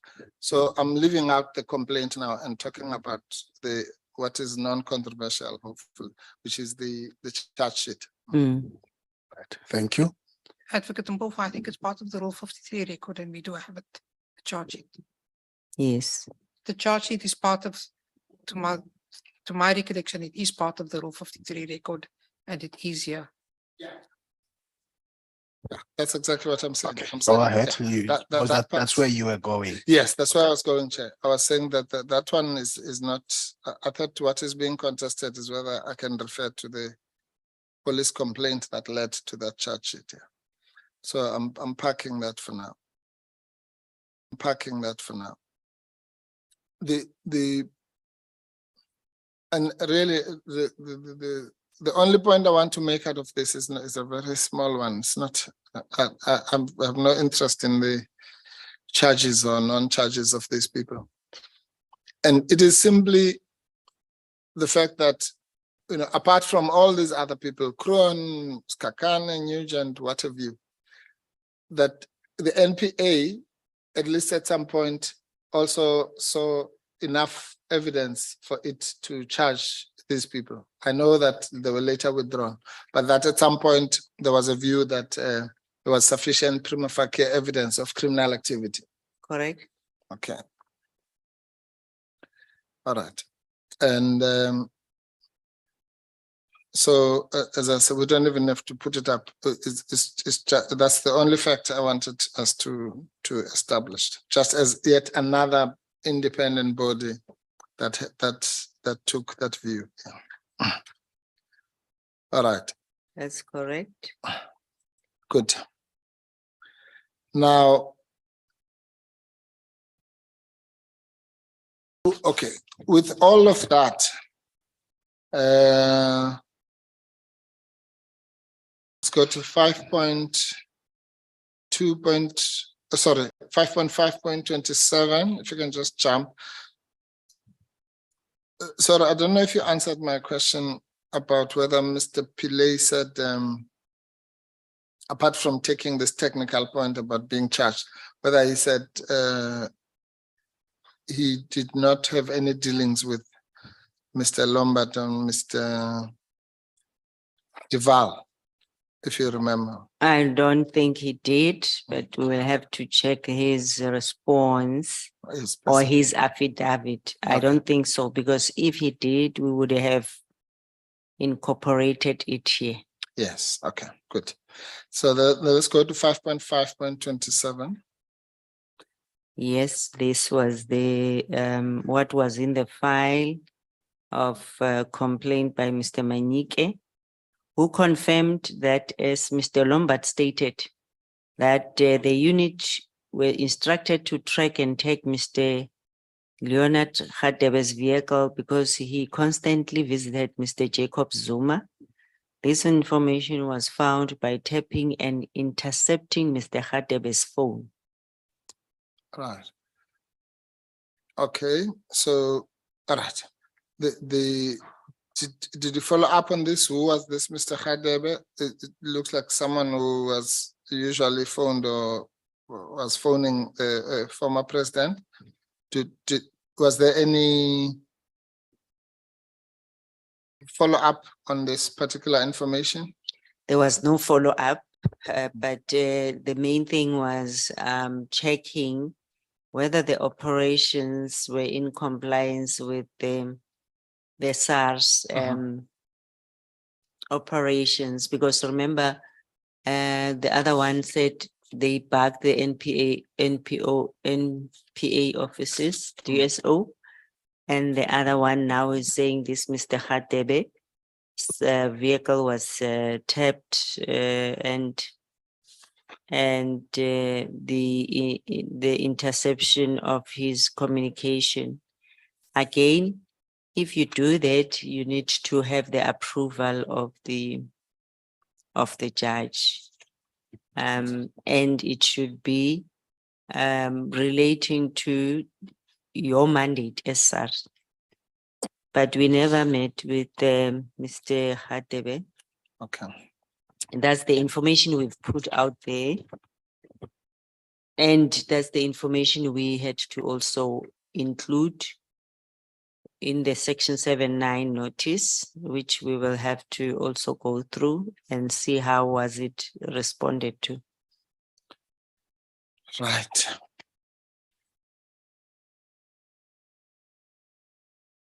Okay. And for what it's worth, did you then find that any of these people had any of the requisite legal right to do this in the form of, for example, the judge's order or permission? That's the investigation then uncovered that those operations, if you take the evidence before us then, and if we go to 5.5.33 of the report, that's where we said the provisions of Section 3 of the Communications Act provides that communication may only be intercepted by authorized persons in execution of an interception direction. So an interception direction is an authorization issued by a designated judge on application to an applicant. So this chairperson, again, repeating over and over the operations of this unit, because if you then operate out of the law, normally we would say, some people will say, no, this is not a banana republic because anyone can do as they please. So we shouldn't encourage something like that. Hence, we are there as public protector to make sure that when a complaint is lodged, we investigate, we put all the evidence and information which is before us, and checking that if that has been done, is it within the prescripts of that institution? Even here, it was purely checking whether by intercepting and listening to people's conversations, yes, as SARS, you can do that, but it should be for your mandate. But again, you should comply to the law, as said by the Commissioner Nugent as well, that they can do that, but they must do that within limits. Right. Okay, that then takes us to the conclusions which you reached, and you've already read the first one when I took you there to clarify the issue of the transcript. That was 5.534, so we don't have to read that again. So can we start at 5.535? Yes, the conduct of the intelligence unit in the intercepting or private communications of individuals seriously violated their rights to privacy. The unlawful interception using state institutions and resources to fight personal and political battles amounts to abuse of power. So that is also still within the mandate of the public protector to investigate and the issue of abuse of power. Further, it is highly unfeasible that the unit's officials operated in isolation of their principles. I think we should have said principals, but Okay. yes, the unit was managed by Mr. Pillay, who at the time reported to Mr. Godan. So again, in public institutions, the way we operate is that anything you do as an official, that you need to then escalate and report your operations. Possibly they also had meetings where there's an allegation up there that these operations were reported at this project Sunday or at Mr. Pillay's house. So that was the information which was mentioned, and that information again was included, or I think it was brought to their attention. We'll have to check what was their response on that.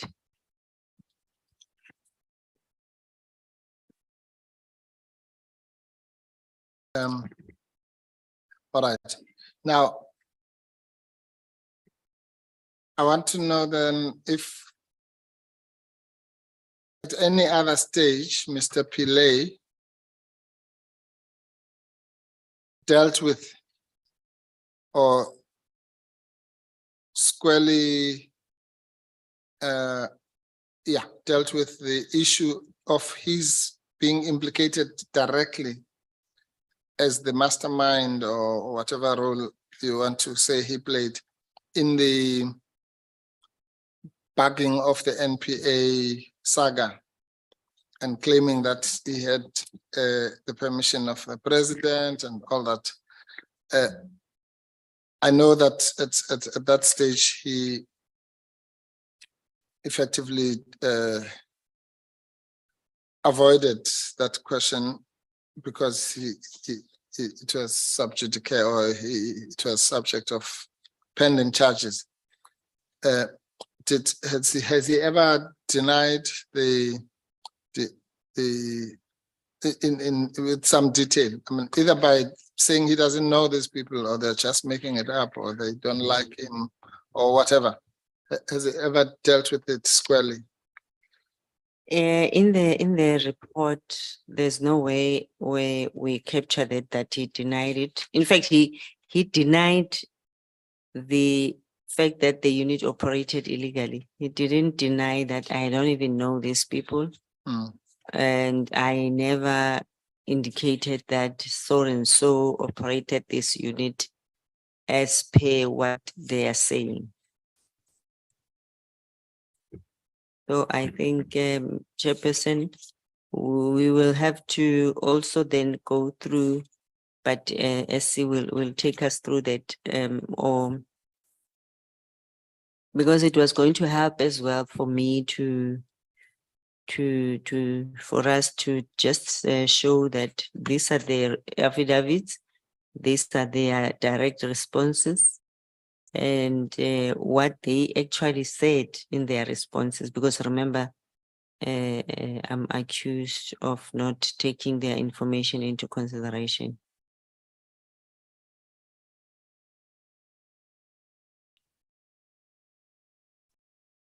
Yeah. All right. Okay, Chair, I was just looking against the judge's findings. All right, I think we've dealt with 4 of these here. Can we, before we move to the qualifications issue,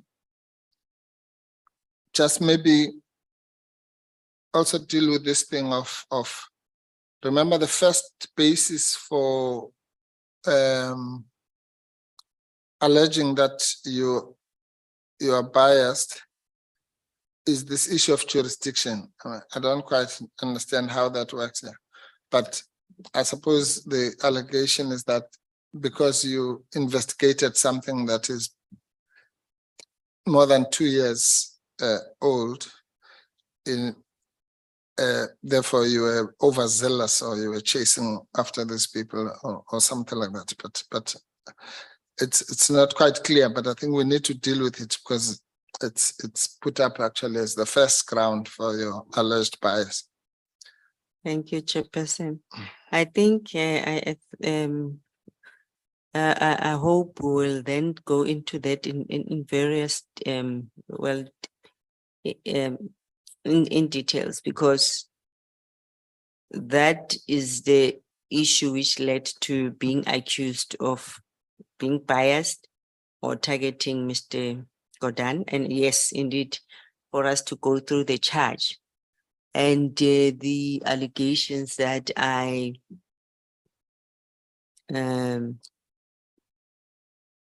was targeting him. Sorry, let me just read it out. That's what the judge says. The judge is saying the investigation, your bias is warranted because of this. The investigation and the report Is fell that outside paragraph 290. 290 Roman 1.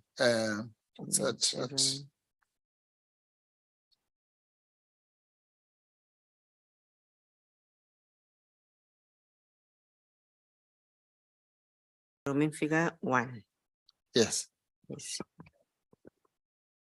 Oh, I wanted to say, because in the investigation as well, how we conducted the investigation, sending the subpoena. I think we will also have to read the sections besides section 7, subsection 4, but section 7, subsection 1 or Roman figure 1, how to determine the investigation, the kind of criticism, media reporting, and I think we'll still come to the issue of the attorney, Malachi attorneys, and how they treated all this investigation, the issue of the YouTube, what led to that. So I think also to bring issues into perspective.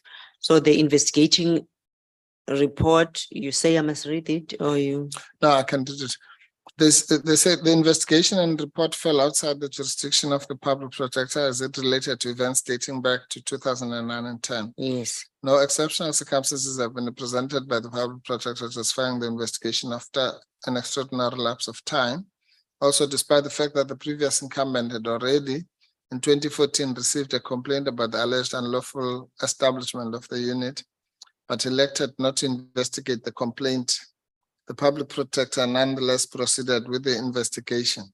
So the last part, I think, has been clarified, that this is just the 2014 thing was about HR, and in any event, the intelligence unit part was being investigated by the IGI. I think we've dealt with that. So I wanted us to deal with the first part, which is your bias based on the fact that you exceeded your jurisdiction. Well, I think that's what it says. This is not correct, because in the report, when we were conducting the investigation, there were letters which were written by the attorney of Mr. Kodan, where he indicated that. So people can lift up their. Yes, closer to the mic. Okay, it's not true. And the matter was brought to his attention during preliminary investigation. And the issue of special circumstances, which I propose we read what section 6 of section 9 says.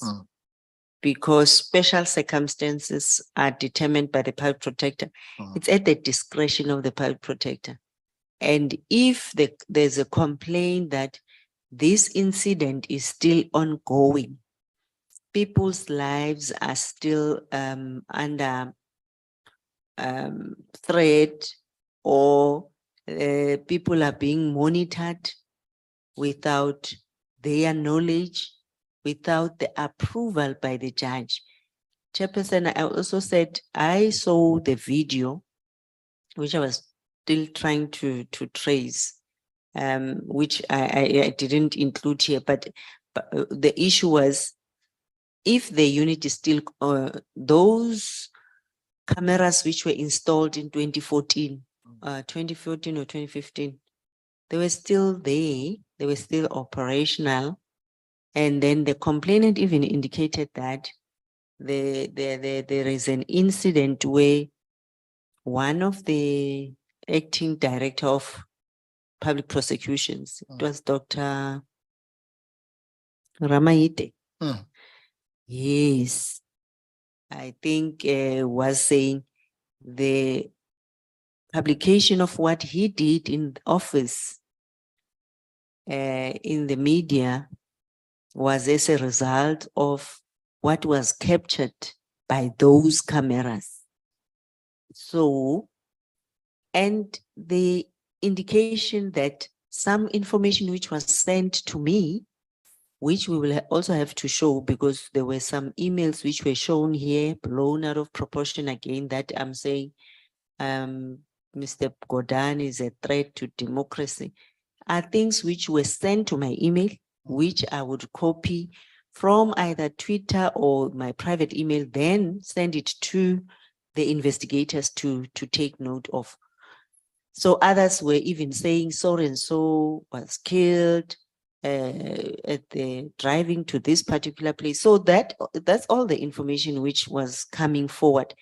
Now the question, as a responsible public protector and investigating going deeper into the credibility and the correctness of the information, and the fact that we cannot have a situation where, yes, it might happen to the DSO, it might happen to whoever, but is it fine that it should continue to happen where you are living your life, information is being recorded and tracked on your life, we are not being investigated? Because yes, they are within their right, if they are doing the issues of tax, to do that, but let them get the approval of the judge. ukuthi one day, if you would want to take them to task, they've got that approval and they must tell you what were they investigating about you. Not an issue where you are being investigated, you are being followed, you are being tapped and listened to. That's a violation of your constitutional right and your right to privacy, because now they will record whatever you are doing in your private space. Yes, possibly if people are doing anything in the office which is not right, but then at the end of the day, you are now faced with this information, you are being recorded or you are being kind of, because there were allegations that others are blackmailed. You know, because now they've recorded you, they have this information about you, Advocate Mpofu, and you were in this room and in the hotel and you were doing the following. Now, when you are supposed to do anything, they just say, we have that information, don't forget.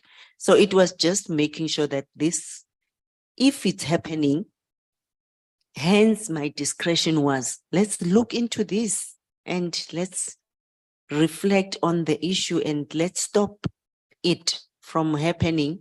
Let's make sure that people who should be doing that and using those intrusive equipments are SSA.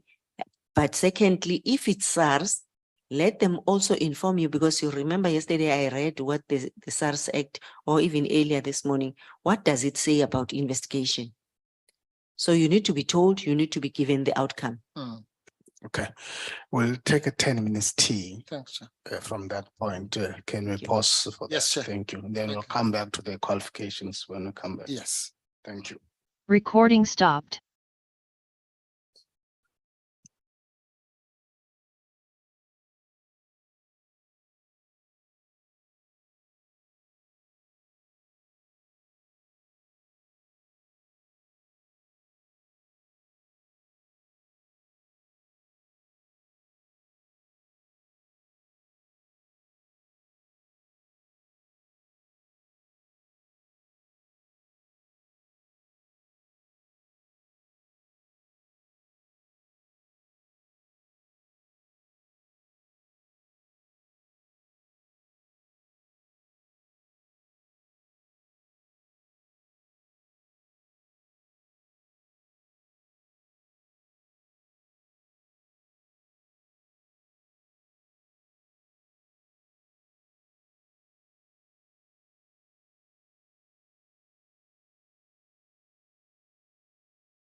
back to our last session of the day. Hope you enjoyed your tea. Advocate Mkhwebane, over to you on your qualifications or any finishings. Yes. Thank you, Chair. Annette, if you just allow me, Chair, to go back to the issue that I was busy with. Just one or two questions. PP,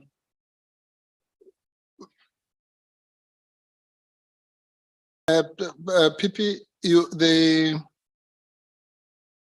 section 69 point. I just wanted to confirm that we will deal with it because it's a bit of a legal argument, really, about the interpretation of section 69. It's the main issue being whether that is that 2-year period referred to in that section is meant to be a restriction to the public protector or not. Because some people read it as saying, once the complaint is 2 years old, then you are barred from getting into it. You read it, and I, for that matter, read it to say that even if a complaint is more than 2 years, you have a discretion as a public protector, depending on a whole lot of things, the importance of the issue, whether it's ongoing, as you said, and so on. So there's, one can say the jury is still out on that, whether it's a permissive section or a restrictive one. But those are just the legal niceties. What I wanted to confirm is the fact that that question of the interpretation of section 69, at least at the time of this report, when you were doing this report, had it been settled by the courts or even decided by the courts, let alone settled? It was not. It was still the belief, or I also took it on the face of it. Hence, I said, Chairperson, if you read section 6, subsection 9, yes, you'll argue. It will be the legal argument, but I think if we can go there, Yes. for one to just read for the public and the committee members to also understand how it read. Okay. And if you apply the discretion, because it's very clear, well, when you argue, you will have to show them the provisions of the Public Service Commission Act. I think that's the one, if you can check it, if I'm Yes. not mistaken, where it's very strict, restrictive. It says once that happens, you don't even entertain.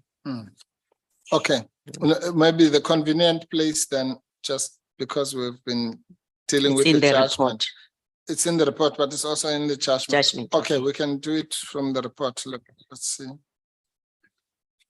Might be easier to do that. The report, look at the beginning. Why we accepted this, because I think we were asked to indicate why we are investigating. And by then, page 9 was clarifying what are the special circumstances which one was considering. Yes, okay, but yeah, the section is not reproduced there. Yeah. Okay, let's go to the judgment. Paragraph 27. Okay.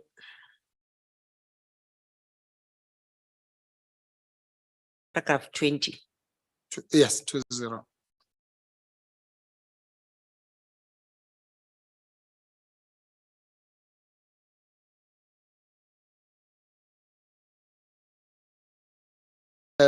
In any event, while she's putting it up, assuming whatever the interpretation of section 69 is, can it be applied if the transgression is ongoing? Or Definitely. should it be applied when something at least is still is ongoing as you do it? In other words, the 2 years, when does the 2 years is it supposed to run? Isn't it at the end of the occurrence? Can you repeat yourself? Can Section 69 be used against the public protector when the transgression in question was ongoing when the investigation was conducted? No. All right. Hence, I'm saying at the time I was reading Section 69 as it's captured. Yeah. And maybe allow me to say, I would still want us to go to that page 10 of the report, because it will show you why we continue to investigate. Section 69 as well, Chairperson, is at the core of the ombudsman, of the public protector. You know, when I go there, actually, well, it's very close to my heart. And, you know, I'm so passionate about it in the sense that I don't want to say I'm emotional about it because I might end up being emotional. But the fact of the matter is you find Ukoko Dlamini, you find somebody who has been trying, knocking all the doors.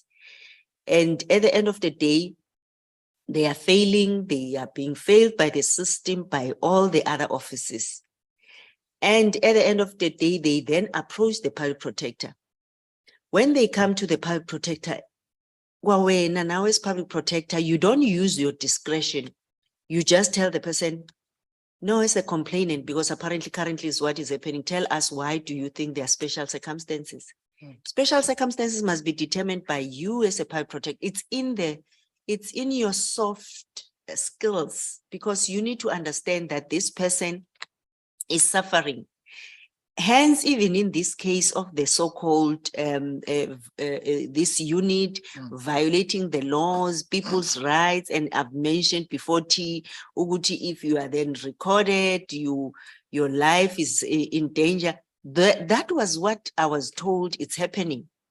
Hence the investigation and go deeper into investigation. I think there were some comments, no, you can't say you are conducting preliminary investigation and you go ahead, you approach the implicated parties. Because if you listen to that recording as well, where we had a meeting with Mr. Kodan relating to the Pile matter, which we're still going to deal with.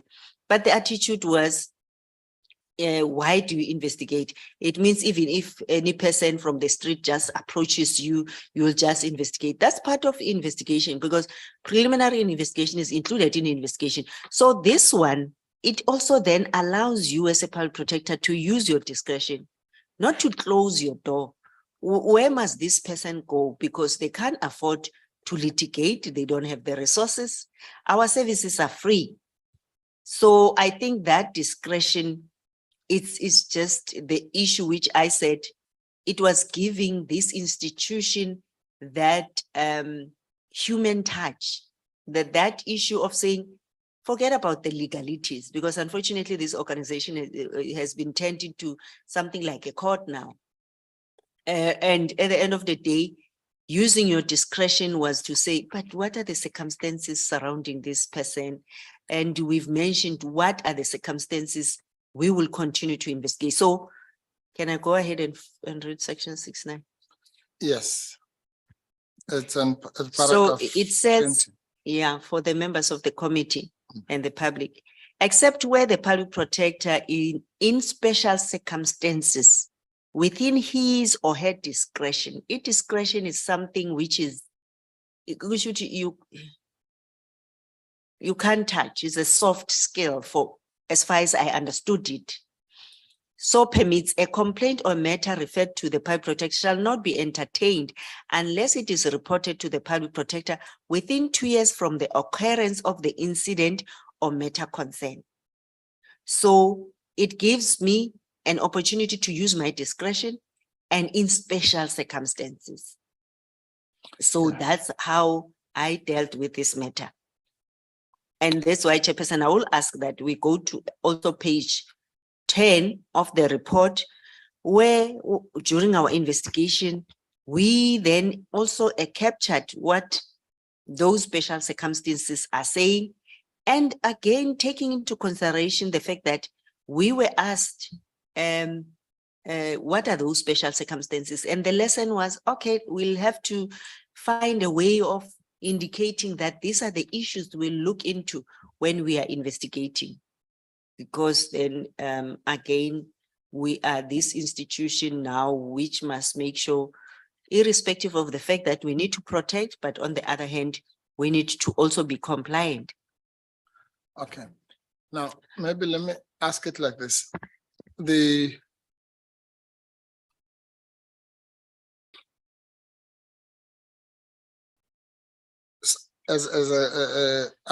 Alluding to the question of what is known as throwing the baby with the bathwater. Mm. Let's assume for a minute that the establishment of the unit, which it is common cause would have happened even on these facts. Let's even peg it at the time of the memorandum of Mr. Manuel to 2007. So you can't debate that that's more than 2 years before this event. Yeah. Correct. Let's assume you could exclude that. Now, what about the other issues? If the recruitment issue, again, maybe let's even assume that that happened earlier.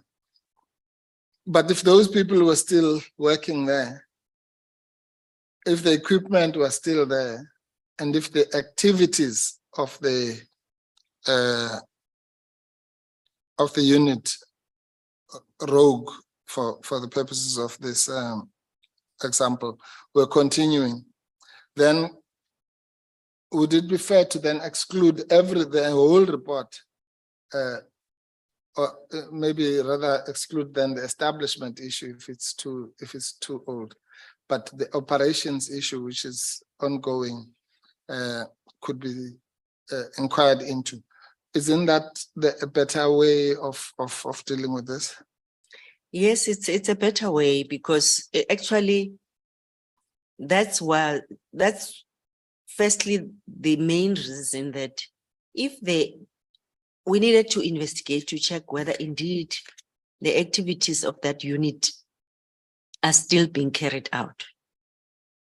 And also if then there's this information that besides the fact that they've been established to deal with tax compliance, legislation, and conduct the investigations under the SARS Act. But now if there's evidence or information before you showing that they are not doing that within the laws and the operations are contrary to how they've been established, then those allegations should be followed up.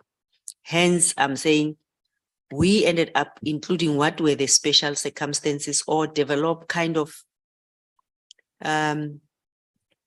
some pointers to guide the investigators to also know that if the matter is still ongoing, and whether the seriousness of the allegations, whether the outcome of the investigation into the complaint can rectify the systemic problems in state administration. And remember, if we have to deal with the root causes and also people who are recognizing this institution genuinely, they would then learn from what we investigated and implement. So that was part of the of the intention. Hence, I'm saying page 9 of the report captures those things. Yes, okay, can you go to paragraph 23 of the judgment, and because I want to go to the actual, the real punchline on this jurisdiction issue, which is not about these legal technicalities. Just paragraph 23 of the judgment.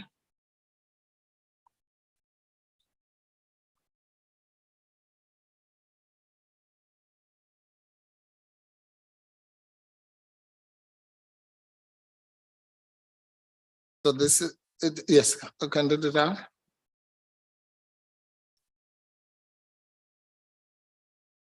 Yes, this is exactly what happened.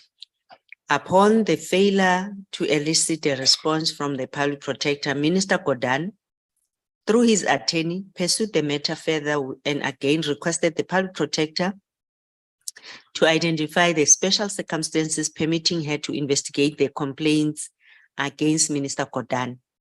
The public protector responded on 24 April 2019 by stating that she had been reliably informed that the surveillance equipment illegally acquired at astronomical costs is still being utilized to intercept communications between people by the unit, which was not completely disbanded. So this was a matter of special interest, as public funds are still being used for illegal purposes. So this is the continuation, and indeed it's captured here. Yes, and then 24. It would appear from the above explanation that this was a reference to the complaint regarding the purchase of the equipment by SARS. This explanation, however, failed to explain the exercise of a discretion over the remaining issues raised in the complaints. Yes. Now, this is the point I was raising, whether even if some of the issues could be hit by 6.9, let's assume for the purposes of this that they are, would then the entire report, even the ongoing activities, have to be discarded? But maybe it can, because I think it went further where they also saw the other factors which we take into consideration as special circumstances. So it means to them that's not justifiable. Yes. And then let's go to 34. Of the judgment.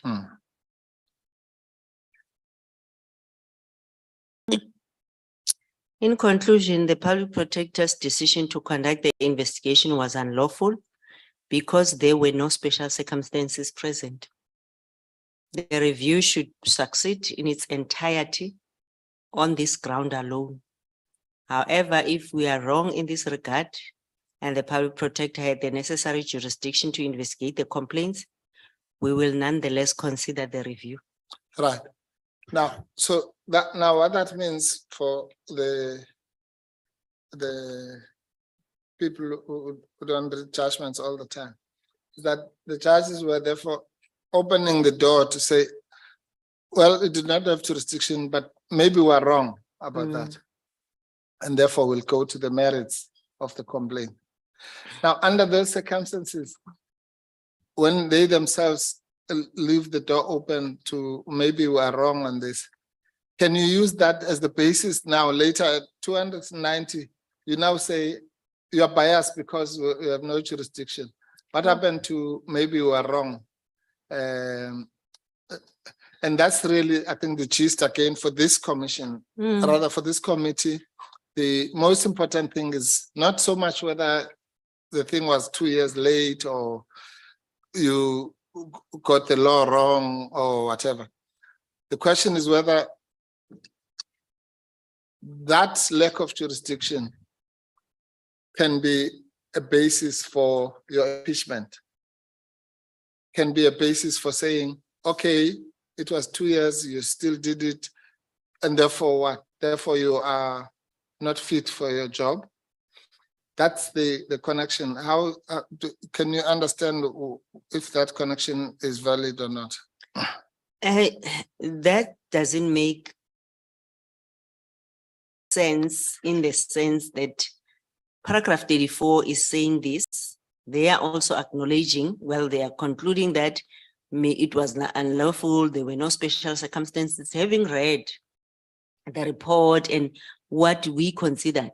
But they are saying, should the review succeed in its entirety on the ground alone? However, if we are wrong, they are also acknowledging, and then go into paragraph 290, Chairperson, and then say I was biased or I was wrong. So that's why I'm saying for you as the committee, you shouldn't just take the judgment and just conclude like that, because they themselves were not sure. And from my side, I was dealing with this matter openly, honestly, and yeah. So, no, thanks for that. Sorry to disturb your flow, but as long as you understand that that's not our duty to just follow the judgments. If it was our duty, we would have long finished this work. From the panel, there would not have been such a long process. Section 194 charges us to investigate and apply our mind. So I don't want there be a perception that ours is to rely. The judges are important, but we're not a committee that rubber stamps. And you did indicate that we're not here to reinvestigate, to relitigate those judgments. So the balance of that understanding is very important. Thank you, Chair. I think that's that's right. And unfortunately, our duty then is to, because if we don't do anything, then the judgment will stand. So I think that we're on the same page here. Thank you, Chair. And the point really is this, and which is what we will argue at the end. And but I just want your comment, PP. The judges say the judges may be getting the law wrong on this section 69. But the same judges in the same breath say,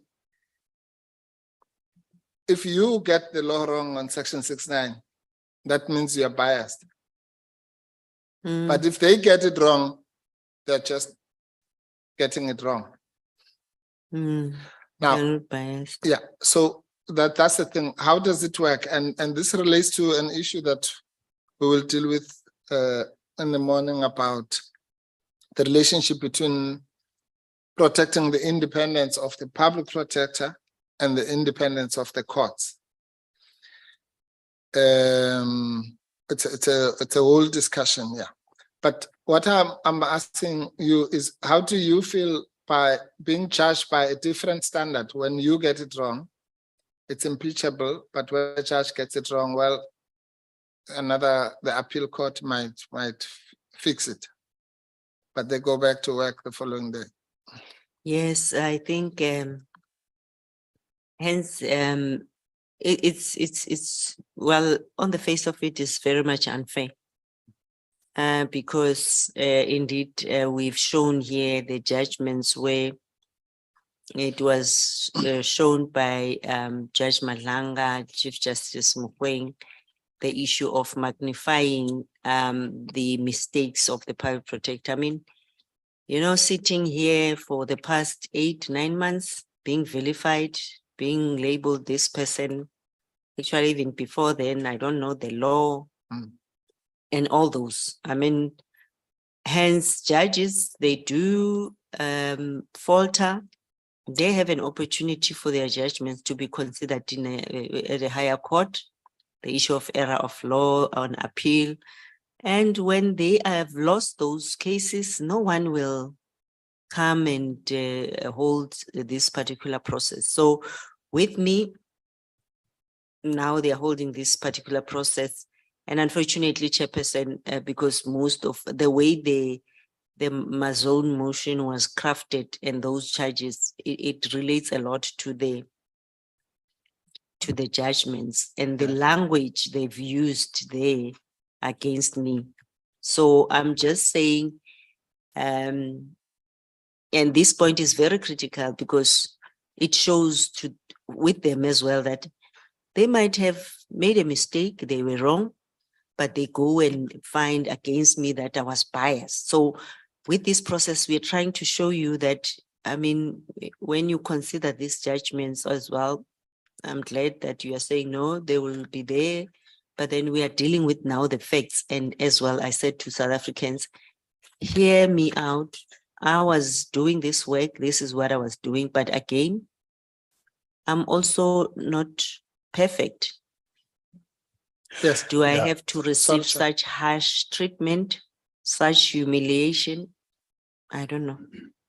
No, the little point I wanted to make before you proceed, Adv Mkhwebane, taking from what the PP has just said, was I would encourage you to invest and spend more of your time in explaining yourselves here to the committee, other than a lot of time invested in those judgments, because it's us who must be persuaded. Yes. as the committee, but it's in the nature of the motion Yes. that you have those judgments. So there's no way out of it. Yes. So that is well understood. But also there's only one body that has to check the fitness to hold office of the public protector or any of those holders, is the National Assembly. Yes. None of the courts, in whatever judgment, they would never come close Hmm. to dealing with the fitness to hold office. Absolutely. That's our role. So I think if we understand that lay of the land, it's going to help so that this is part of a jurisprudence development on its own. Yeah. Thank you. Thank you, Chair. No, I couldn't agree more, Chair.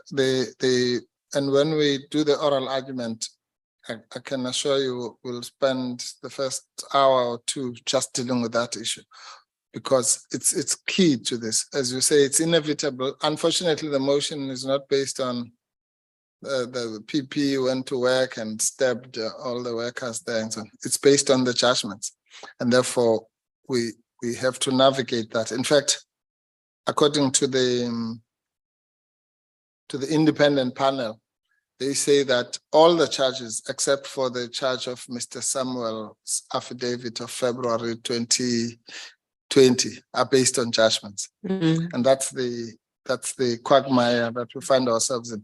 So, and that's why, Chair, when I was doing the landscaping, I made that point clear, because I didn't want to ever to be understood to be addressing the judgments per se. We only address the judgments insofar as we want to address you.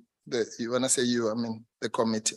Yeah. Thank you. No, I think that clarity is important, and we will deal with it in legal argument. But maybe the most graphic way of illustrating this point, in the way of a question to you, Public Protector, is for us to understand that and in fact now it's even more relevant because it's time to appoint a new public protector. It is that one of the qualifications for being a public protector, apart from being admitted as an advocate or practicing as an advocate and all the others, actually I think the first one is you qualify if you are a high court judge. Correct. And indeed, even when you applied, there were judges that had applied. I think one of the judges that was shortlisted was Judge Desai, and I think he withdrew because of that. So now, what this means then, the situation we're in, is that Judge Desai, protected by Section 165, let's assume it was he, not you, who was appointed. Protected by 165 of the Constitution, the independence, which means that if he gets the law wrong, he gets the law wrong. Judges get the law wrong every day.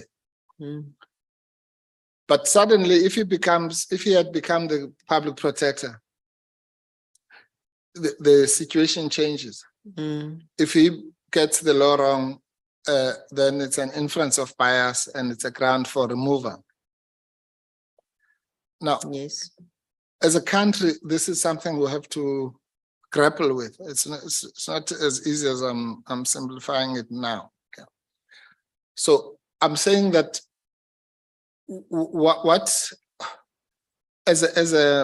as you are on the wrong side of that example, what should we do about ensuring that whatever the intention of the constitutional founders, mothers and fathers was in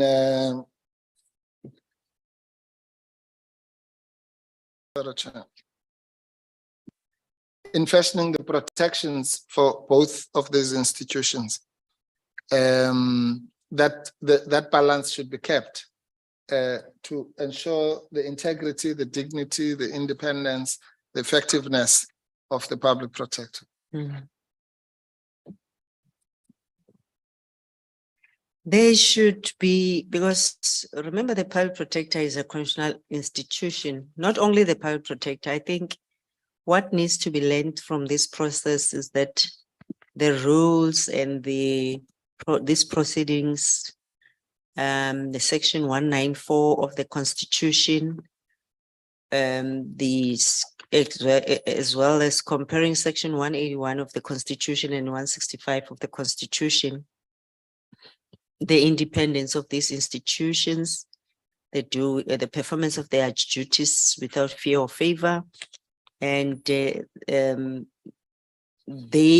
are doing their work and they should be supported by any other organ of state.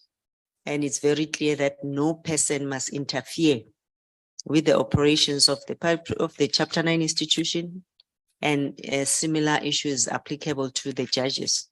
Yeah. So I think here, I've mentioned yesterday or last week where I said, I think even yesterday, I said there are a number of judgments which have been set aside by the higher courts of those judges.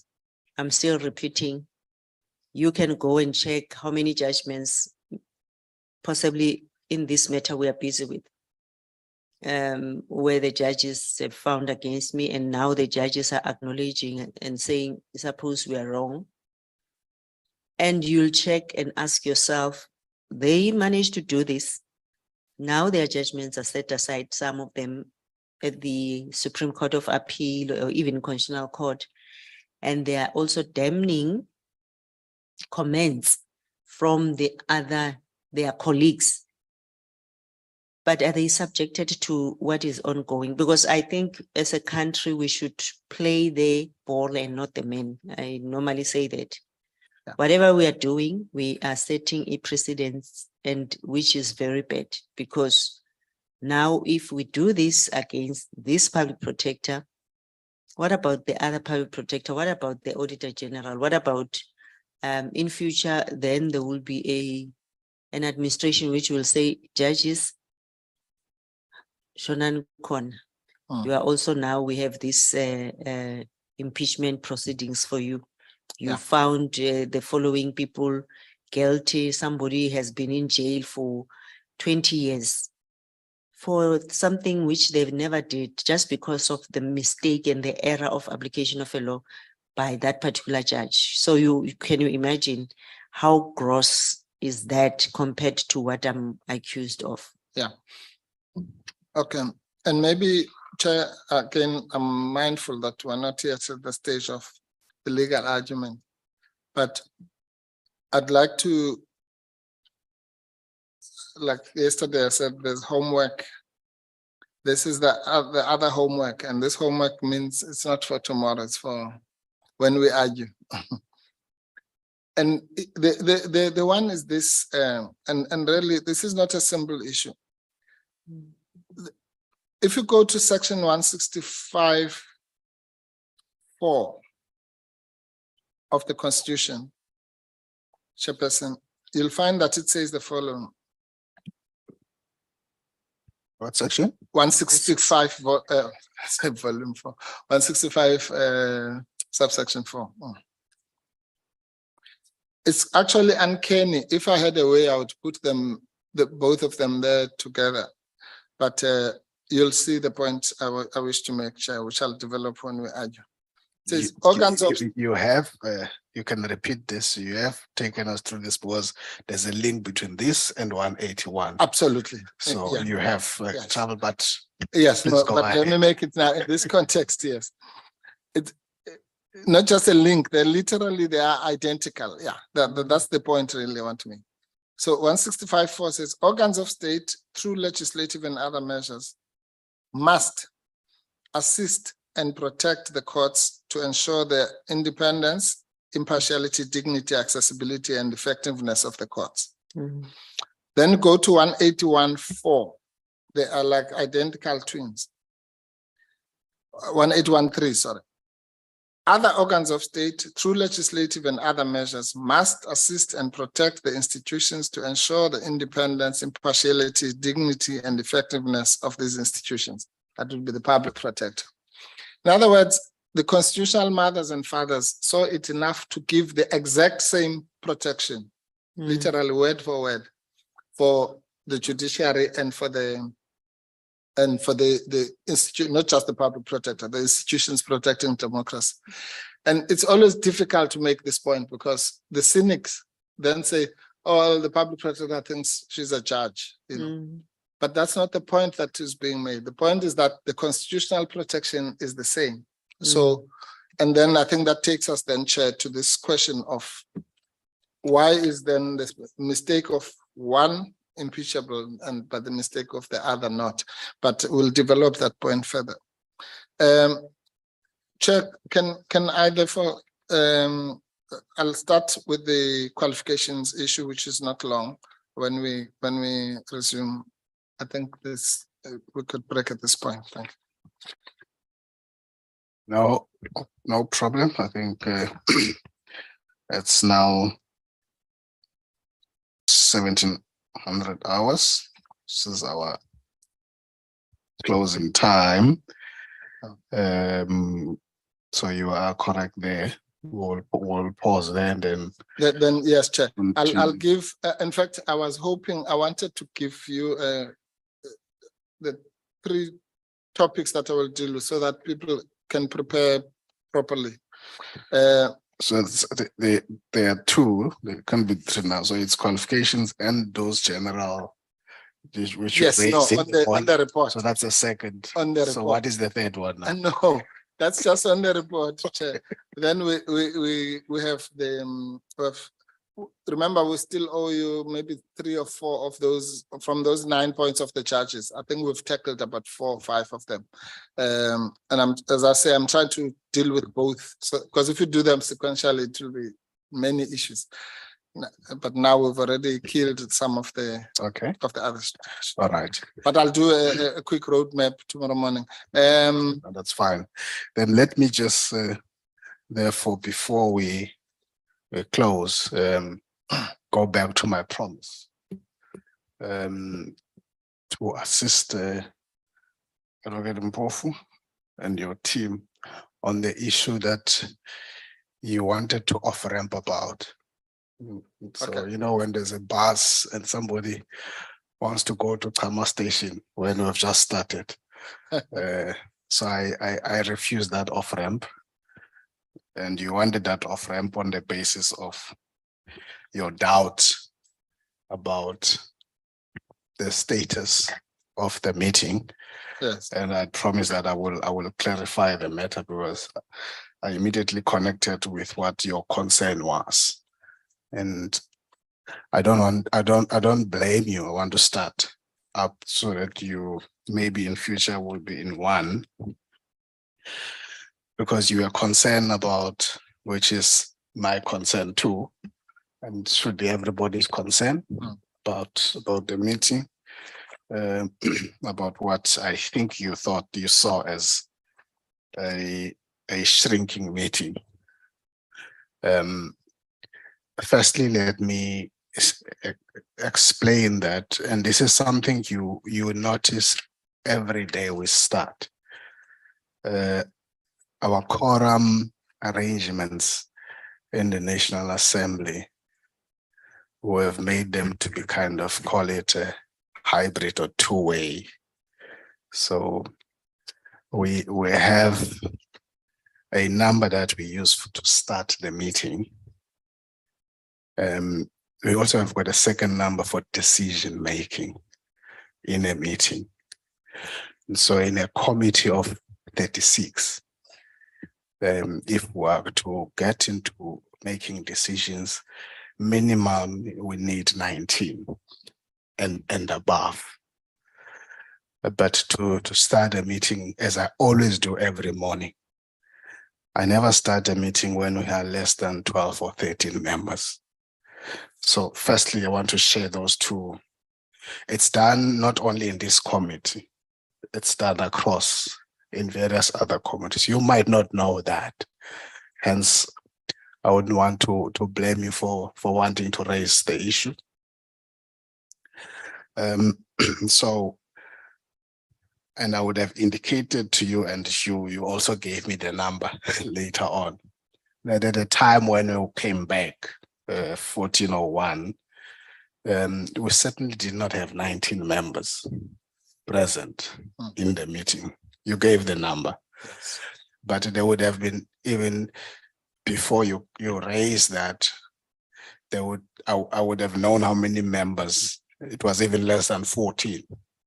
Because you giving us even 2 more. So there were about 12 members at the time just before you raised that. Okay. 12 including myself who would have been present in the meeting. And therefore that plays into the space of starting a meeting and continue with the meeting. And then because your concern was, okay, yeah, that's a second one which I must address about because in a letter to you, we requested that the public protector would prefer that she be present here physically. So in your own way, you have kind of thrown that thing. Yes. In the process. Just to explain that this week has been a very difficult week because this is the last week of the National Assembly before it starts what we call recess, constituency week. So from next week, we are on constituency week. In the same way we're in constituency week when we started the inquiry on the 11th of July. All other committees were called and they were on holiday. We don't have that. We're not going to have that as this committee. So many committees are on what we call oversight, either in different provinces. So members are looking from the spaces where they are. That's part of the reason why you don't see many of them physically here, especially this week. Certainly the situation is going to change from next week in that regard. So because they are dealing also with other issues of national importance. But the last meeting of our committee, I would have raised a number of risks that we're facing in this process, including that risk that you would have come to you in writing, but I'm not there on that one. We can speak about that either tomorrow or any other time. There's only tomorrow. No, I don't know about that. We have a scheduled program, but that program depends on some of those risks mitigated. So your point there is taken. So I would have raised with the members that one of the risks is them forfeiting, for example, even their constituency period, on the basis that there's work that needs to happen. But members of the public, yourself, must be assured that numbers are continuously monitored so that we never get into a space where we're compromised in that regard. At least in that way, you will be the first to say that that chairperson never starts a meeting if it is less than, because we've done that live, even if it helped others who would much walk in late, and I won't mention names. But monitoring those numbers, also the important thing is that everything else that we do that is happening, all members would have an access to. So for example, you would have a situation where I am aware that there would be either members not being able to consistently attend this meeting. I mean, I was making a light joke this morning with General Olomisa before the start of the meeting. And I was saying to him in Xhosa, "Umavele Chona, you are in and out in this meeting." His argument was he's dealing with national issues of national importance. And so, but it would have been in the morning, and then, so you can imagine if you have members of the ATM not here, members of the EFF not here, members of AIC not here, and some others come in, or even if all of them are here and at the time when you come back, they are outside, how a meeting could be disrupted, the proceedings, if you were to follow physically where they are sitting and so on. But I don't want to elaborate. I hope the clarity I'm giving would help the issue that you are raising. And as I said, I'm not blaming you, but I thought I did not want to give that explanation at that point. Okay. As I always do, I never want to disrupt the flow. Yeah. But the flow was being disrupted by the initiator. So I had to protect yourself against you in that regard. So I thought I must just make that explanation on record in relation to that. Thank you very much. Yeah, no, thank you. Members, and thank you, Advocate Mkhwebane. No, thank you, Chair. I was also trying to protect you against yourself. I can in understand that. running a meeting that is not correct. But, yeah. Thank you. Thank you, Chair, for that explanation. Okay. We'll have to look into it. And the other issue, Chair, I don't have time now. Maybe we'll address it tomorrow. But as we know, there is that other serious issue. But a little space tomorrow to attend to some yes. of those issues. Okay. Thank you. Chair. Thank you. Sure. Thank you, colleagues. Everybody else, the meeting is adjourned. We start tomorrow at 10. Thank you.